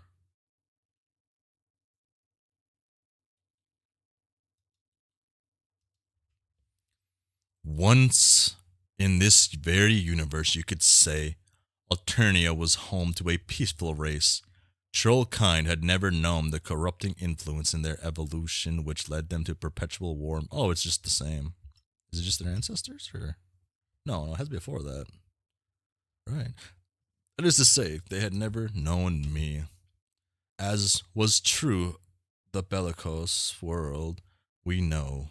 There came to be 12 heroes on this, oh, it is just there, of this peaceful planet. These heroes, too, had 12 ancestors whose fortunes were entwined with theirs. These 24 figures of legend were not of this world, but sent from the sky, delivered from a reality not yet conceived. On the eve of their race's extinction, the 12 heroes would begin playing a game. They would make an admirable effort, but they would fail. Their civilization had not prepared them for the rigors of this game, and the ultimate reward would fall shy of their grasp. But their failure was more comprehensive, more systematic than a result of a simple inadequacy so common to young players of this game. Though they could not recognize it for the bad omen it was, this session was not the one in which they had been spawned. Such is the symptoms of a subtle glitch affecting certain sessions. An error designed to trigger an unfathomable cascade of misfortune throughout paradox space. This glitch is the calling card of the one I serve. It is the discreet, gentlemanly manner in which he reserves his place in the universe for later visitation. The heroes, understanding their defeat was absolute, sought advice from the mother of all monsters. She offered them a choice. The heroes could either accept their defeat along with the extinction of their race and put no others at risk, or she could show them a path to a second chance, to a reality in which the chosen heroes of their race would be strong enough to succeed with ease, and claiming the reward. This reset would come at the cost of wiping the failed heroes from existence. They would live new lives from scratch, playing different roles in the reset reality, with no memories of the game they played or choice they made. The heroes chose to accept this bargain and scratched their session. Yeah. In doing so, they jump-started the reality in which the 24 figures of legend would together be created, and I as well, and then sent back in time to take our places in history throughout, though I was delivered well before history even began, before the dawning of life on their planets. This time, I would oversee its development, and thus fulfill the mother's promise of an aggressive, ruthlessly prepared group of heroes, one that would not rest until victory was secured. The young 24 would again be scattered in two groups, 12 modern contemporaries and 12 ancients. But in addition to losing their memories of everything that had happened before the scratch, there was another catch for the failed heroes. In the new reality, they would not serve as heroes. They would mature to become the ancestors of the 12 they formerly regarded as theirs. And this 12 would be chosen for glory. These children would be the heroes to achieve victory and have the reward easily within reach. Of course, this promise was fulfilled to the letter, as you have seen. The entire bargain was executed without a single hitch, as those authorized by my master always are. There was, however, one minor anomaly. One of the failed heroes in his new life, as an ancient on this now brutal planet, began to remember. This is his story. This is the story of Signless.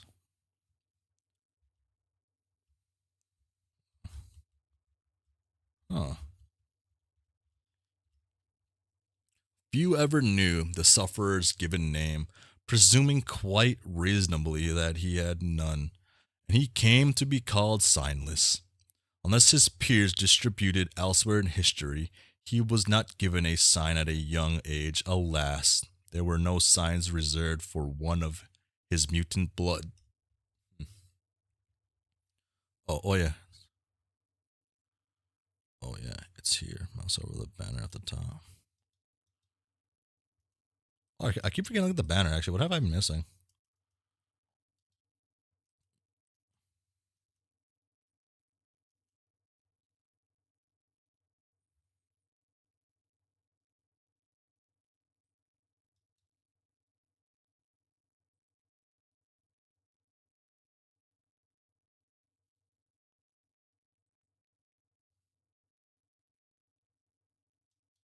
Yeah. Let me go back. Oh, I got messages. Shit.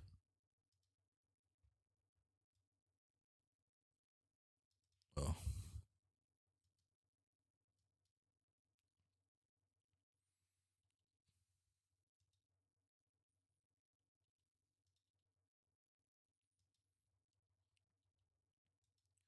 His his genetic deviation from the social order made him a pariah, forcing him to wander the world alone for many sweeps, concealing the color of his blood to avoid certain execution. But it may also have been due to his mutation that he began to have the visions, spontaneous lucid imagery of his world in peace. Before its fall, he would never see the completed picture, or fully understand his previous incarnation's role in prompting this fall, or know of my hand in it. But the vision showed him all he needed to see. They held the promise of his people's true potential. Beneath the ages of conditioned cruelty, they held the spark of revolution. In time, the visions gave purpose to his travels. He would preach heretical. Oh wait, no, no, I'm dummy. And ideas and else dared and tied. He let on risk disgusting. He espoused the virtues of forgiveness, compassion, and equality among all bloodlines. He distributed his message intelligently, carefully to preach only to those receptive, never attracting unwelcome attention. But his growing moment could go unnoticed by the authorities for only so long. The Highbloods were livid over the unprecedented heresy, and soon a massive sectarian war followed. Oh, it's that war. Spreading across the planet and throughout the galaxy. The conflict was lopsided, of course, with the Highbloods given full support from the condensed and her sea dwellers. Inevitably, the signless would be captured, and when he was, it was not a matter of whether he would be put on irons, but how hot they would be if he failed to recon.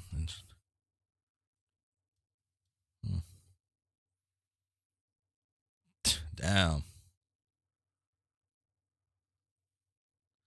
During his penance, it was said the sufferer's compassion for his people underwent a divine transformation into limitless burning rage. It burned hotter than the iron shackling him to the imperial flogging jet, and redder than the blood soaking his righteous leggings. When he was finally killed, his anger rung through the cosmos with his last breath. The vast explicative was his final sermon, and somewhere encoded in its wavelengths was truth in his teaching, waiting to reveal itself to anyone who would inherit his burden. Troll Gigas. They are.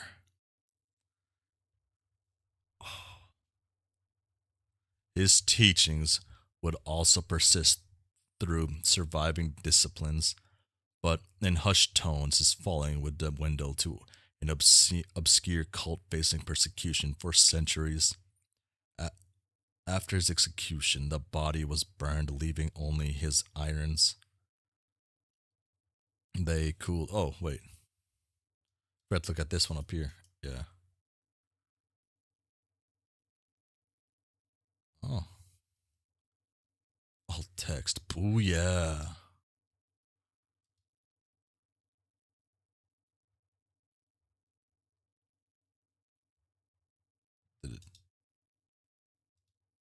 Does it just say booyah? Is that it? Booyah. Crazy guy. What's he doing?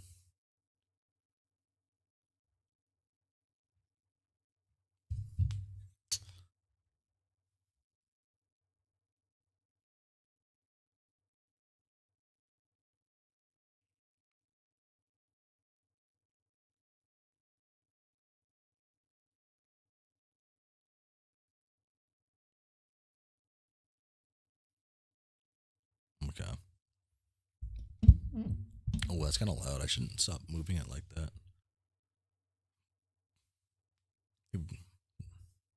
After his execution, the body was burned, leaving only his irons. They cooled in the ash as if his anger itself was subsiding, and his followers appropriated their shapes in defiance of the Highbloods. The symbols became the sign of the signless, always shown as colorless as the cold iron. To conceal the stigma of his hue, this was as much as a reminder to his following to remain hidden as it was the sufferer's sacrifice, and his rage hidden like heat in the irons, one day to be reignited by another of his bloodline.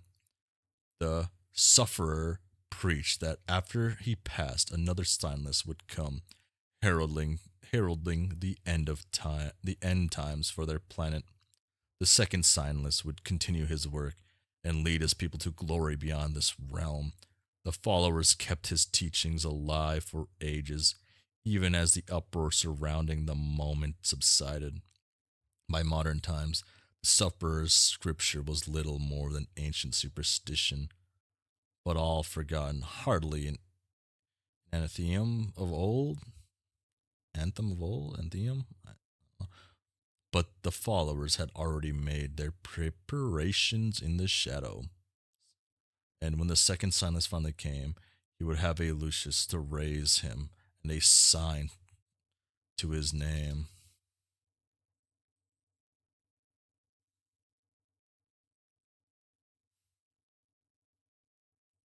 Lord Glare was a follower of the sufferers. I assume they all were.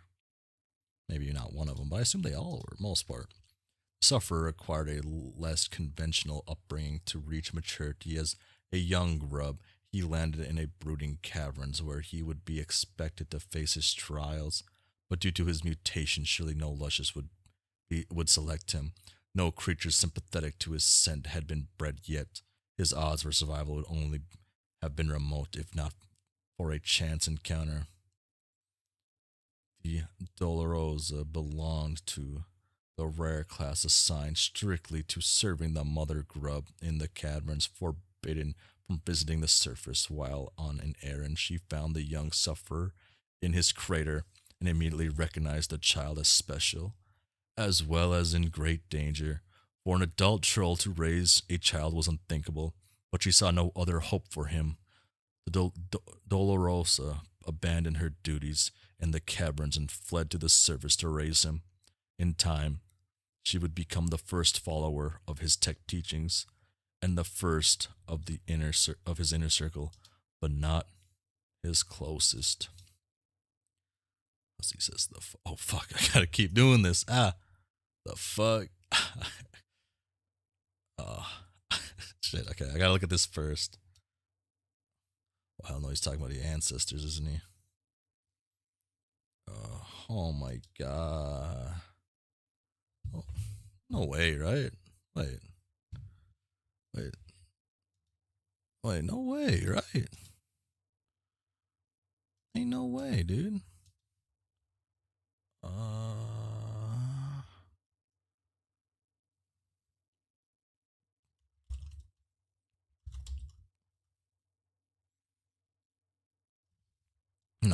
No way. It's just a coincidence. I'm trying to think of who this guy of Solix kind of look like. Solix's dude looks like ancestor.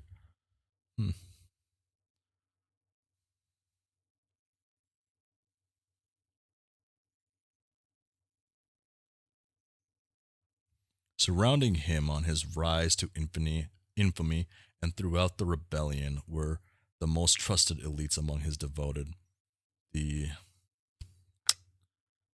Ionic was a mage of unequaled telekinetic ability, who was, upon hearing the words of the sufferer, was inspired to free himself from the sort of slavery typical of a mentally gifted class. But his most devoted of all was his discipline. The disciple. Yeah. His outfit reminds me of something. Psionic. Okay. Okay. The outfit reminds me of someone else's outfit, but I can't think of who it is. It's like a couple comics, but it could just be generic. But his most devoted of all was his discipline. She listened to every vision he retold, every lesson he preached, and faithfully recorded his scripture. Her ear was open to him always, and in time, his heart opened to her. To spread his message throughout the world, they took to the seas in the vessel of legend known as the First Ship. It was said their love went beyond the four quadrants, transcending the grid entirely. Whatever that nonsense actually means.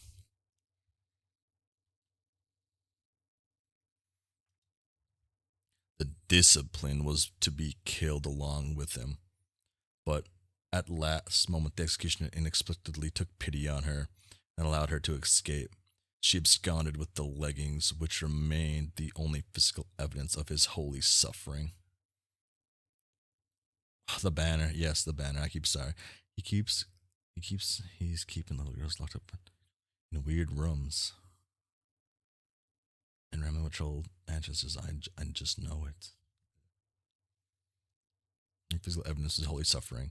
She hid in caves for many sweeps, transcribing all of his scriptures from memory on the walls in the blood of slain creatures, and lived the rest of her days in monastic savagery. Her dedication would be critical to the persistence of his message. But the Dolorosa was far less fortunate and was sold into slavery. She spent the rest of her life as property of vicious sea dwellers. As for Psionic, he was enlisted in a far worse, if more prestigious service. He was forced to serve as the helmsman for her condescension's imperial battleship. Psychics of his kind were exploited for interstellar travel, and his abilities made her ship the fastest in the fleet by far. She grew so enamored of her helmsman and his power, she would use her touch to extend his lifespan to match her own. Oh, there it is. Together they explored the stars for thousands of years due to the speed of her ship. She would personally expand the boundaries of her empire, typically being the first to greet new races before conquering them. I keep forgetting, yes, I'm sorry. Not in my fucking comic, author's blood. Helmsman is a Dune reference. Man, I haven't read Dune actually. But like anything sci-fi esque, everything's a Dune reference. I hear. I've missed two. Okay, which two? I've looked at this one. I've missed this one. I didn't look at this one. This biggest place I thought I need to. Did I miss another one? It's not that important. I bet he's behind this door. You hear me scratch, the jig is up. After making first contact, occasions which she generally kept cordial, she would move on to new territory while a division of her fleet set course for the unfortunate civilization and proceeded to tear it apart. It could be any of the lethal brigades under her command to receive the orders, be it their executioners, Cal Calvareapers, Laphasins, or ruffian annihilators. Each was notoriously cruel in its own way, and each carried out orders with absolute loyalty because, well, the Condens could extend a single life on her whim. She could just as casually cut short that of millions. Damn. Conrad, handed you stop clogging the story with your troll fan fiction. This instant, damn, it's fake. It's not even real. Damn, okay. Damn.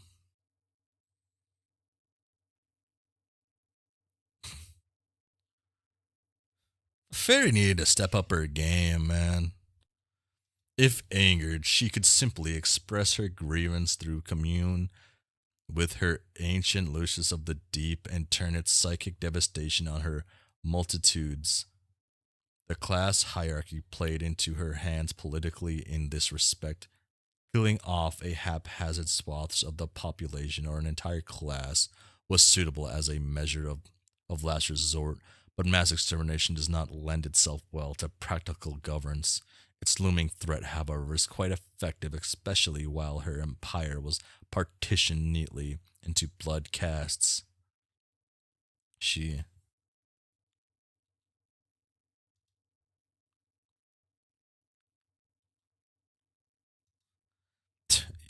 If the author Sona says it's not true, it's not true. Come on. Come on. Fuck, where's I at? Cast.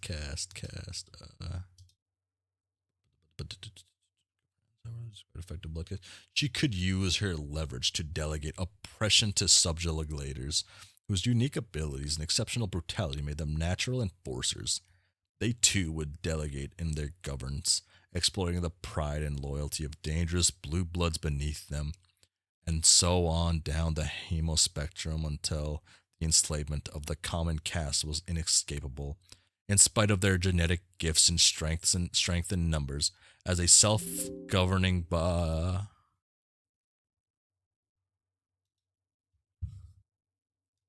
was that noise? I don't know the command to check what that was. Now I'm scared. Did a Trojan just activate? Did I have a Trojan virus that was anti-Homestuck and it just like, well, you're too far into Homestuck. Self-destruct. Oh, wait. Why not read that one? But her force of Cedo is equally formidable. Oh. Oh, wait. The undueling portion of her empire was formidable, but her force of sea dwellers was equally formidable, and the two were kept in check, not only with the threat of psychic annihilation, but their mutual hatred and distrust. The only threat to her power was the unification through uprising, a possibility made remote once she fully decentralized the race from the home world. She scattered all but the children throughout the galaxy. After the most recent rebellion led by the Summoner, upon doing so, she became so comfortable with her grip on power, she risked venturing deeper into space than ever before to grow her empire. But the more space she put between herself and their first name of the planet, the more she risked weakening her bond with the monster.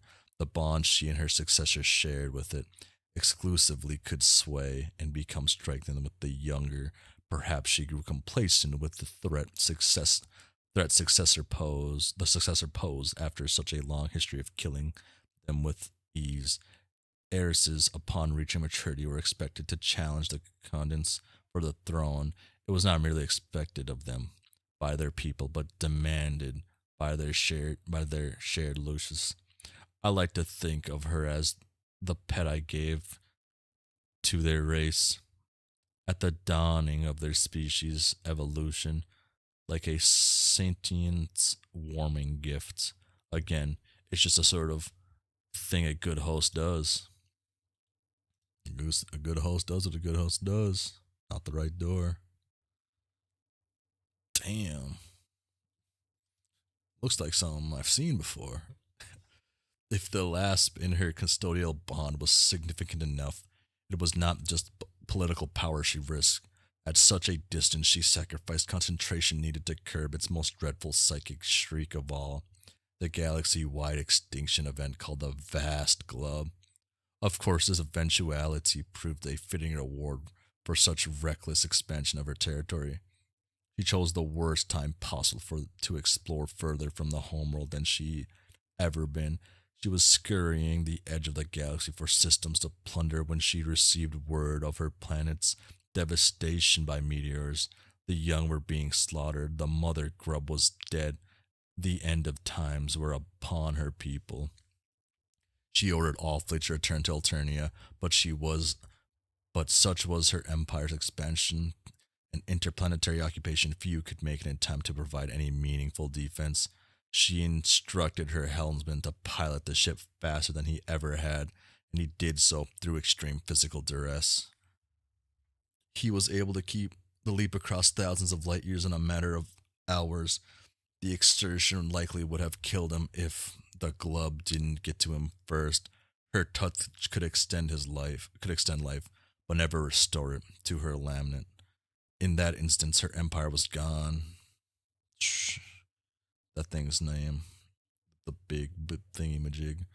Swan Song wiped out her entire race, save the constants in her long heiress, leaving the empire nothing more than galactic necropolis of floating tombs. It's like the right place. The hallways around the corner. Stupid. She was forced to continue the journey home on auxiliary power. Her ship now travels near the speed of light, a pale shadow of its former velocity. It would take her another 612 solar sweeps after the glub reached her destination. Dread glub glub? Okay, thank you. She should arrive any minute now. When she does, she will find nothing but ruins and dust. If she cared to look closer, she would find a city of slain exiles, a man on the moon, and a pair of black lovers locked in a deadly dance. But whenever she looks or not, one thing will find her with certainty: a new employment opportunity.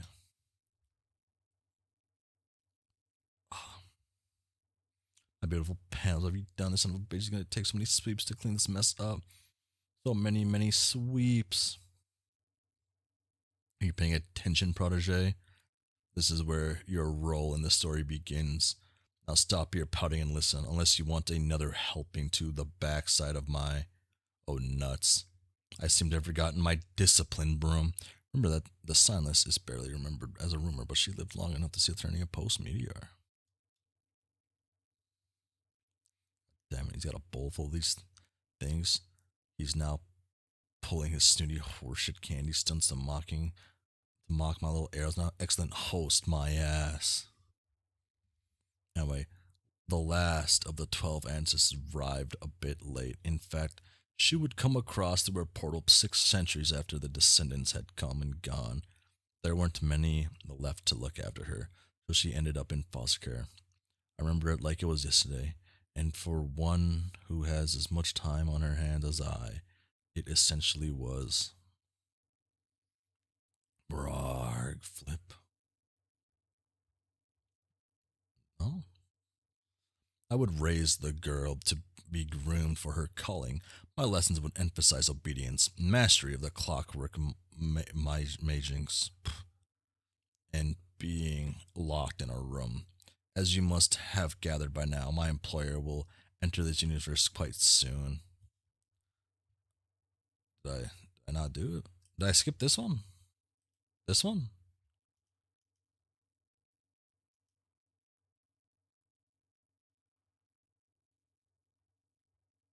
Weird. As you must have gathered by now, my employer will enter this universe quite soon. I will then relinquish my custody to him, and she will serve his handmaid for an eternity to be specified.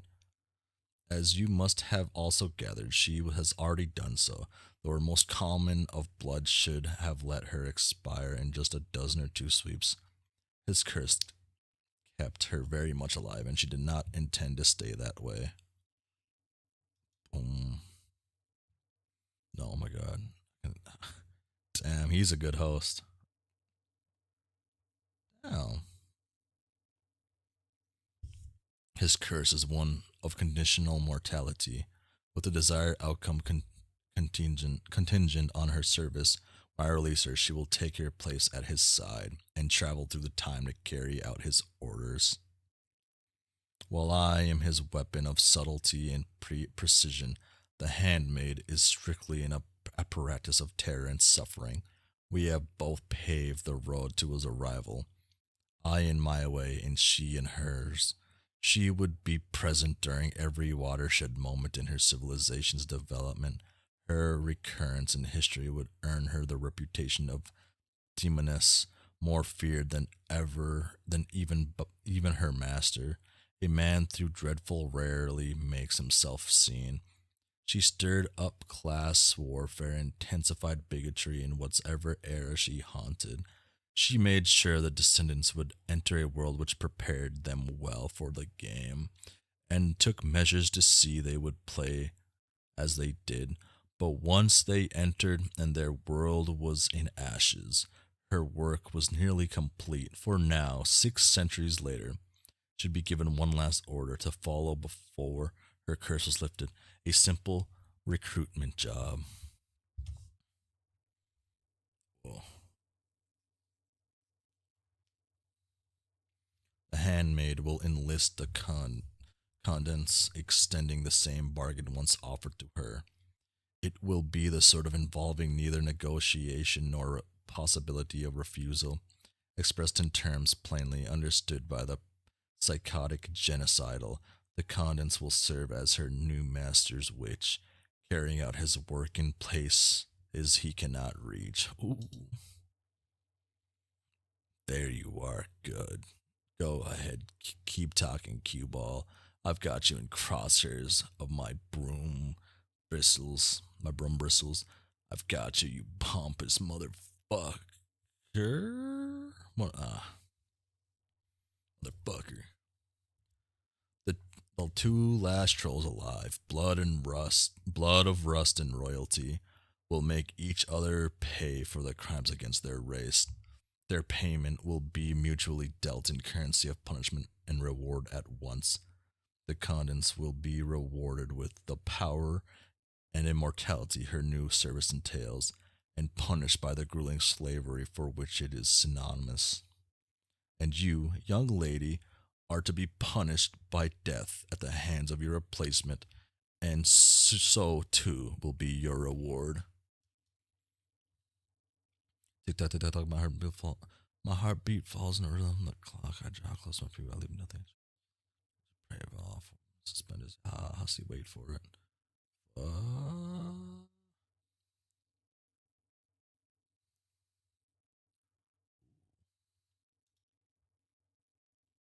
Oh, so that thing has been changing and showing stuff. Okay.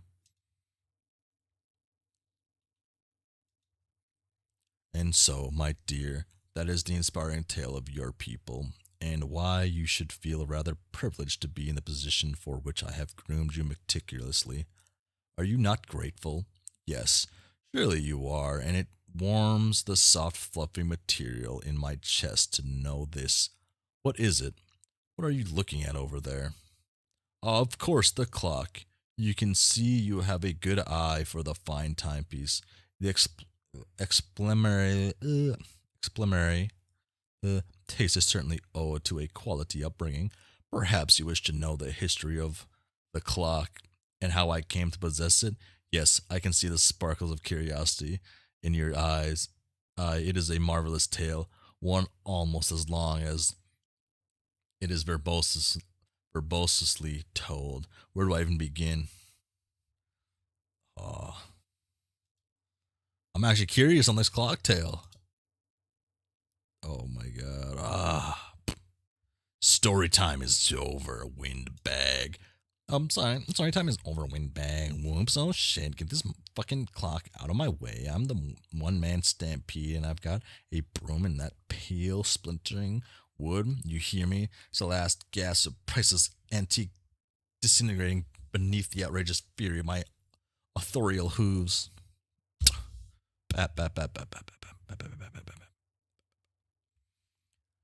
If I have to put up with this one more smug meandering interlude in my own story, I'm going to crack your head open and serve you a heaping bowl full of your downy soft puppet ass. How do you like that for hospitality, Doc? I believe you'll find that as hosts goes, I'm simply the best there is. Everybody's totally fed up with your condescending, self-indulgent narrative style. They all go back to a slightly less condescending, slightly more self-indulgent style. See, even the little girl has had enough of your shit. Run, Aradia's ancestor, run. You have locked up your last Asian schoolgirl, you sick fuck. Oh, don't you flop around at me like that. Are you listening, little man?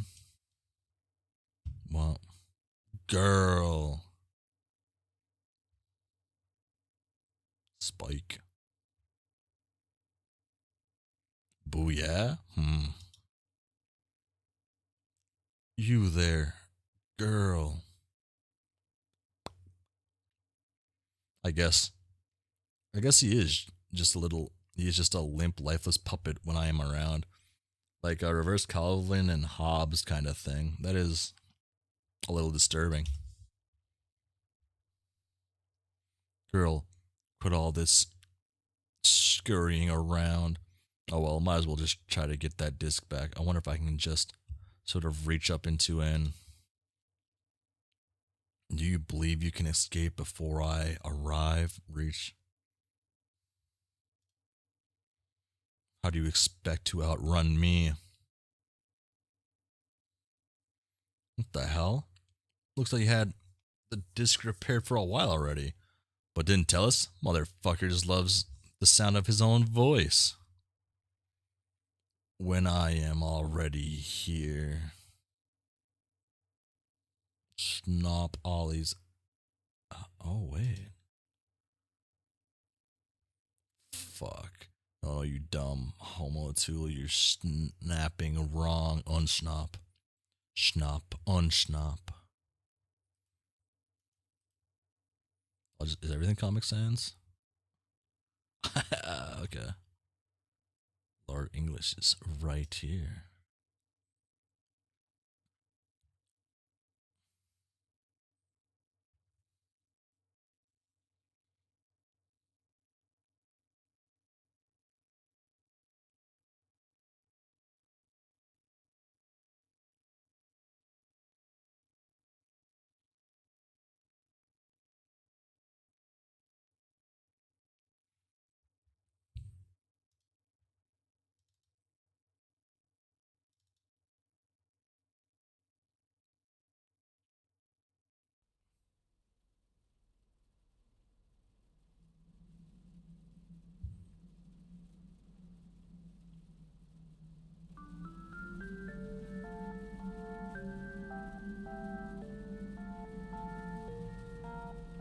I don't know if that's loud. It might be loud if this gets louder.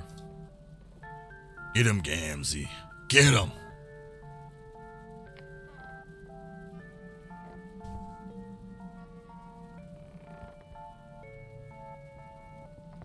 It's a good volume. Yeah, I just don't know if it's gonna like get louder, like much louder. But Eric Shield doesn't miss. They're pretty good on keeping everything pretty good, pretty balanced.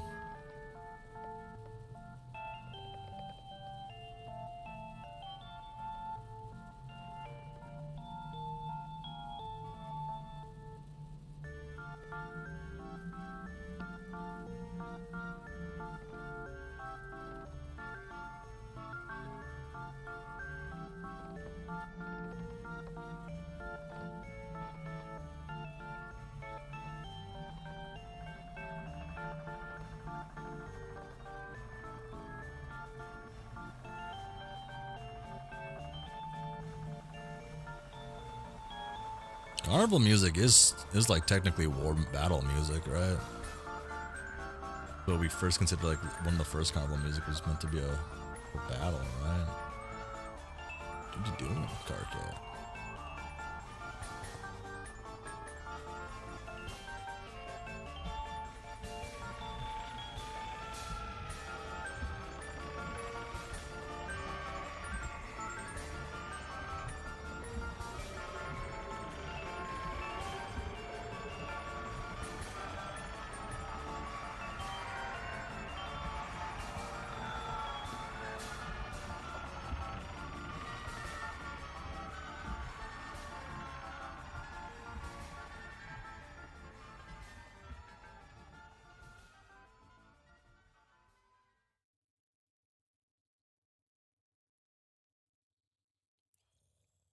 Okay.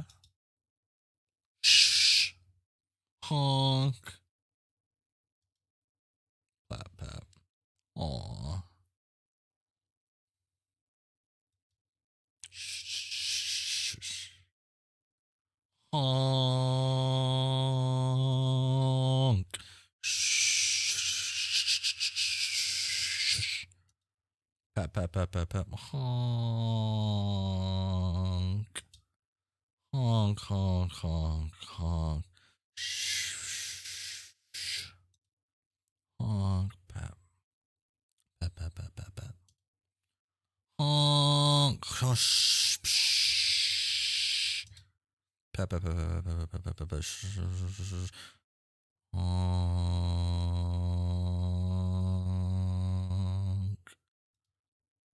Aw.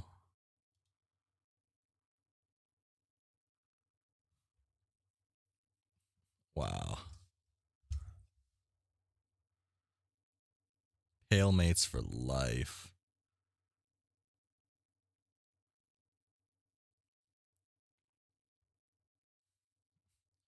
Aw. So wonderful. So good. And the night of blood so embraced the bard of rage, and in each other's they were a quivered, and with the righteous pap and blessed shush he did quell his brother's fury. For the knight looked upon his bard all acting up and completely losing his shit, and he did resolve to calmeth his juggalo ass right the fuck down. And so calm down his juggalo ass was, and would continueth to be for all time.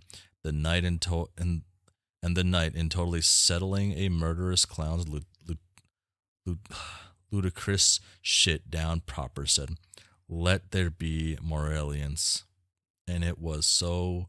And between morals would flow bounteous mirth, and they did a hug bumpeth plentifully, and hongs of reconciliance echoed far and true and depth into darkness upon faces.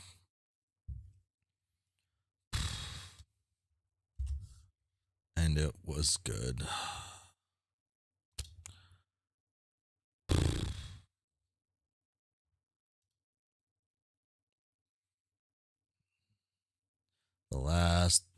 The last recap I wrote was that really big one in the white ink, and Jade had just humped her dead dream self into backspread and prototyping. Then Jade tried flop destroyed the no fuck this.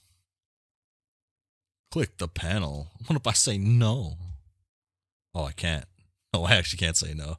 Okay. Shit.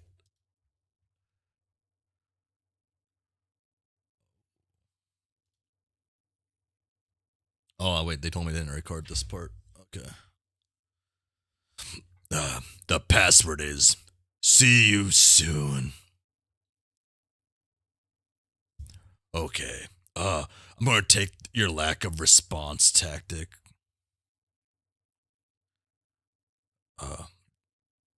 Verification. Also, this pretty much has to be the last conversation we have, right? Your time limit cuts completely in a minute or two because of the scratch. What are you looking at up there?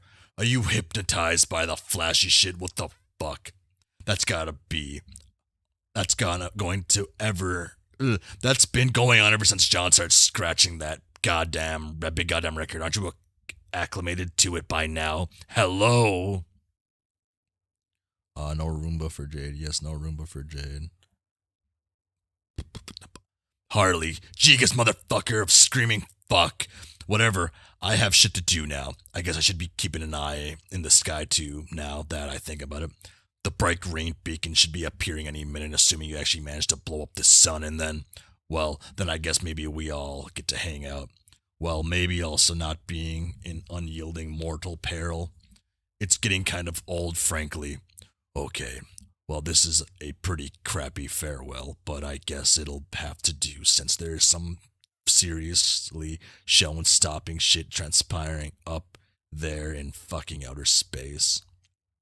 Later, Jade, I'm going to make sure John knows what the hell he's supposed to be doing, and in case none of this works and we don't actually get to meet, I guess I should say, since apparently my gutless future self can't express himself and never get around to saying so, thus leaving it up to me, as usual, to say that, oh, sorry, I was distracted.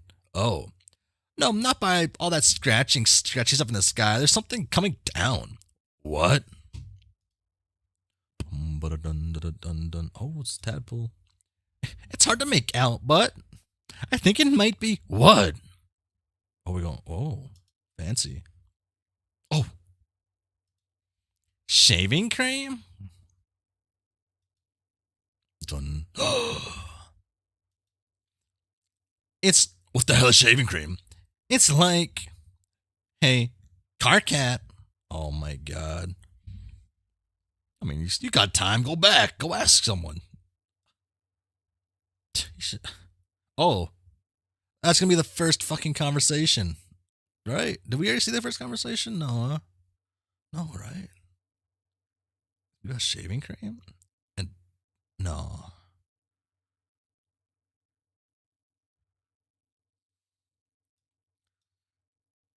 Oh. Ooh. Oh my god. Oh, you did good, my guy. You did good.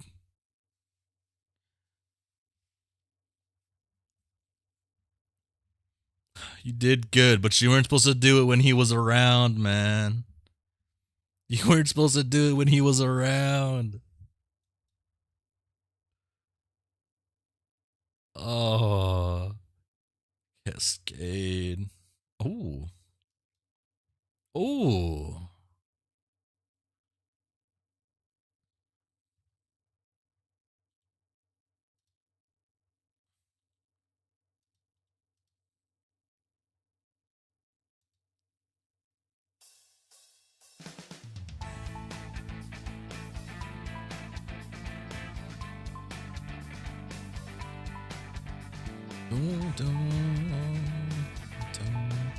We made it.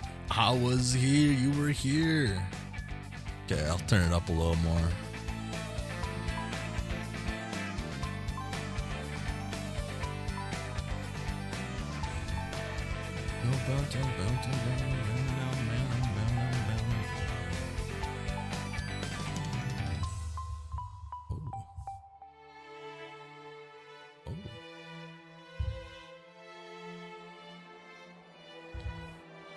Oh. No.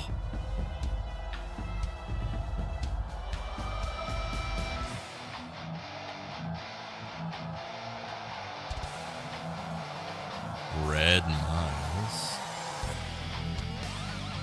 Oh.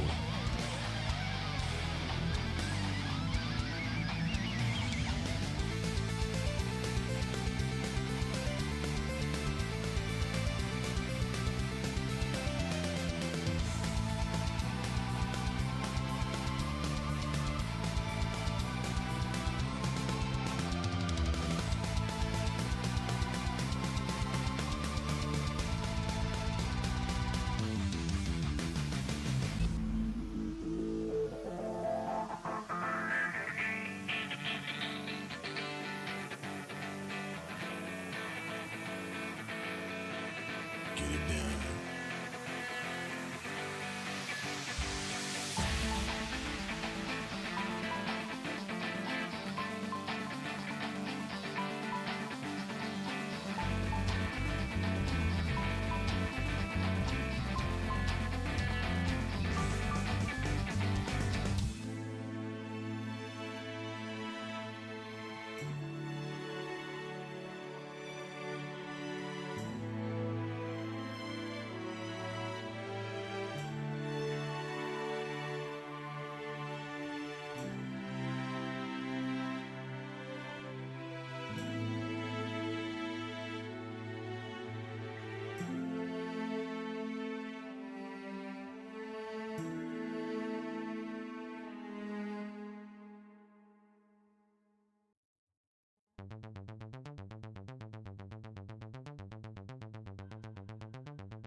No.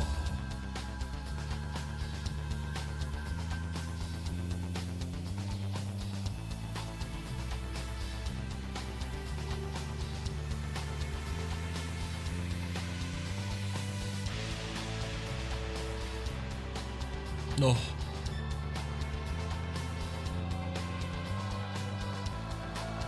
Oh. Oh. Ooh. Weave. No.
Okay, so that does count as being alive, I guess.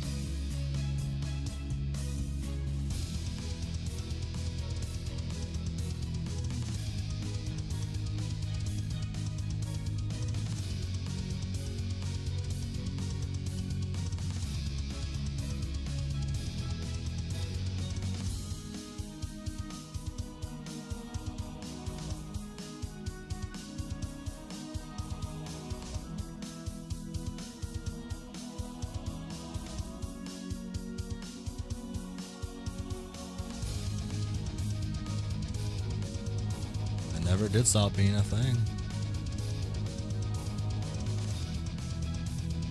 That was truly the self-fulfilling prophecy.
Jay and John finally together. Weird first meeting.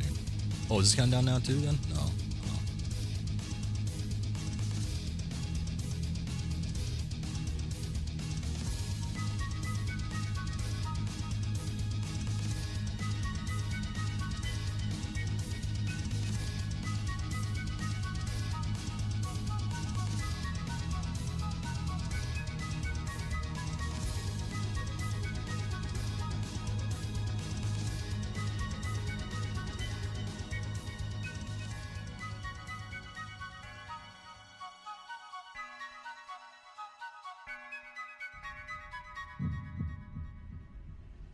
Suckers.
as you watch Mrs. Big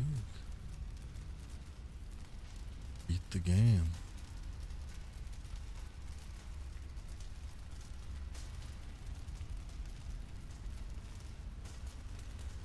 Okay. And now we're officially halfway through. End of Act 5.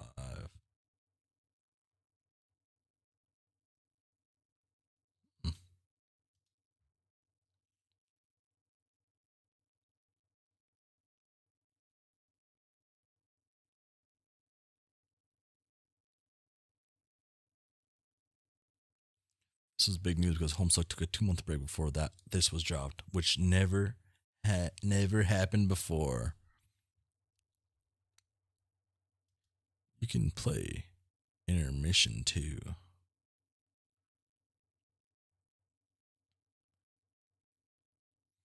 really see why this needed a breakdown like Hussie. Week-long break for, but 2 months was too long. 15 minutes long to make that. That's a lot.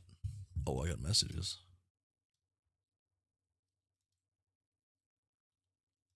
Oh, I thought I had messages. Oh.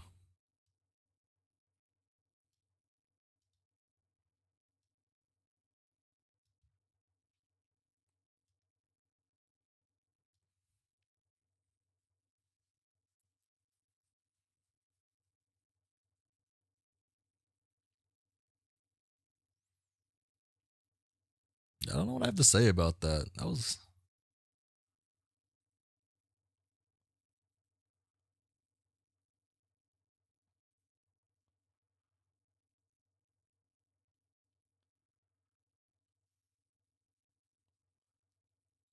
Hmm.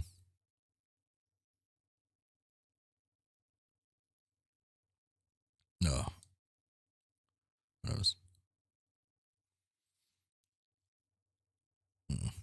I mean, saving the intermission for end Act 2 for next time was way too long. It's really short. Is it the intermission's very short? Okay.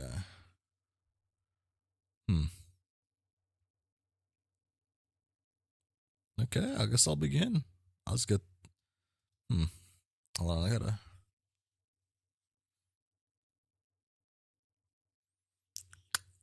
Interesting, okay. Let me play real quick. Also basing epilogue. Flash to Cascade. Okay.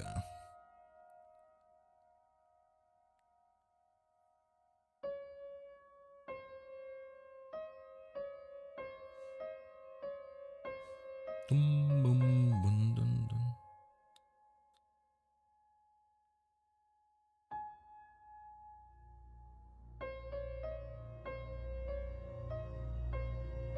There it is.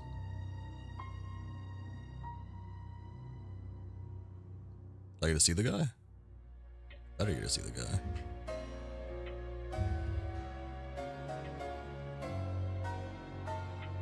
Okay.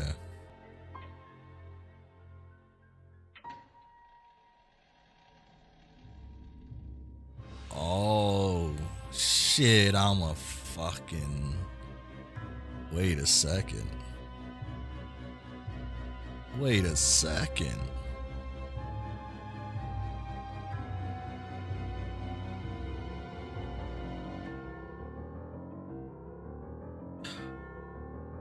Fucking hell.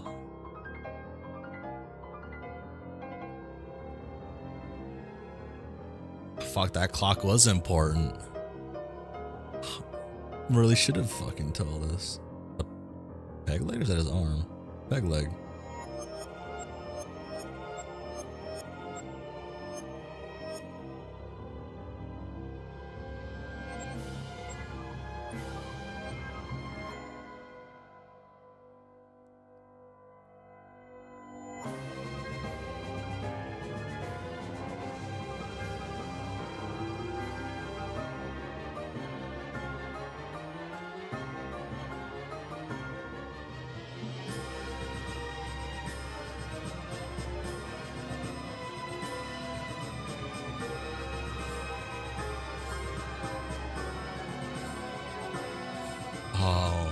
ugly as fuck.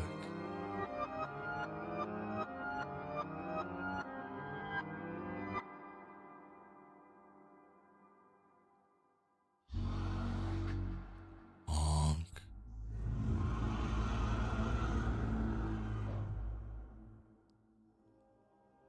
Honk.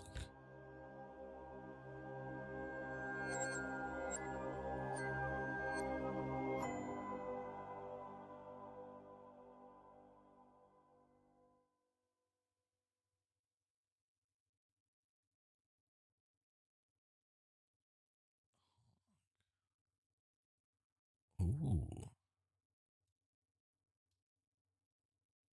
And a mission too. Fuck.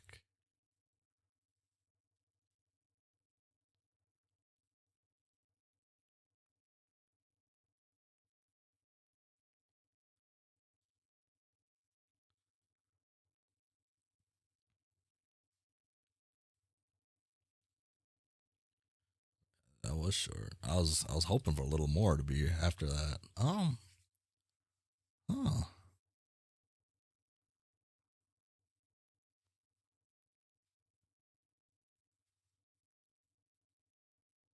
Now you have to wait until next time. The three god tiers. So the trolls can't get god. I guess it's not implied they can't.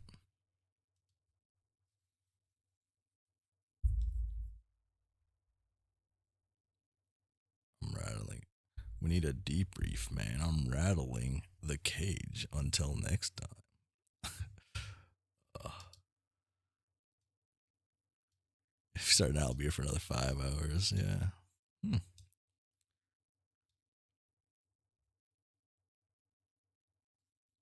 you wanted a bit more, there's a post on Tumblr that explains the collection of Cascade a bit. What was it? Tom. Oh, my boy Tom.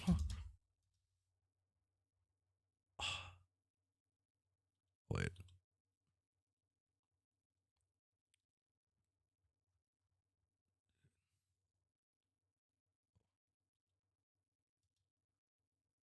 Dude, my boy Tom. Who's on the credits? Oh, these are all of them. Cascade broke Newgrounds. Oh my god.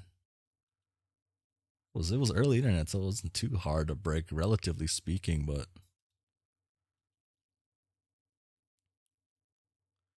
another 5 hours career, let's see. Music and guess literally the best news series. Not the real Tumblr. Yeah. Newgrounds MSP both crashed for days on end. Jesus.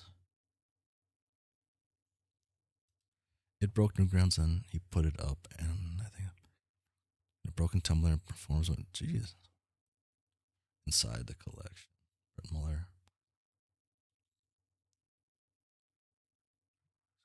Sock Puppet. Richard Gunn, Lixie. Sock Puppet. Oh.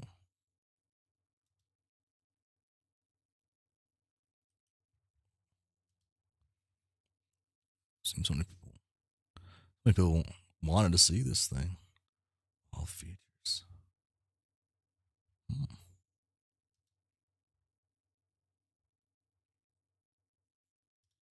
Tumblr.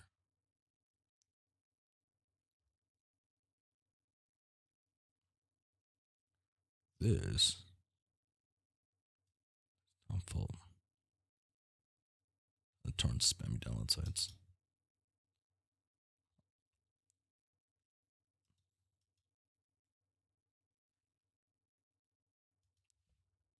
What's that beeping noise? Huh.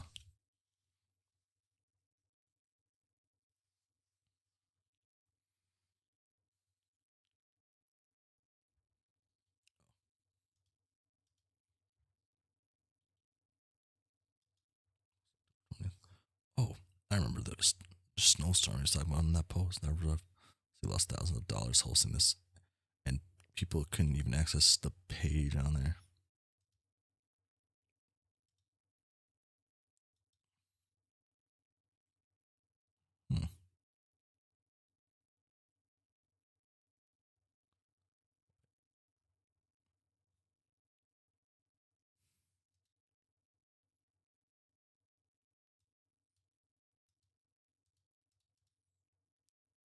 Strings tablets in my account.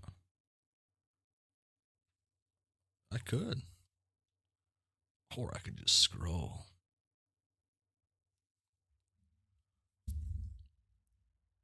This form string is terrible. I discontinued my account again. Now for the probably yada yada. Sure. Man. Well, I'm trying to think of what I thought of Cascade.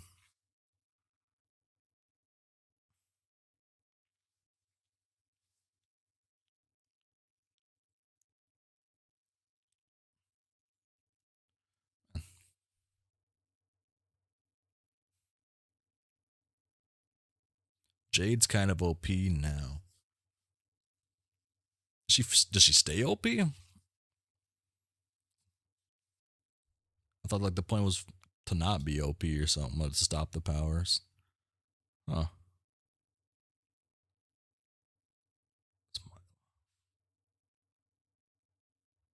I was going to process technical making it. Shrunk the planets and all.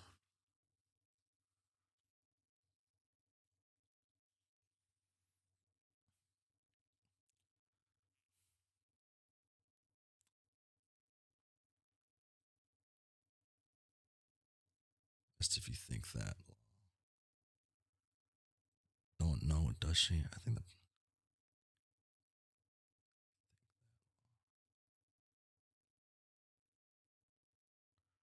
Yeah. I guess so.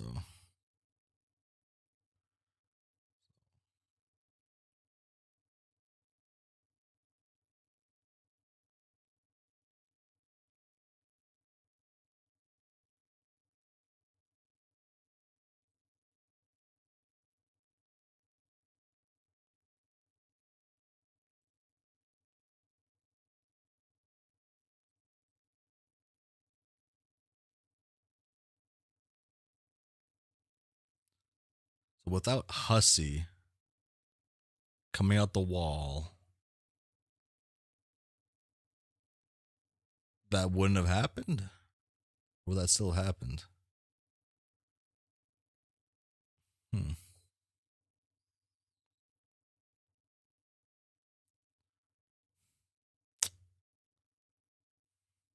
Do I like that?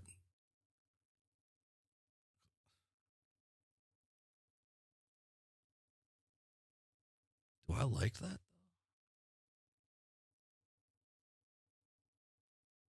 All of this buildup, all of this, just for Hussie to be the one to kill him and do that? I guess it sets up all the fourth wall breaks and things like that. Literal fourth wall breaks.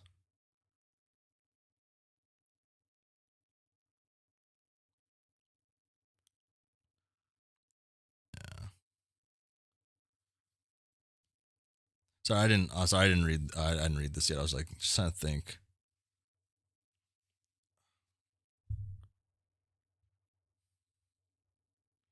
That one.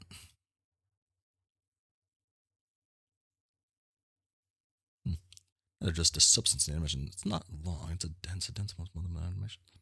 Any more raw minutes in the rapid fire data. The events are portrayed non-linearly in the shift focus between different sessions, spans, universes, zooming in and out. Yep. It's only started teleport, explored, but technically, for the character's chronology into the future and the past, examine frames and reference where chronology has no meaning. Chronology has no meaning. Animations liberally challenge to follow, but your understanding of it will be direct proportions to how you understand the whole story up to this point. If you follow everything and remember key facts, there's a good chance you insert everything in animation easily. Let's take a closer look towards it. To what there is to understand, might as well start with the biggest development.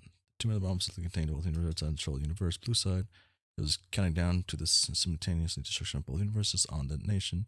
It would not destroy the grades on it. Okay, yeah. Some people thought they were witnessing the destruction of the sun when the bomb went off. Though, as examining the scene objectively, there's no reason to think this. Other than that, it was stayed in mission for so long. There's no sun in sight. There was drifting through empty space. Yeah, then boom, the sun was growing from the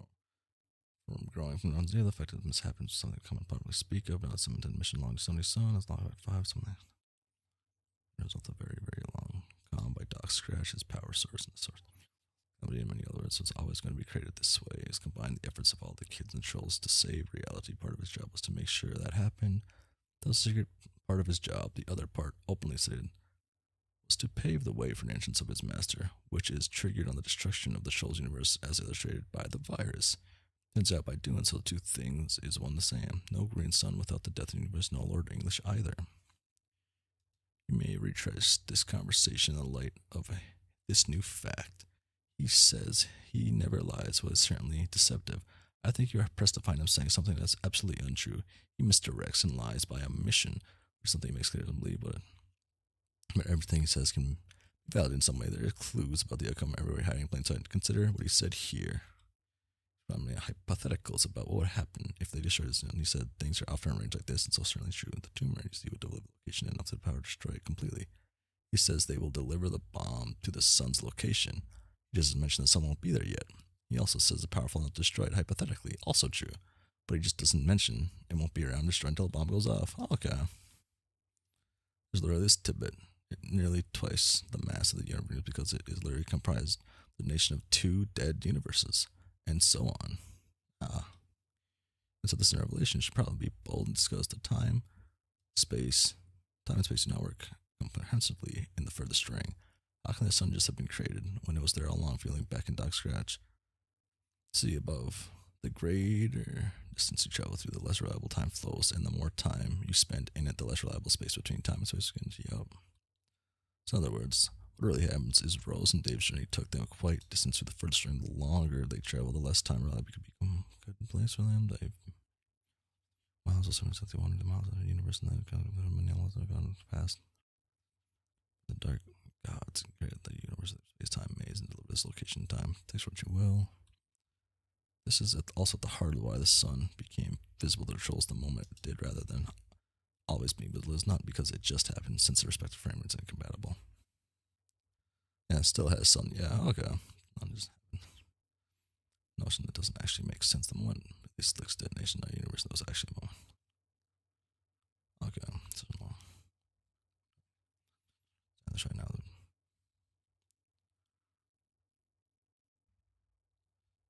Okay.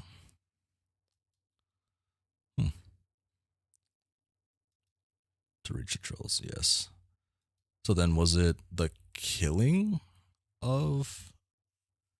Then it must. So wait, was it the killing of her that triggered that then, or what did trigger that? I guess. And for the string, you can see makes some broken space and meter travels long, doesn't miss an opportunity to descend. I have distracted, so selects when all up an extra muscle and speaks represent. Radius chronology is also worth noting. In the birth of the sun, as this, remember, non-linear animation seems to illustrate. When she flew inside Jack to escape, the sun was already there, waiting for her. Every time we have seen her already hanging out in front of the sun, hanging out with Slick Snap Ghost. Well, the sun was already carrying. The lady, like the only one who died in that whole thing, Snowman.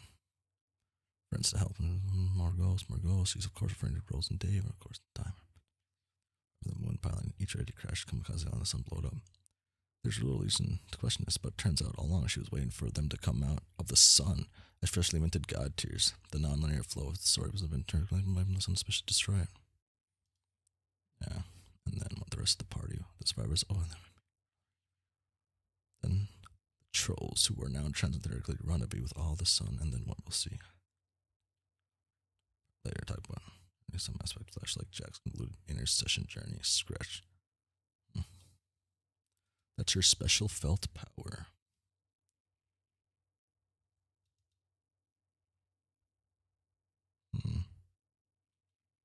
What end of Act 5? Or what happened was, I gotta keep things open. Oh. Air breaths, your light 9 times, such as I'm. All God tears, good team. Yeah, broken ass team. More about what happened. There's still plenty to cover. I won't be totally exhaustive, but I mentioned what I think is worth noting at this point. I believe most people have understood that most stuff still many few things mentioned. Trolls they fucking were mogged. Flash answers most questions dangling the story at this point. What happens at the critical moment to universe destroyed, creating the green sun?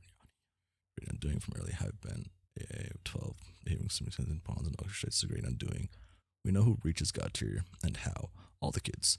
Which trolls survive the fate of the exiles? Who wear the white queen? Because it was before the scratch, yes. On Queen's ring. How the blood got on Jack's hand. That last question was probably the most maddening of the bunch for a long time. The bloody hand was first shown in Jade Enter, and Jack's list of victims grew. The hand continued to be clean. The list of possibilities kept narrowing until he finally answered another man.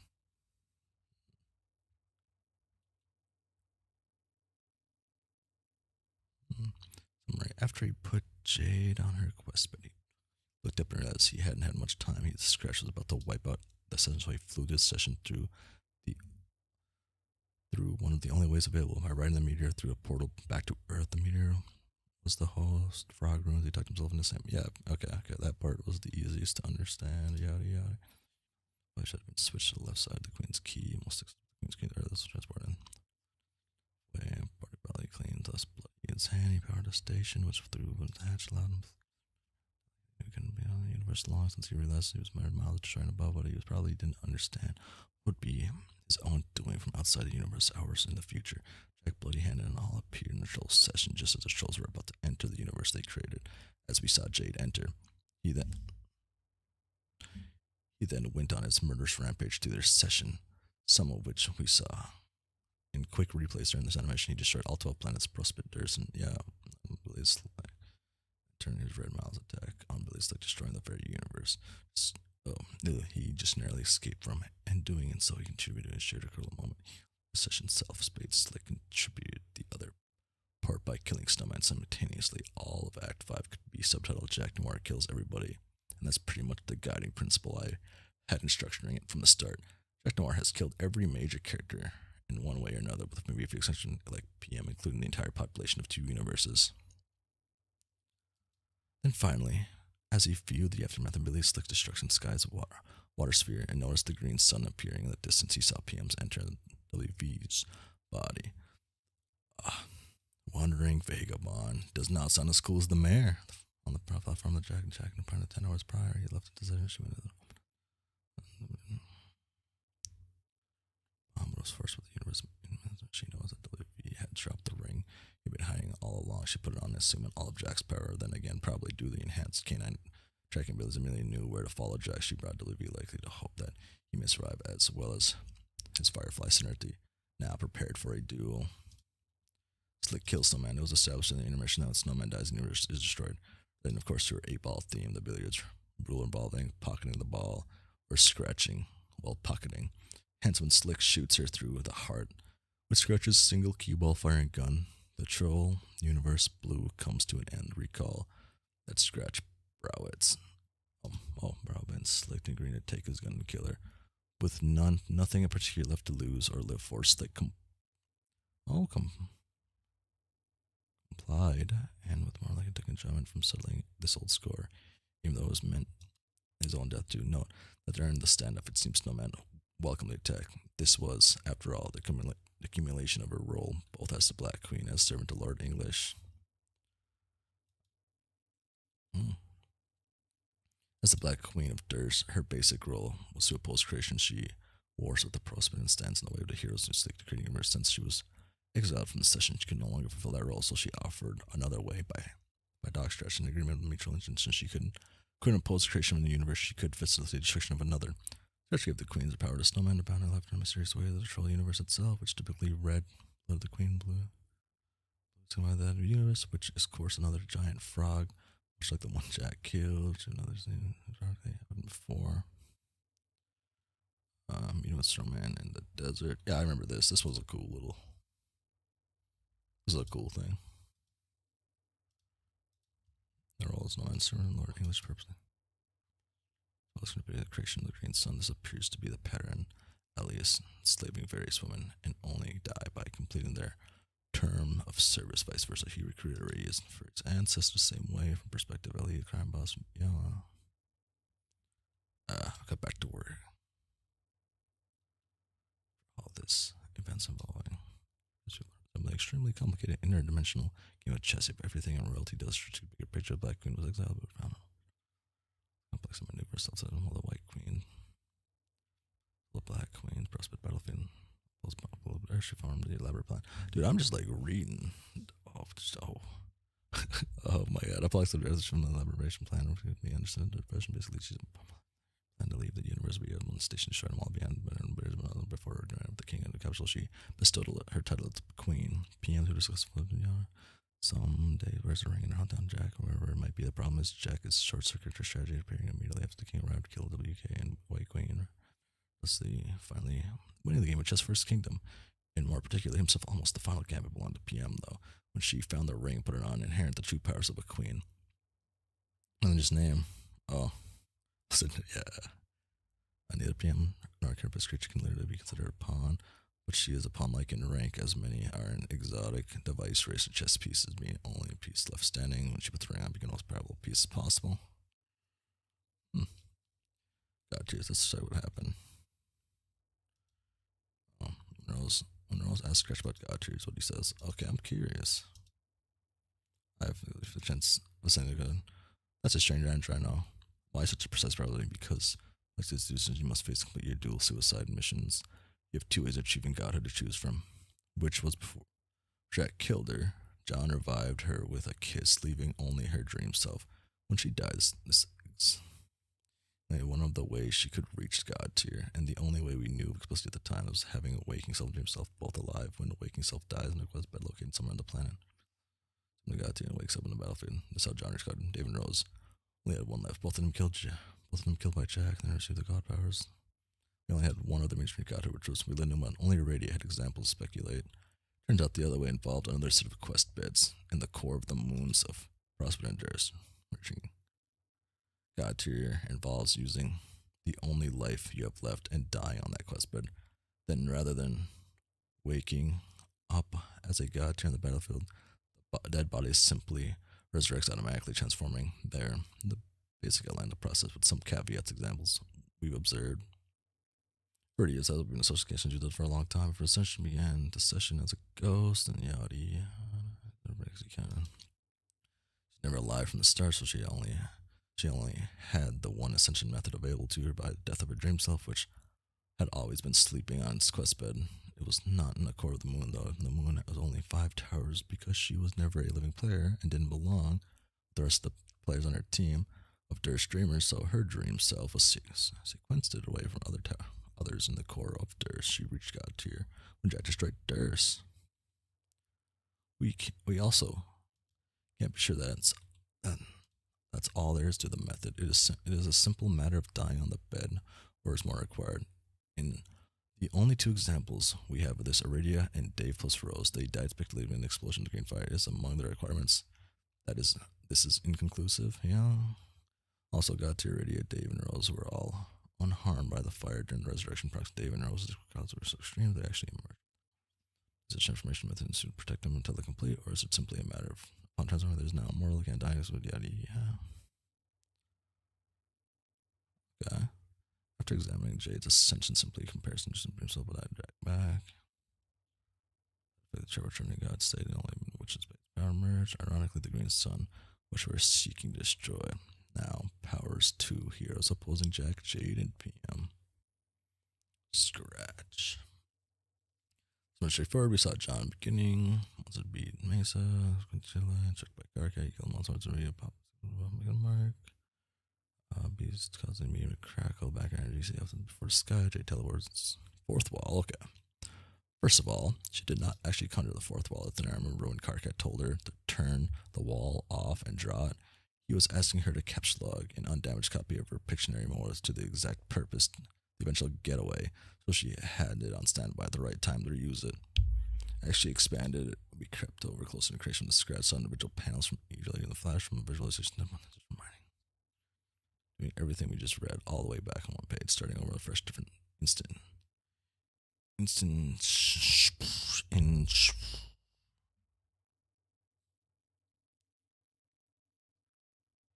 tired of the universe. But if you want to understand why we're literally being broadcasted to the wall, the moment you can consider Side of the wall, Lord English's coat. Why would the interior of the coat broadcast those flashbacks? No need to get into that too much. Suffice. It belongs to someone purported to be the master of time. Will the coat still be there the moment that crashed the glass? Recall that it's all happening simultaneously, so the rest of the critical moment there's just going to yeah. But two fourth walls on each other, but they will break through. Right time traveling near the light speed of light, presumably. During a seer descent, you might have caught an exterior of the bookshop. Though we adore him, we shall never enjoy his beauteous croak and spill blood acres of blood and roll away and may across the yellow yard. Thus he may find the ponds in which he's meant to squat. In the yellow yard, receiving myself an indulgent spiel about the degree of author intervention to expect. It's very refers to physical distance between the two fourths and the heroes will pass through to escape the doom reality, and one of the promises the heroes will coexist with me, the author, for the span of 3 feet while traveling very quickly during duration of nanoseconds. A cheek way of quantifying and demonstrating the absolute minimum degree of influence of an author can insert having a story, while having none is essentially just a gag, but serving a practical purpose and story. And all mechanics by which I happen to be also pretending that my personal interaction with Doc Scratch doesn't count as influence to the story directly. It's influencing the way the story is told, which after all, as all authors do. You are now probably wondering what's going on, sir. Again, here's my projected plan date. You let me know this. Cascade. Again, Tom Fold. Oh. Interesting.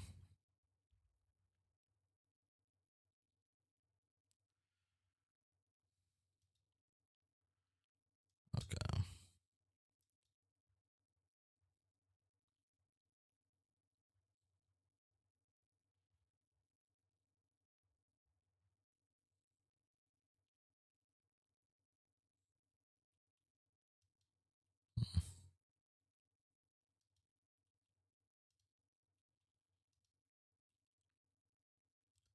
Okay. What do we do? We set up.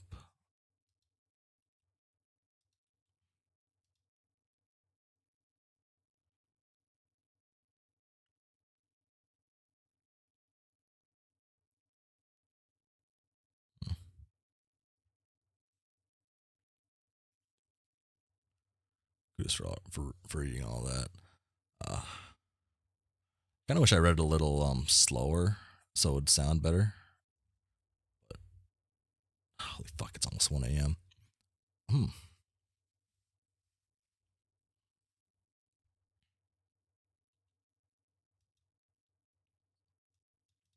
Very cool.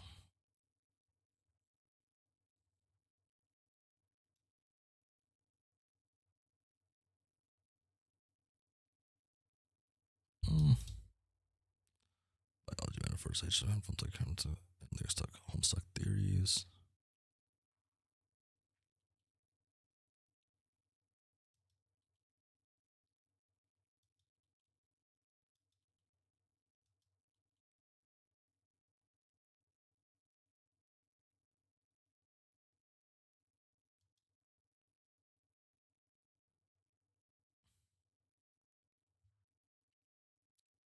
How I feel about the new God fits. Risk of war it better.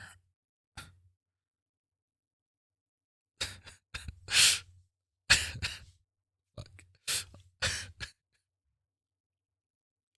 That's Dave's headgear was dumb when it first came out. How did Dave look again? This is a 13-minute video, right? Oh, wait.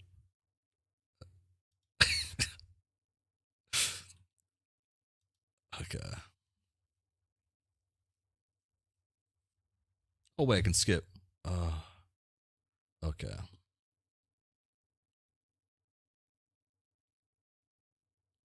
But I don't know which part it is. It doesn't hurt to watch it one more time.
Security, and Toby for helping out too.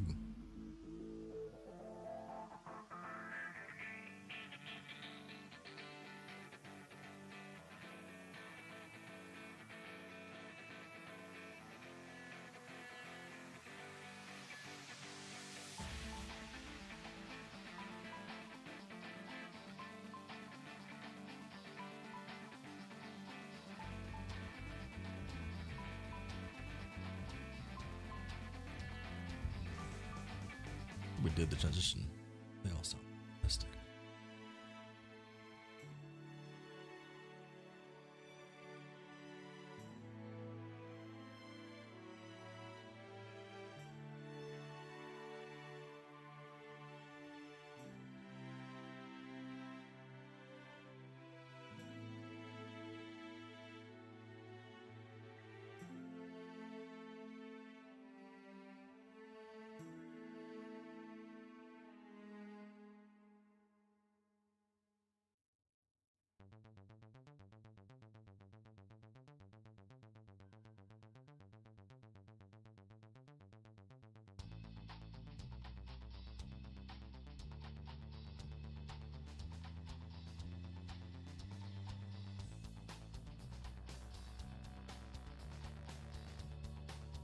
So what's this happen?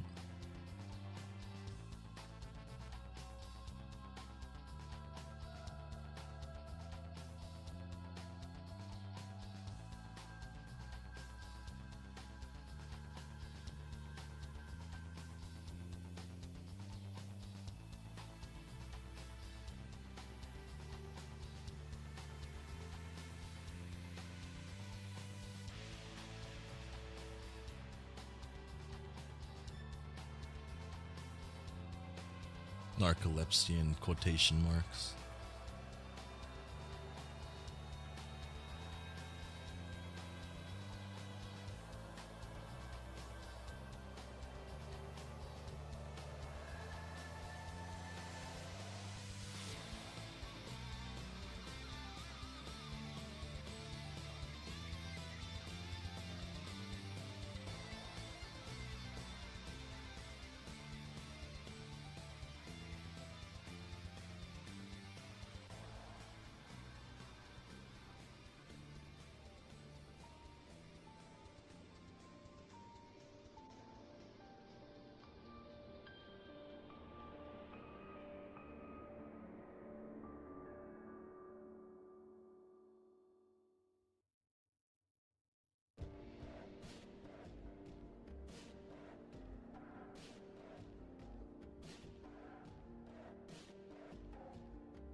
And I'm still curious about something from like the intermission, the first intermission.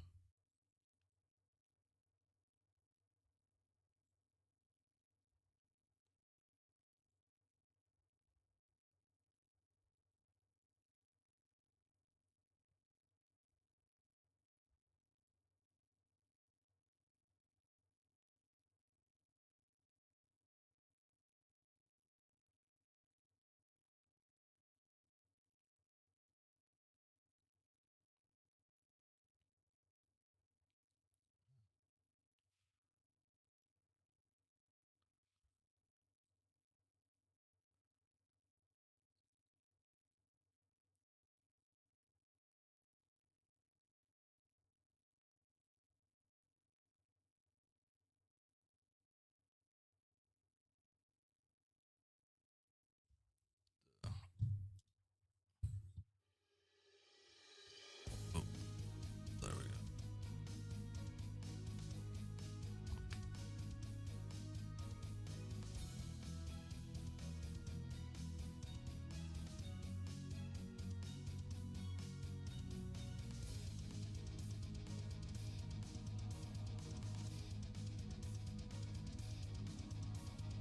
Oh, she's like the wicked. She's like the the Wicked Witch of the East.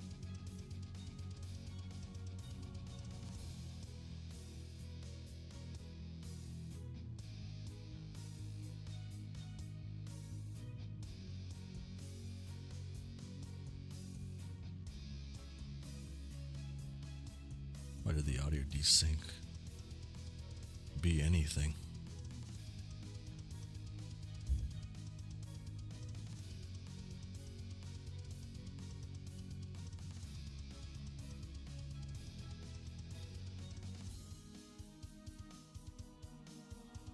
That's gonna make the rest of this awkward.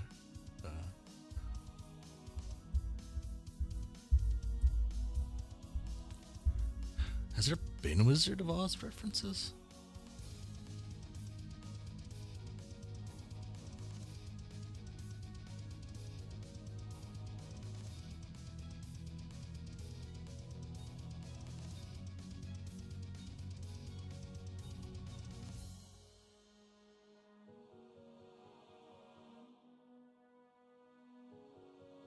Buckle in, there'll be more. So, are we going on a motherfucker? No way, that's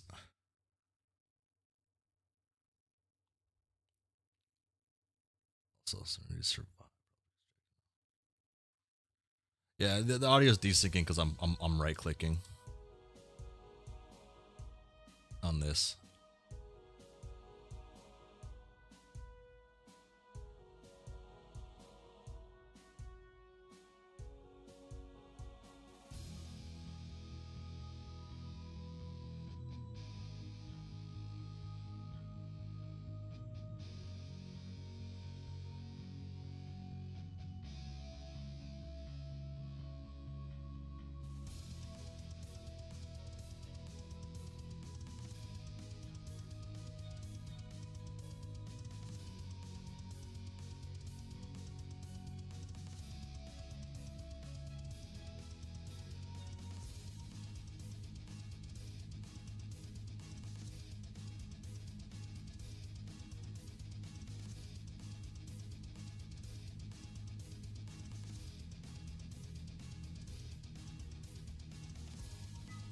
Oh, there is a pause button. You're right. Oh. You're so right. There is one. I'm not a complete idiot. Just a partially. The later it gets, the less brain cells I have that are active. But you never noticed that? It's like I didn't notice those.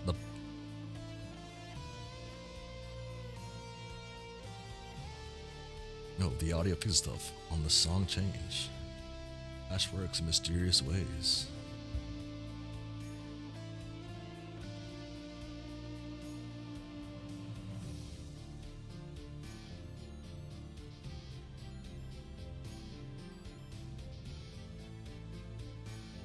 Dreamer brain is real. My brain's just not real.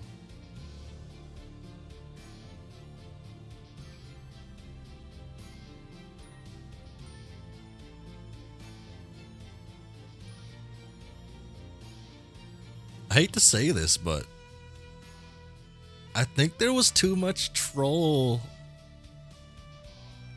Too much troll in Homestuck so far. Oh, did I get the?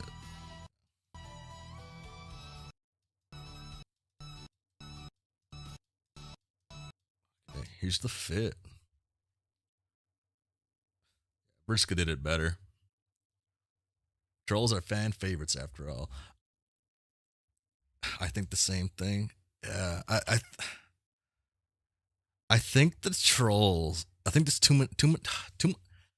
many trolls and too much time with the trolls, kinda. And I hate to say that. I really do.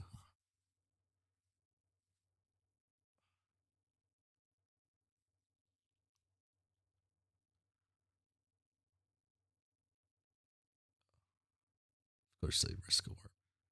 Dude, does this imply like Dave will also get armor too with that shit? Andrew is trolling you. That's why half the trolls died. I just realized this. Man.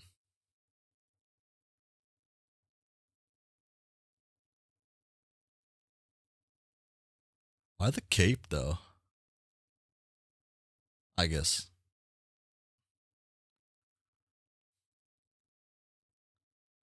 Ooh, that's nice.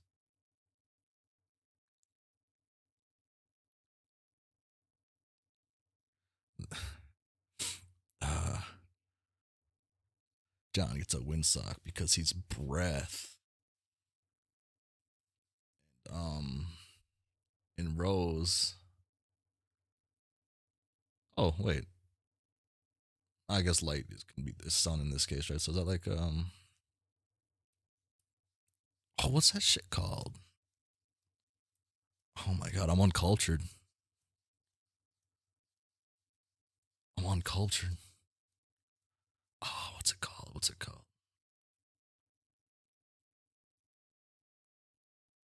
Class is the outfit, aspect is the color. And class is like what they do and what they use, or no, I guess not that. It was what they would it be what they embody? What was said about it? What's up?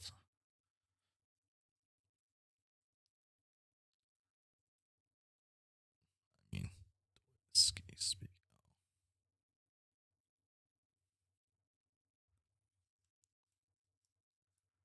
Ah.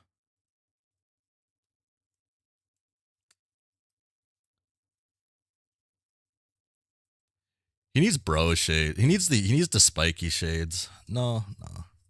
Hmm.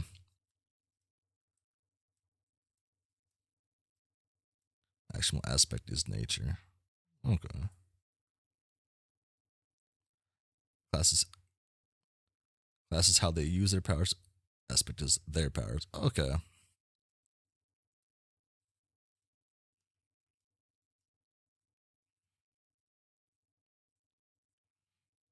Night and seer classes. Time and night are aspects. Light, yeah.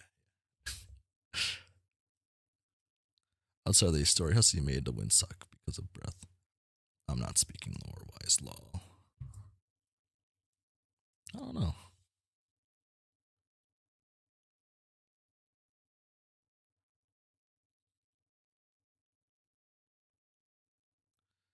Okay. I know. Okay. Something was throwing me off, but Dave's outfit. Okay. His cutoff, his sleeves are fucking me up. That's what's fucking me up here. Oh. That's. Wait.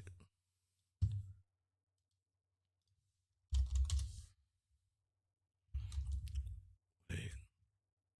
wait a second here. Let's just like do that. Is the sleeves fucking me up? I can't tell, I guess. Let's just do that real quick. Something rough. Just get a quick idea of shit. I guess I can at least follow it a little bit.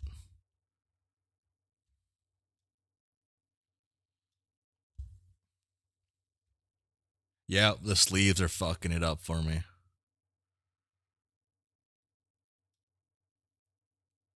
Yeah. Got a t-shirt with a long sleeve. Yeah, that's what was fucking it up for me. Over long sleeve is the fashion nowadays, though. No, the t-shirt over long sleeve was the fashion back then. Okay, I can't argue against that because I was actually wearing like a t-shirt over a long sleeve like last week. So I guess I can't like argue. I can't fight. I wore, but I was trying to be nostalgic. I was trying to be like nostalgic with it. Okay. Yeah, this is what was messing me up though. I think was just that. Yeah, this I think this vibe's way better. Like, yeah, maybe I guess it might just be. I guess it doesn't. It's not Dave. To look when you look at this, you don't see Dave. I guess right. Let him wear 2 shirts. It's cold in space. Oh, yeah, you're right.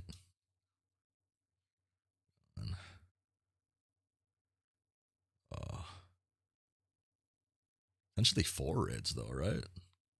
1, 2, 3, 4.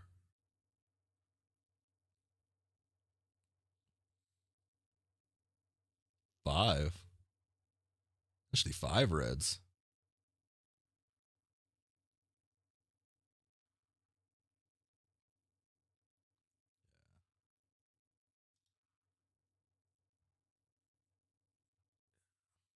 Yeah, it was the sleeves that was messing it up for me. That's it. Shit. Rose is great though. Rose is good. Rose is great.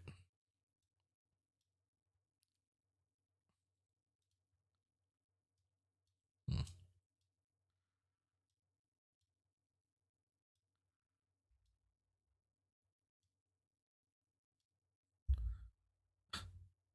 Dave has gray too.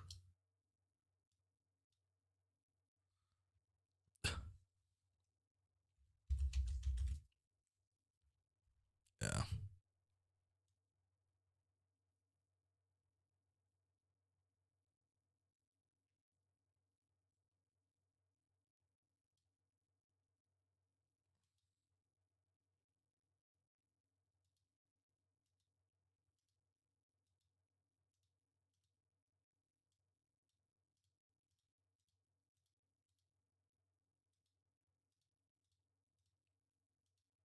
Yeah, yeah. It's the short sleeve that's messing me up. I meant the like weird sleeve. Yeah. Okay. Okay. I had to be sure. Okay.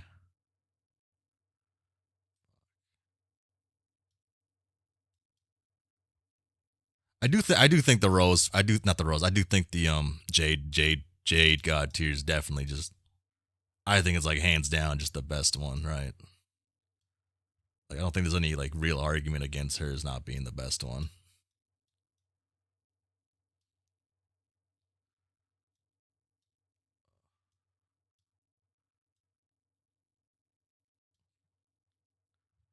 Ah, okay.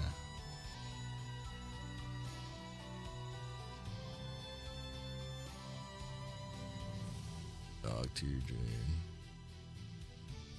I want to like click that like once.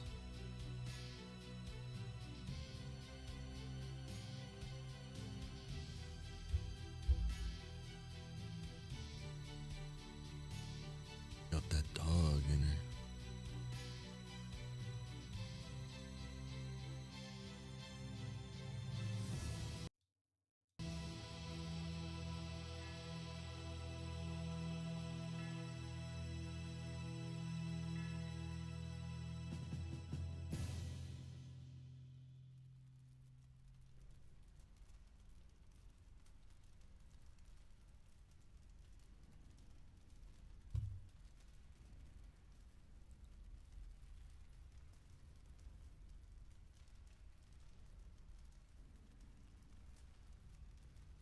You want to see an image? I kind of do. I actually kind of do. I'm gonna replay this one too since I replayed that.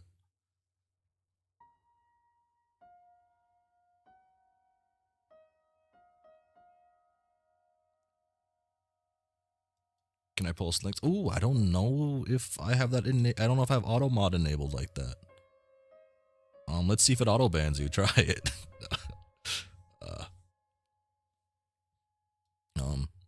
I don't know if you can post it in chat, but I know you 100% can post it on, I think, my community page on YouTube. I think it lets other people post on that who aren't me.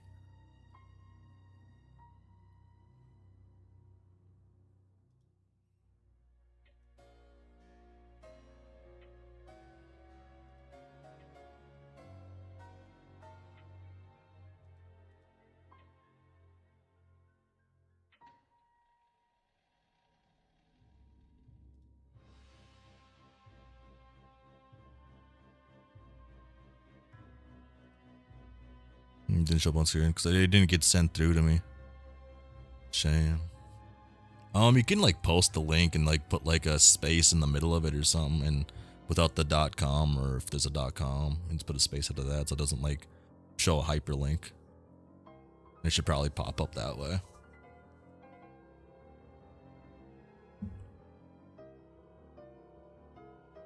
Actually, well, that happens. It is.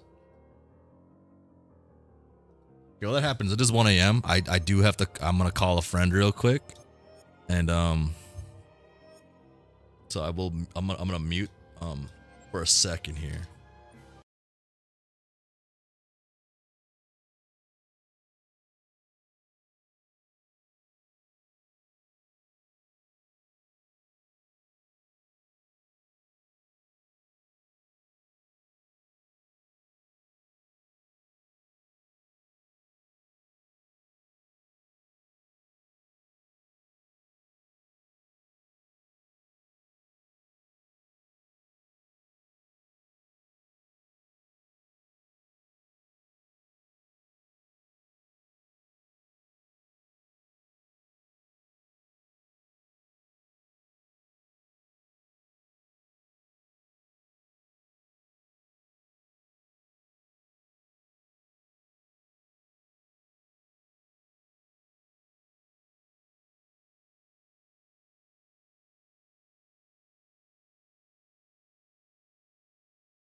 stream. Okay, hello. Okay, so my buddy here, he told me he would give me a couple opinions on Homestuck that he has. Just a quick disclaimer. This is the guy I've read, Homestuck fan fiction with and whatnot. But he himself, I don't think likes Homestuck, or he says it's bad at least. So that's one thing he says. I'm just gonna say that right now. So he's not a fan, but he wants to give some opinions, a couple opinions he has, and yeah, he's gonna sound a bit different. He's not using his normal microphone. He's having technical difficulties. Seems like a common thing today. I'm just gonna say, in my area of expertise. But I'll let him say. I'll listen. And I'll get this thing loaded up. This web page. Okay, you're live now. You can say. What's up?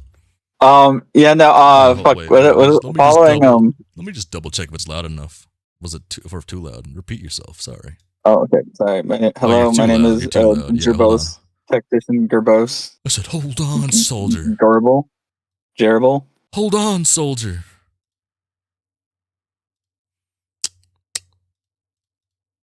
Like Bose, like the audio company. The audio company. Okay. They sell audio. What do you mean? It's on plates, usually, actually. Okay. Now you're good. I think your volume is fine now. Sorry, I had things change and I didn't realize what track it would go on. It went to a track I had to like boost the gain on a lot to get Mr. Gallivanting a sense thing on there. But yes. Yeah. Well, first opinion. Well, opinion. Thought. Thought. Fact. First, what is it? I want to argue with the way you introduced me. I never said I hated Homestuck. Okay. Homestuck is a horrible read. That's always been what I said. This dude's changing up words now because he's on. Okay. I know we're both saying the wrong things, but two. Holy shit, I'm so tired. Homestuck's finally good. I love Homestuck. What are you on about, bro? Everyone I wanted to live lived.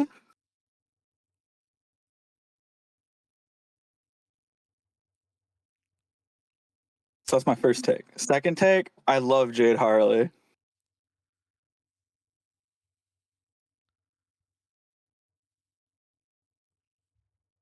Okay. Stuff's making sense now a little bit. This is why you push to be Jade. Okay. I didn't push for it. Okay.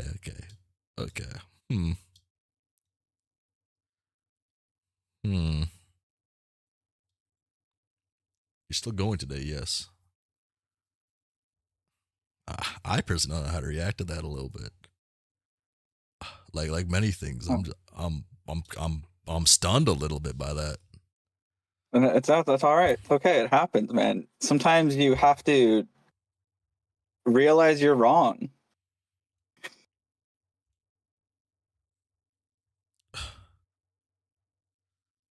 There are people with correct opinions and people like you, I guess. That's a common thing I hear, to be frank. But I think I only hear that from you. Making it through. I had to finish this act to play. What was it? To play Friend Sim first, and I was told I could do the extended Zodiac quiz, and since I could do it after this. I think that was the agreed upon term. Unless it was later on, and then I'm gonna cry a little bit, just a little bit. This is I'm okay to do it, right? Nothing's gonna change, right? I've been good for a while, correct? You've been good? It's okay to do now. I feel like I've been good for a bit. My antivirus told me not to go to the Hive-Swap Zodiac Index. your computer will detonate. It really will. Like it's actually telling me I shouldn't go here, but I'm gonna go. Advanced potential. Oh my. Oh, it's a cert.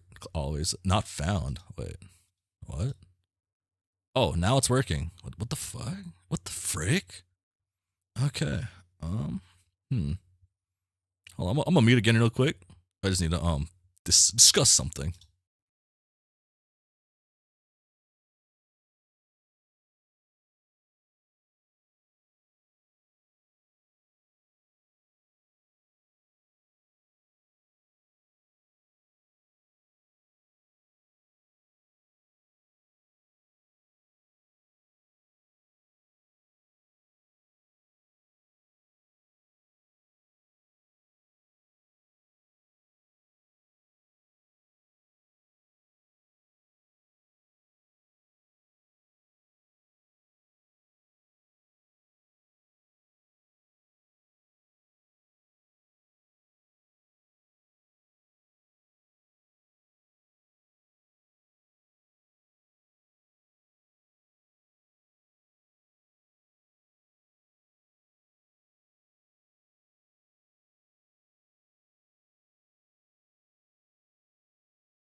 Oh my god. Oh my god, this guy. Hmm. Okay, you know what? Hmm. I repeat what he just said at the end of me in that conversation I had. Hmm. Hmm. Okay. Sorry about that. I was curious about something. Huh. Oh, it looks like other people. Okay, I'm genuinely surprised at like how interested that guy is in Homestuck. Genuinely. I didn't think he would be such a fan. He says he's not, but I mean his actions tell me otherwise and other things.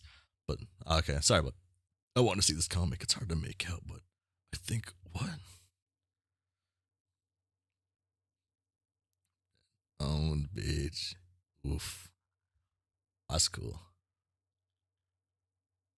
Mirror's down already. Holy cow.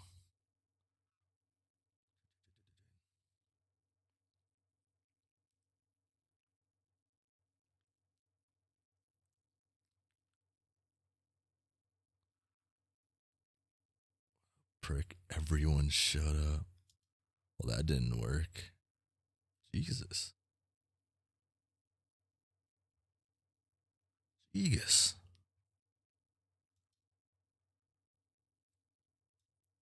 Okay. Okay, so it's a cool story. But one thing I wanna okay. I might I'm probably gonna do a reread in my own time, a full reread. Cause I need a reread. Maybe it might make more sense to make a mod. No. Okay.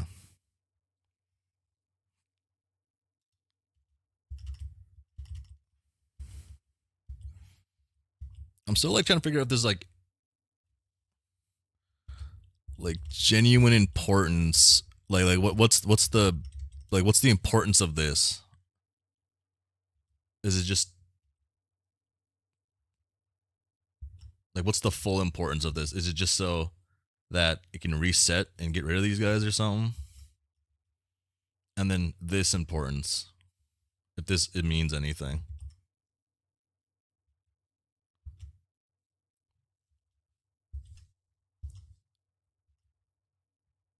The Exiles of Laternia. Okay. See that. The crowbar can break time loops. Yeah, it can throw things into like what do they call it? What did they say? They said like the crowbar can pry things from stable, like the stable fabrics, and then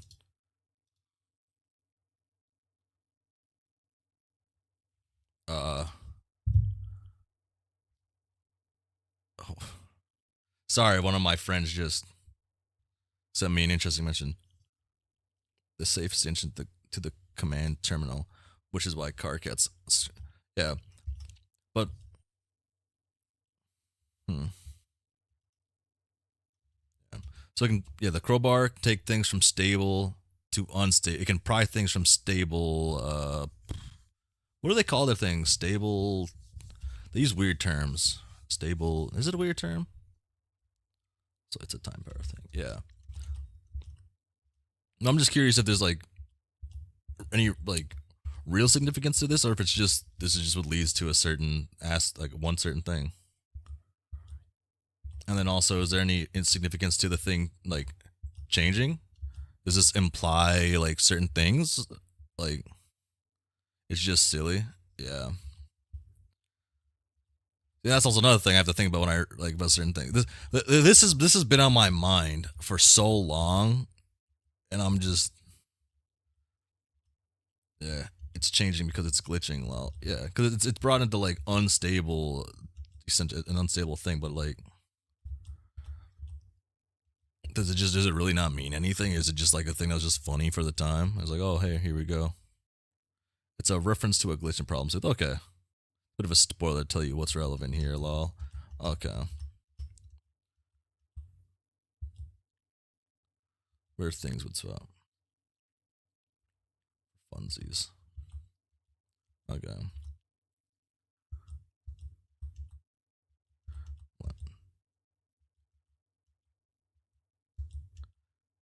This was the number one like fully question I wanted answered.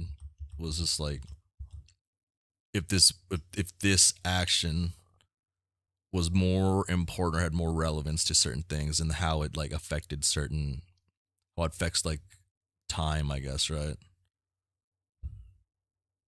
That's really not true.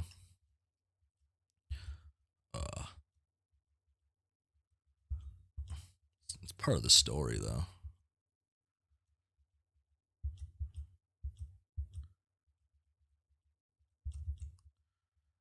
I guess I wait and see if this ever figures it out.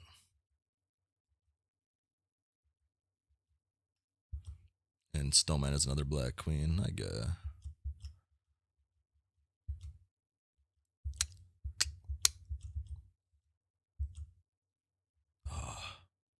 I just like the I just like the intermission too much. I fucking love this guy. I love this crew. Okay.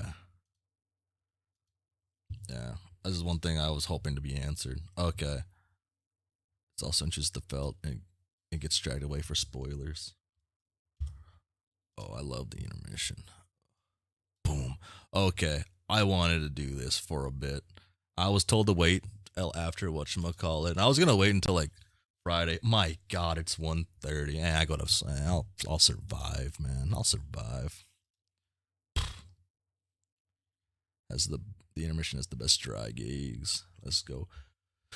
Okay, let me get ready for this. Introducing the extended zodiac, an updated astrological, and it has the bull cane. The fucking bull penis cane. Oh yeah, the penis cane. Updated astrology pro. Okay, actually, okay. Also, I'm not gonna say what my friend told me. Actually, yeah. This system takes into account certain features of your personality and perspective rather than simple and the day you were born. By taking tests, you may determine which of the 288 signs below is your true sign. Let's figure this out. Well, Pippus cane. The extended zodiac expands the true meaning of traditional zodiac sign by determining your true sign. First, select your birth sign according to the traditional zodiac, or you can pick the sign that you most closely identify with. These are the signs you've heard of, like Aries, Taurus, etc. But in the extended zodiac, those signs refer to entire category of signs. The only good one, so you know, Sagittarius. I've said this multiple times. Okay, like the indigo sign class. That means your true sign is one of the signs below. To find out which, continue to take the test. Oh. Indigo signs are optimistic. That's normal stuff. You will now need to determine your lunar. I guess maybe it is. Nothing shared lays up. So okay, yeah. Normal stuff. Now you will determine your lunar sway. This test tells you whether you are a prospect dreamer or a durst dreamer. Either one says something about your perspective on life and the world around you. Find your lunar sway is one of the two critical pieces of information needed to know for your true sign. Each question below, choose the answer most closely reflects your perspective. Some people on the internet you know are negatively discussing something you hold dear. You could just let it slide, or you could get in there and defend it with your life. How do you respond? I leave it alone. I'll rejoin the conversation when the topic has passed. I'll stay out of it for the most part, except possibly to correct some factual errors I might notice, which could be negatively influencing their views of the thing I like. I'll chime in with my opinion, stating that I liked the thing, but I won't really argue about it. To each their own. I jump in and defend the thing, stating why I like it and why their criticism is wrong, but I won't take it too far. I will die on a hill for the things I like. I love to argue in their defense. That is part of the fun of having passion for things.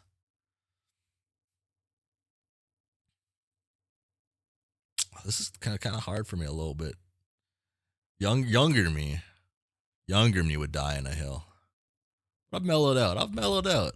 I'm a mellow guy these days. I'm mellow about stuff. I'll stay out of it for the most part.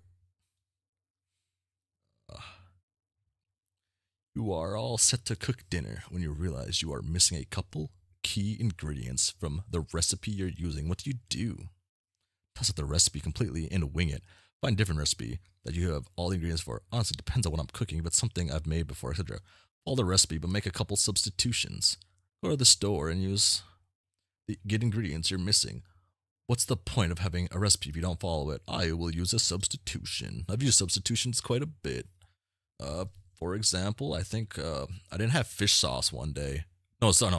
I didn't have Worcestershire sauce. Worcestershire sauce. What are other things people call it? Good nights. Yeah. I do make substitutions because like what is it? Or if you don't have like Worcestershire Shire sauce, you can no problem. I could continue to stream Homestuck until I get bored of it, which I don't think I will. I can't see myself getting bored of it anytime soon.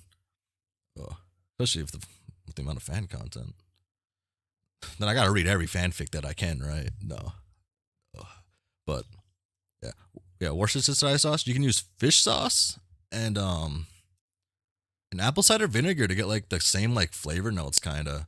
It's like a different like it's slightly different, but it's like I kinda like it better to use. It's different. It emphasizes a couple different things, but it's pretty similar. I mean, I guess that implies you have fish sauce, but who doesn't have fish sauce, man? That's important. That's important in a household. Can't trust no one I can't trust someone who doesn't have fish sauce in their pantry. How do you feel meeting online friends in person for the first time? Only excited. We already know and like each other. Nothing to worry about. Quite positive. Things are probably going to fine. But good. But just see how things go. Hard to say until you met someone. A bit nervous. You like them. Are looking forward to it in theory, but can't shake the sense that a social apprehension at any time you meet someone new, anxious, even though you've got along online. You can't help but worry how it'll go in person. I'm excited.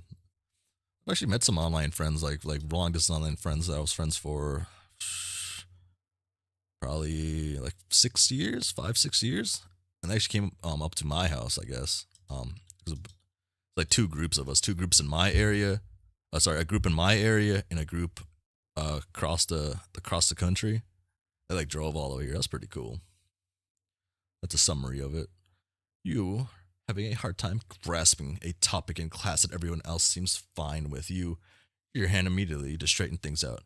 You probably just misheard or tuned out for a few minutes. Lean over to ask a friend. They'd probably be happy to explain to you.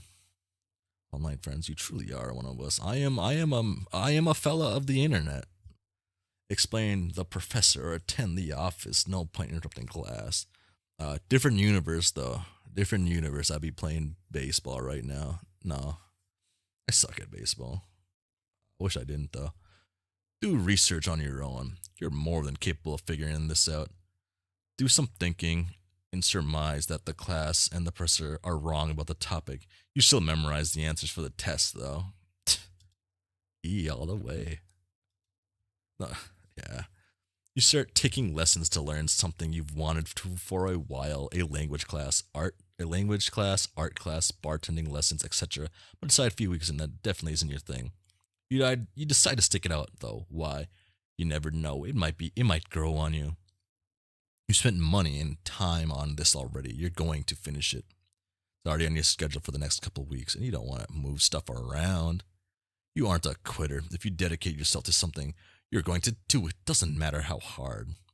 If you stop, it means that you didn't like this thing as much as you thought, which means you didn't know yourself the way you thought, which is unacceptable. If I had to, it'd be, you never know, it might grow on you. Fucking Mr. Gerbose Technician. This would be his answer. Guaranteed. When you're on holiday, how do you prefer to leave your itinerary? Mostly up to chance, or do you prefer to plan out ahead of time? Why don't you take this quiz again? It's pretty good. When you're on holiday, do you prefer to leave your itinerary mostly up to chance, or do you plan to take it ahead of time? No planning. It's a holiday. You plan a few key things, but mostly play by ear. You can go either way, depends on the situation. Having a few things left open is fun, but the most part, you like to plan, thoroughly plan. Hard to relax unless things are considered in advance. You're on holiday. Just plan out a few key things, man. That's all you just gotta do. Yeah. That's just, yeah. I don't know if it counts as a holiday, but I was like I went to a thing, and I just went to a fighting game thing not too long ago, and I just fucking played that shit by ear. Had the main thing. Other than that, it was all good. A friend of yours and someone you don't know are caught up in a heated argument. They've asked you to help facilitate. You want to support your friends, but after hearing both sides, you actually agree with the stranger. How do you choose? Who do you choose to support? How do you choose who to support? You side with your friend all the way. Friendship is more important than the truth. You highlight anything what your friend said that you do agree with, and tactfully don't mention the rest. You look for a neutral angle that supports both sides in different ways. You delicately disagree with your friend while doing everything you can to show you still support them. Either fully side with the stranger, the truth is important, even at risk hurting a friendship. I'm kind of cringe. I'm gonna go with D here. This happens in real life, but I'm trying to. This is kind of a dependent question on certain things, like depending on the stranger. But in a neutral sense, I'd say D here. In a neutral sense, you have a very important message to write over email or some other text communication method. It's sensitive matter, definitely difficult to compose, possibly of an emotional or confrontational nature. When you're done writing, you're about to hit the send button. What next? You click immediately. Better to get it over with and done quickly. Not just yet. You give it one more read and maybe change a couple things and then send away. After giving another read, you decide to take some time and come back to it later with fresh eyes. Maybe have a friend read it to you before sending it. You save a draft and decide to sleep on it. When you look at it again, you might have a second thoughts about sending it, or you might rewrite it altogether. You save a draft to revisit later. But when you do, you start to agonize, maybe rewrite once or twice. But doubts continue to creep. Past experience tells you there's a decent chance you may never send it. It's definitely E. I can't even argue about that or change anything on that. It's 100% E here. Okay. I am Durst. Durst dreamers are skeptical, restless, and prone to rebellion. They have rational thought and calculation. They tend to know themselves far better than they know the world around them, finding it difficult to live in the moment. You will learn more about what that means to be Durst dreamer when you see the final results in the test. Now, you will need to determine your aspect. Of course, you are a Durst dreamer. Okay. The result of this test tells you whether your aspect of breath, blood, life, doom, light, void, time, space, heart, mind, rage, or hope. Finding your aspect is the final piece of information needed to determine your true sign. For each question below, choose the answer that mostly closely reflects to your perspective. Think about your life as if it's a story, and you the main protagonist. Wow, I really was going to say antagonist there. Do you tend to view yourself as lone hero who along the way meets other supporting characters who have only tangentially relation to your personal journey, or do you view yourself as just one hero in an ever-shifting ensemble of important protagonists? I'm a loner here all the way. I'm not even gonna, I'm gonna read those options all the way.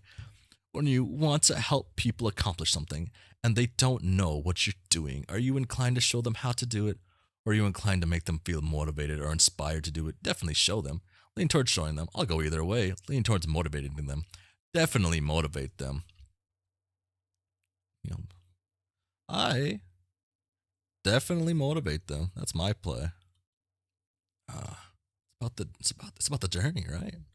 When you're learning about a new subject or reading a fascinating story, do you ever feel a strong desire to know everything about it?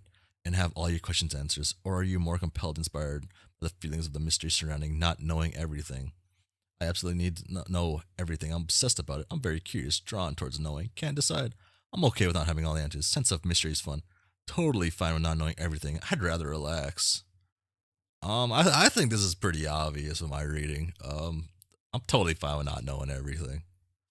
I'm totally fine with it. When you hear someone explaining something to someone else in a way that is questionable, or in a way that makes you suspect they don't fully understand the subject they are explaining, are you more inclined to teach them everything you know about the subject and set the record straight? Or just in case, or just cast doubt on the misinformation without offering much in the way of correction? I'll jump right in and set the record straight on everything. I'll provide a correction or two, but I won't get carried away. I'll probably stay out of it. I wouldn't be too specific, but I let people know it sounds fishy. I wouldn't bother re-educating people, but I absolutely punch as many holes in their stories as I could.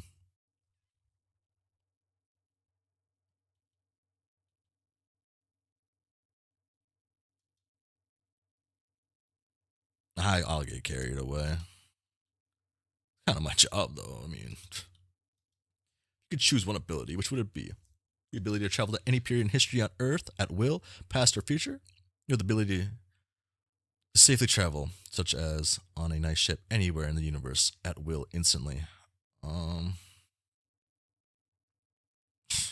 guess time travel, no question. I mean, fuck you gonna do with the ability to travel, man? Like out of space, look at cool stuff. Come on, go grab materials that are needed, fresh water, other places, or just explore. Probably just explore, I guess. Huh? If you are working on a project, something you're doing for yourself, not for anyone else, are you obsessively focused on the end result of the project? Are you enjoying the process regardless of how it turns out? And end result is easily the most important thing. Result is very important, but would like to enjoy it along the way. Result and process are equally important. Enjoying the process is very important, but would like to feel worthwhile at the end too. Enjoying the process is easily the most important thing. Something you're doing for yourself and not anyone else. Enjoying the process. Feeling worthwhile in the end? No, enjoying the process is easily the most important if it's just for yourself. Which option best describes what is important to you? Understanding yourself and fully knowing who you are, or thinking rationally and making strong decisions? Definitely understanding myself. If I had to pick one over the other, that would be my clear priority. Leaning towards understanding myself. Can't really decide. Leaning towards thinking rationally. Definitely thinking rationally. If I had to pick one over the other, that would be my priority.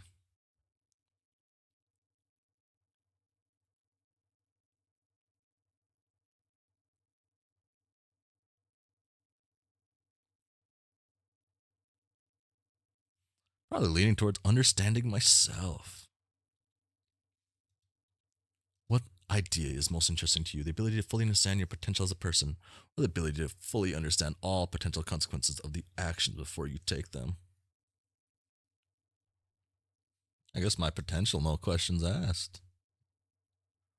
Which better describes your attitude? Having great conviction in certain beliefs or ideas you're attracted to, or casting strong doubt on beliefs or ideas you dislike? Definitely having convictions I believe in beliefs I like.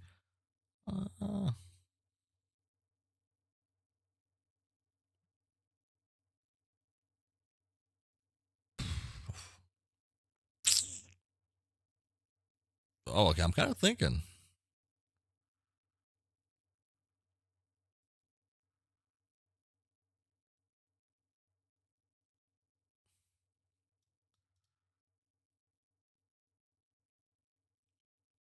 I think I do lean towards this. Yeah, I lean to casting down on beliefs I dislike.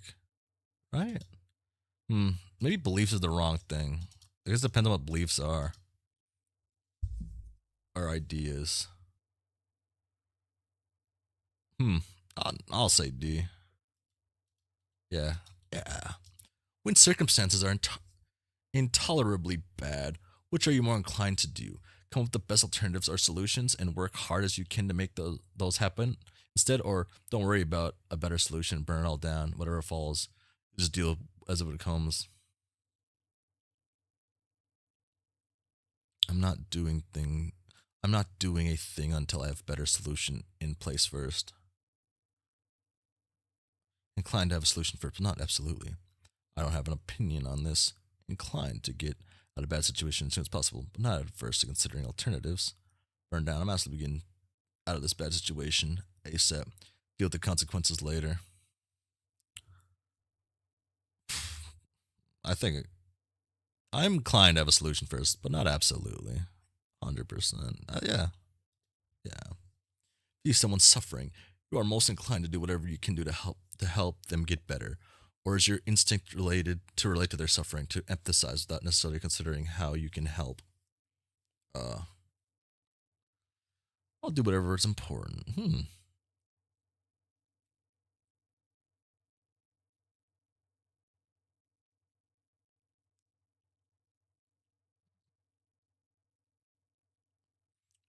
My first impulse would empathize with suffering, but after that, I'd probably figure out if I could help.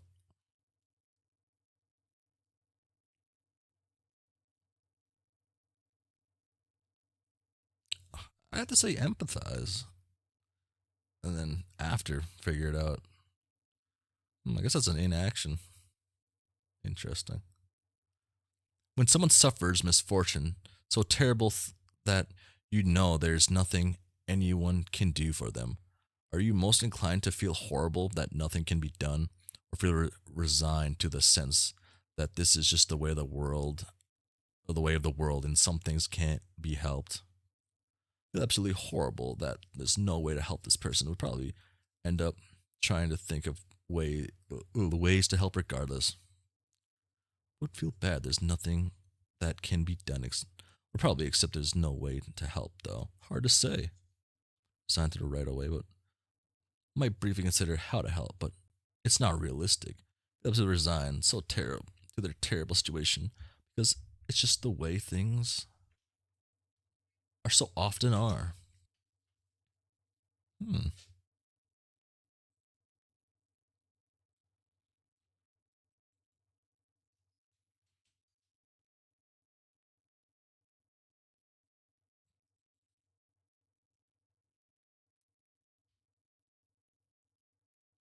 What's the full definition of resigned, I guess? Hold on.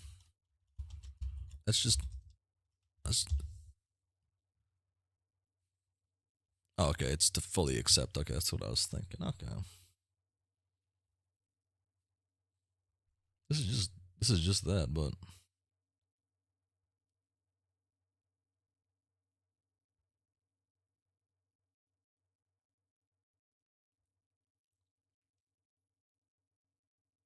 I guess B. With bad, there's nothing that can be done. Probably accept there's no way to help, though. Is that right? No, that's not right. It is A. It is A, yeah. A or D, I guess.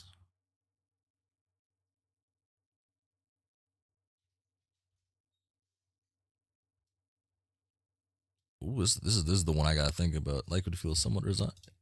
I'll go with D. I think that's the safer answer on what I'm thinking. Your aspect is time. The time bound are born fighters. They lead lives of struggle, valuing action over acceptance, always striving to overcome obstacles and achieving the impossible. If you've got a problem, they are ready to solve it. You will learn more about what it means to be time bound when you see the final results of this test. You now have enough information to determine your true sign. Ooh.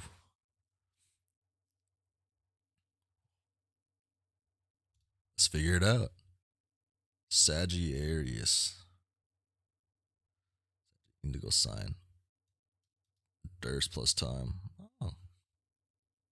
Oh, that's okay. You're trying to Sagittarius. You then possess a unique combination of qualities held by all indigo signs, Durst streamers, and time bound.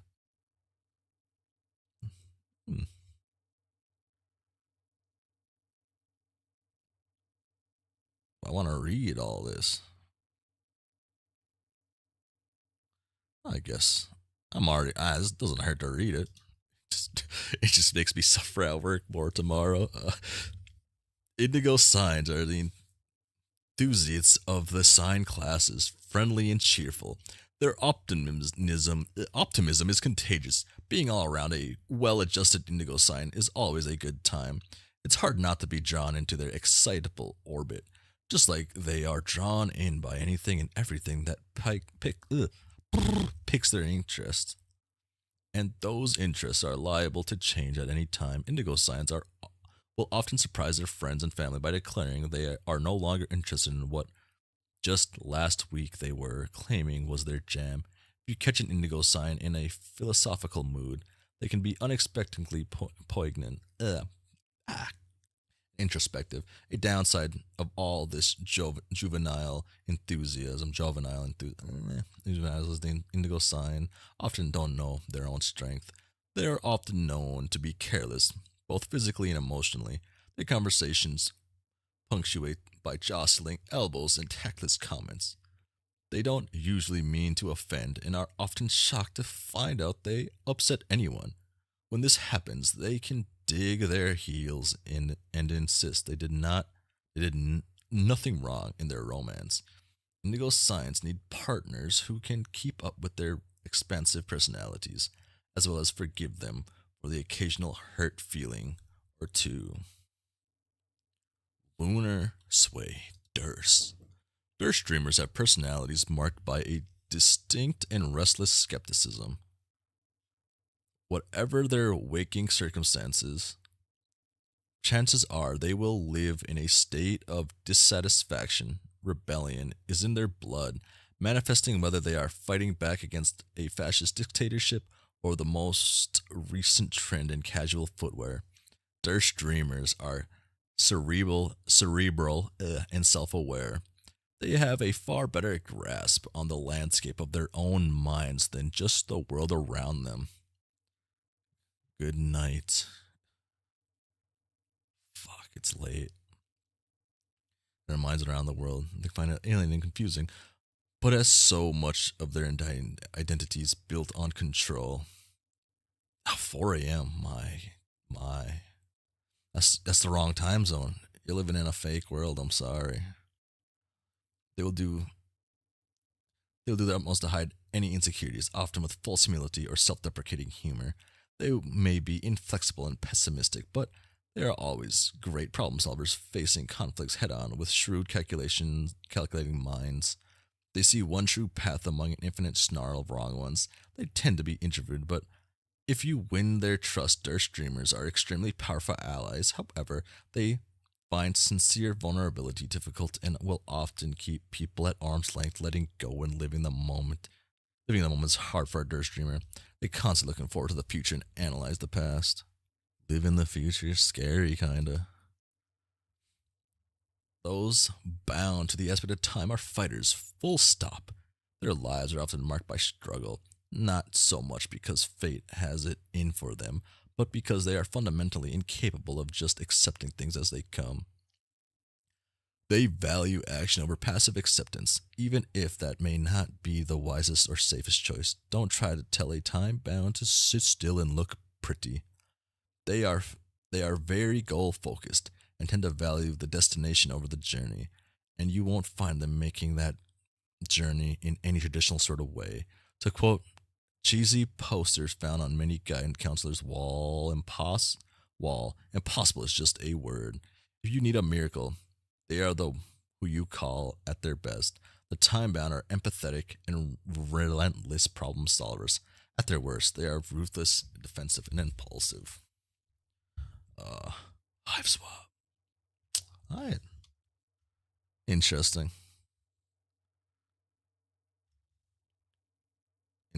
Sad though. Sad. This is a terrible combo. Wait, does this one take me back to the hive swap? Okay.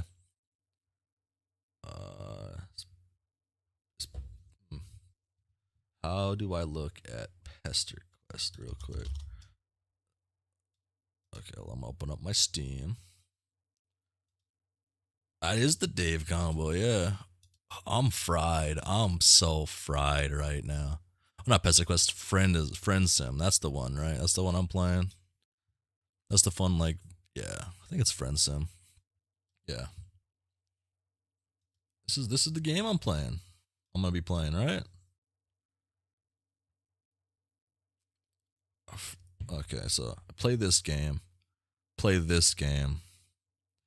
then I play this after I get. Am I good to play this one now, or I have to wait a little bit? I'm good on this one now, right? On Hiveswap Act 2, Friendship Act 2, but then it's Pester Quest. I have to wait until I'm fully done, and then hopefully, January 2026, Hiveswap Act 3 is out, and I can just play that. And when that happens, I'm gonna be like, wow, I really do just have good timing. I start reading Homestuck. I start wanting to read Homestuck. There's an animated pilot being announced. Let's do it. I got good luck. I guess I'll watch this 22-second trailer.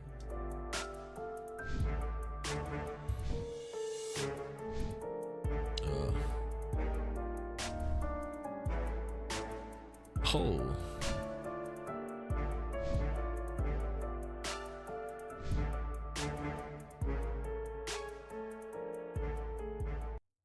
Damn. She's too fucking cool.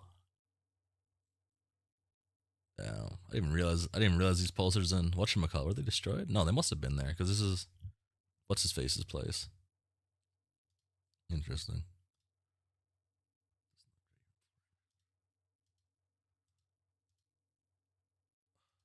Oh fuck.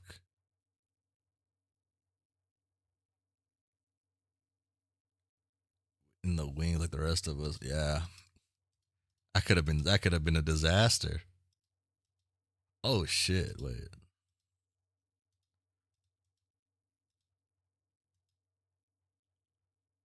Tagora, dude. Okay.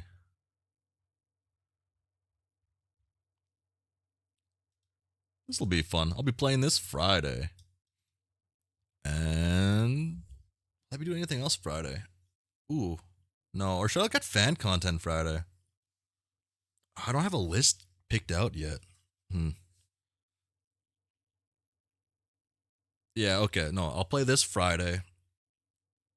And then I'll try to figure out some fan stuff, or maybe yeah. Play this Friday and I'll figure out fan stuff for the next week or something. I think that's the play. No, make more sense to look at a lot of fan stuff this Friday. Yeah. Yeah, you should probably get some fan content. Yeah. I need to watch. Yeah, I want to check that stuff out. I want to. I have to figure out what I want to watch on stream and what I want to watch off stream. That's what I have to figure out.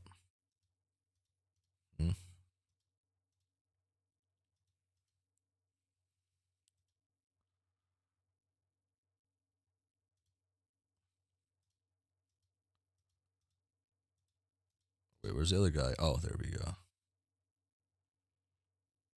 Yeah, but yeah, that's been Hacked 5. Homestuck Act 5. I can't believe I actually got through that tonight. Wow, that was a lot. That was a lot. Okay, then it's official. Gearbos is Homestuck. There we go. Wow, that was a long time. I'm tired. I'm interested in how they're gonna continue the story. What did they say again about? What did they say again? Oh my god, I can't remember what they said about what happens when he comes. Does he just destroy what he comes into? So I guess Jade is just a god now, right? So.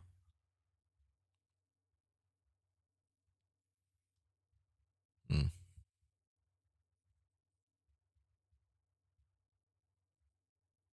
Hmm.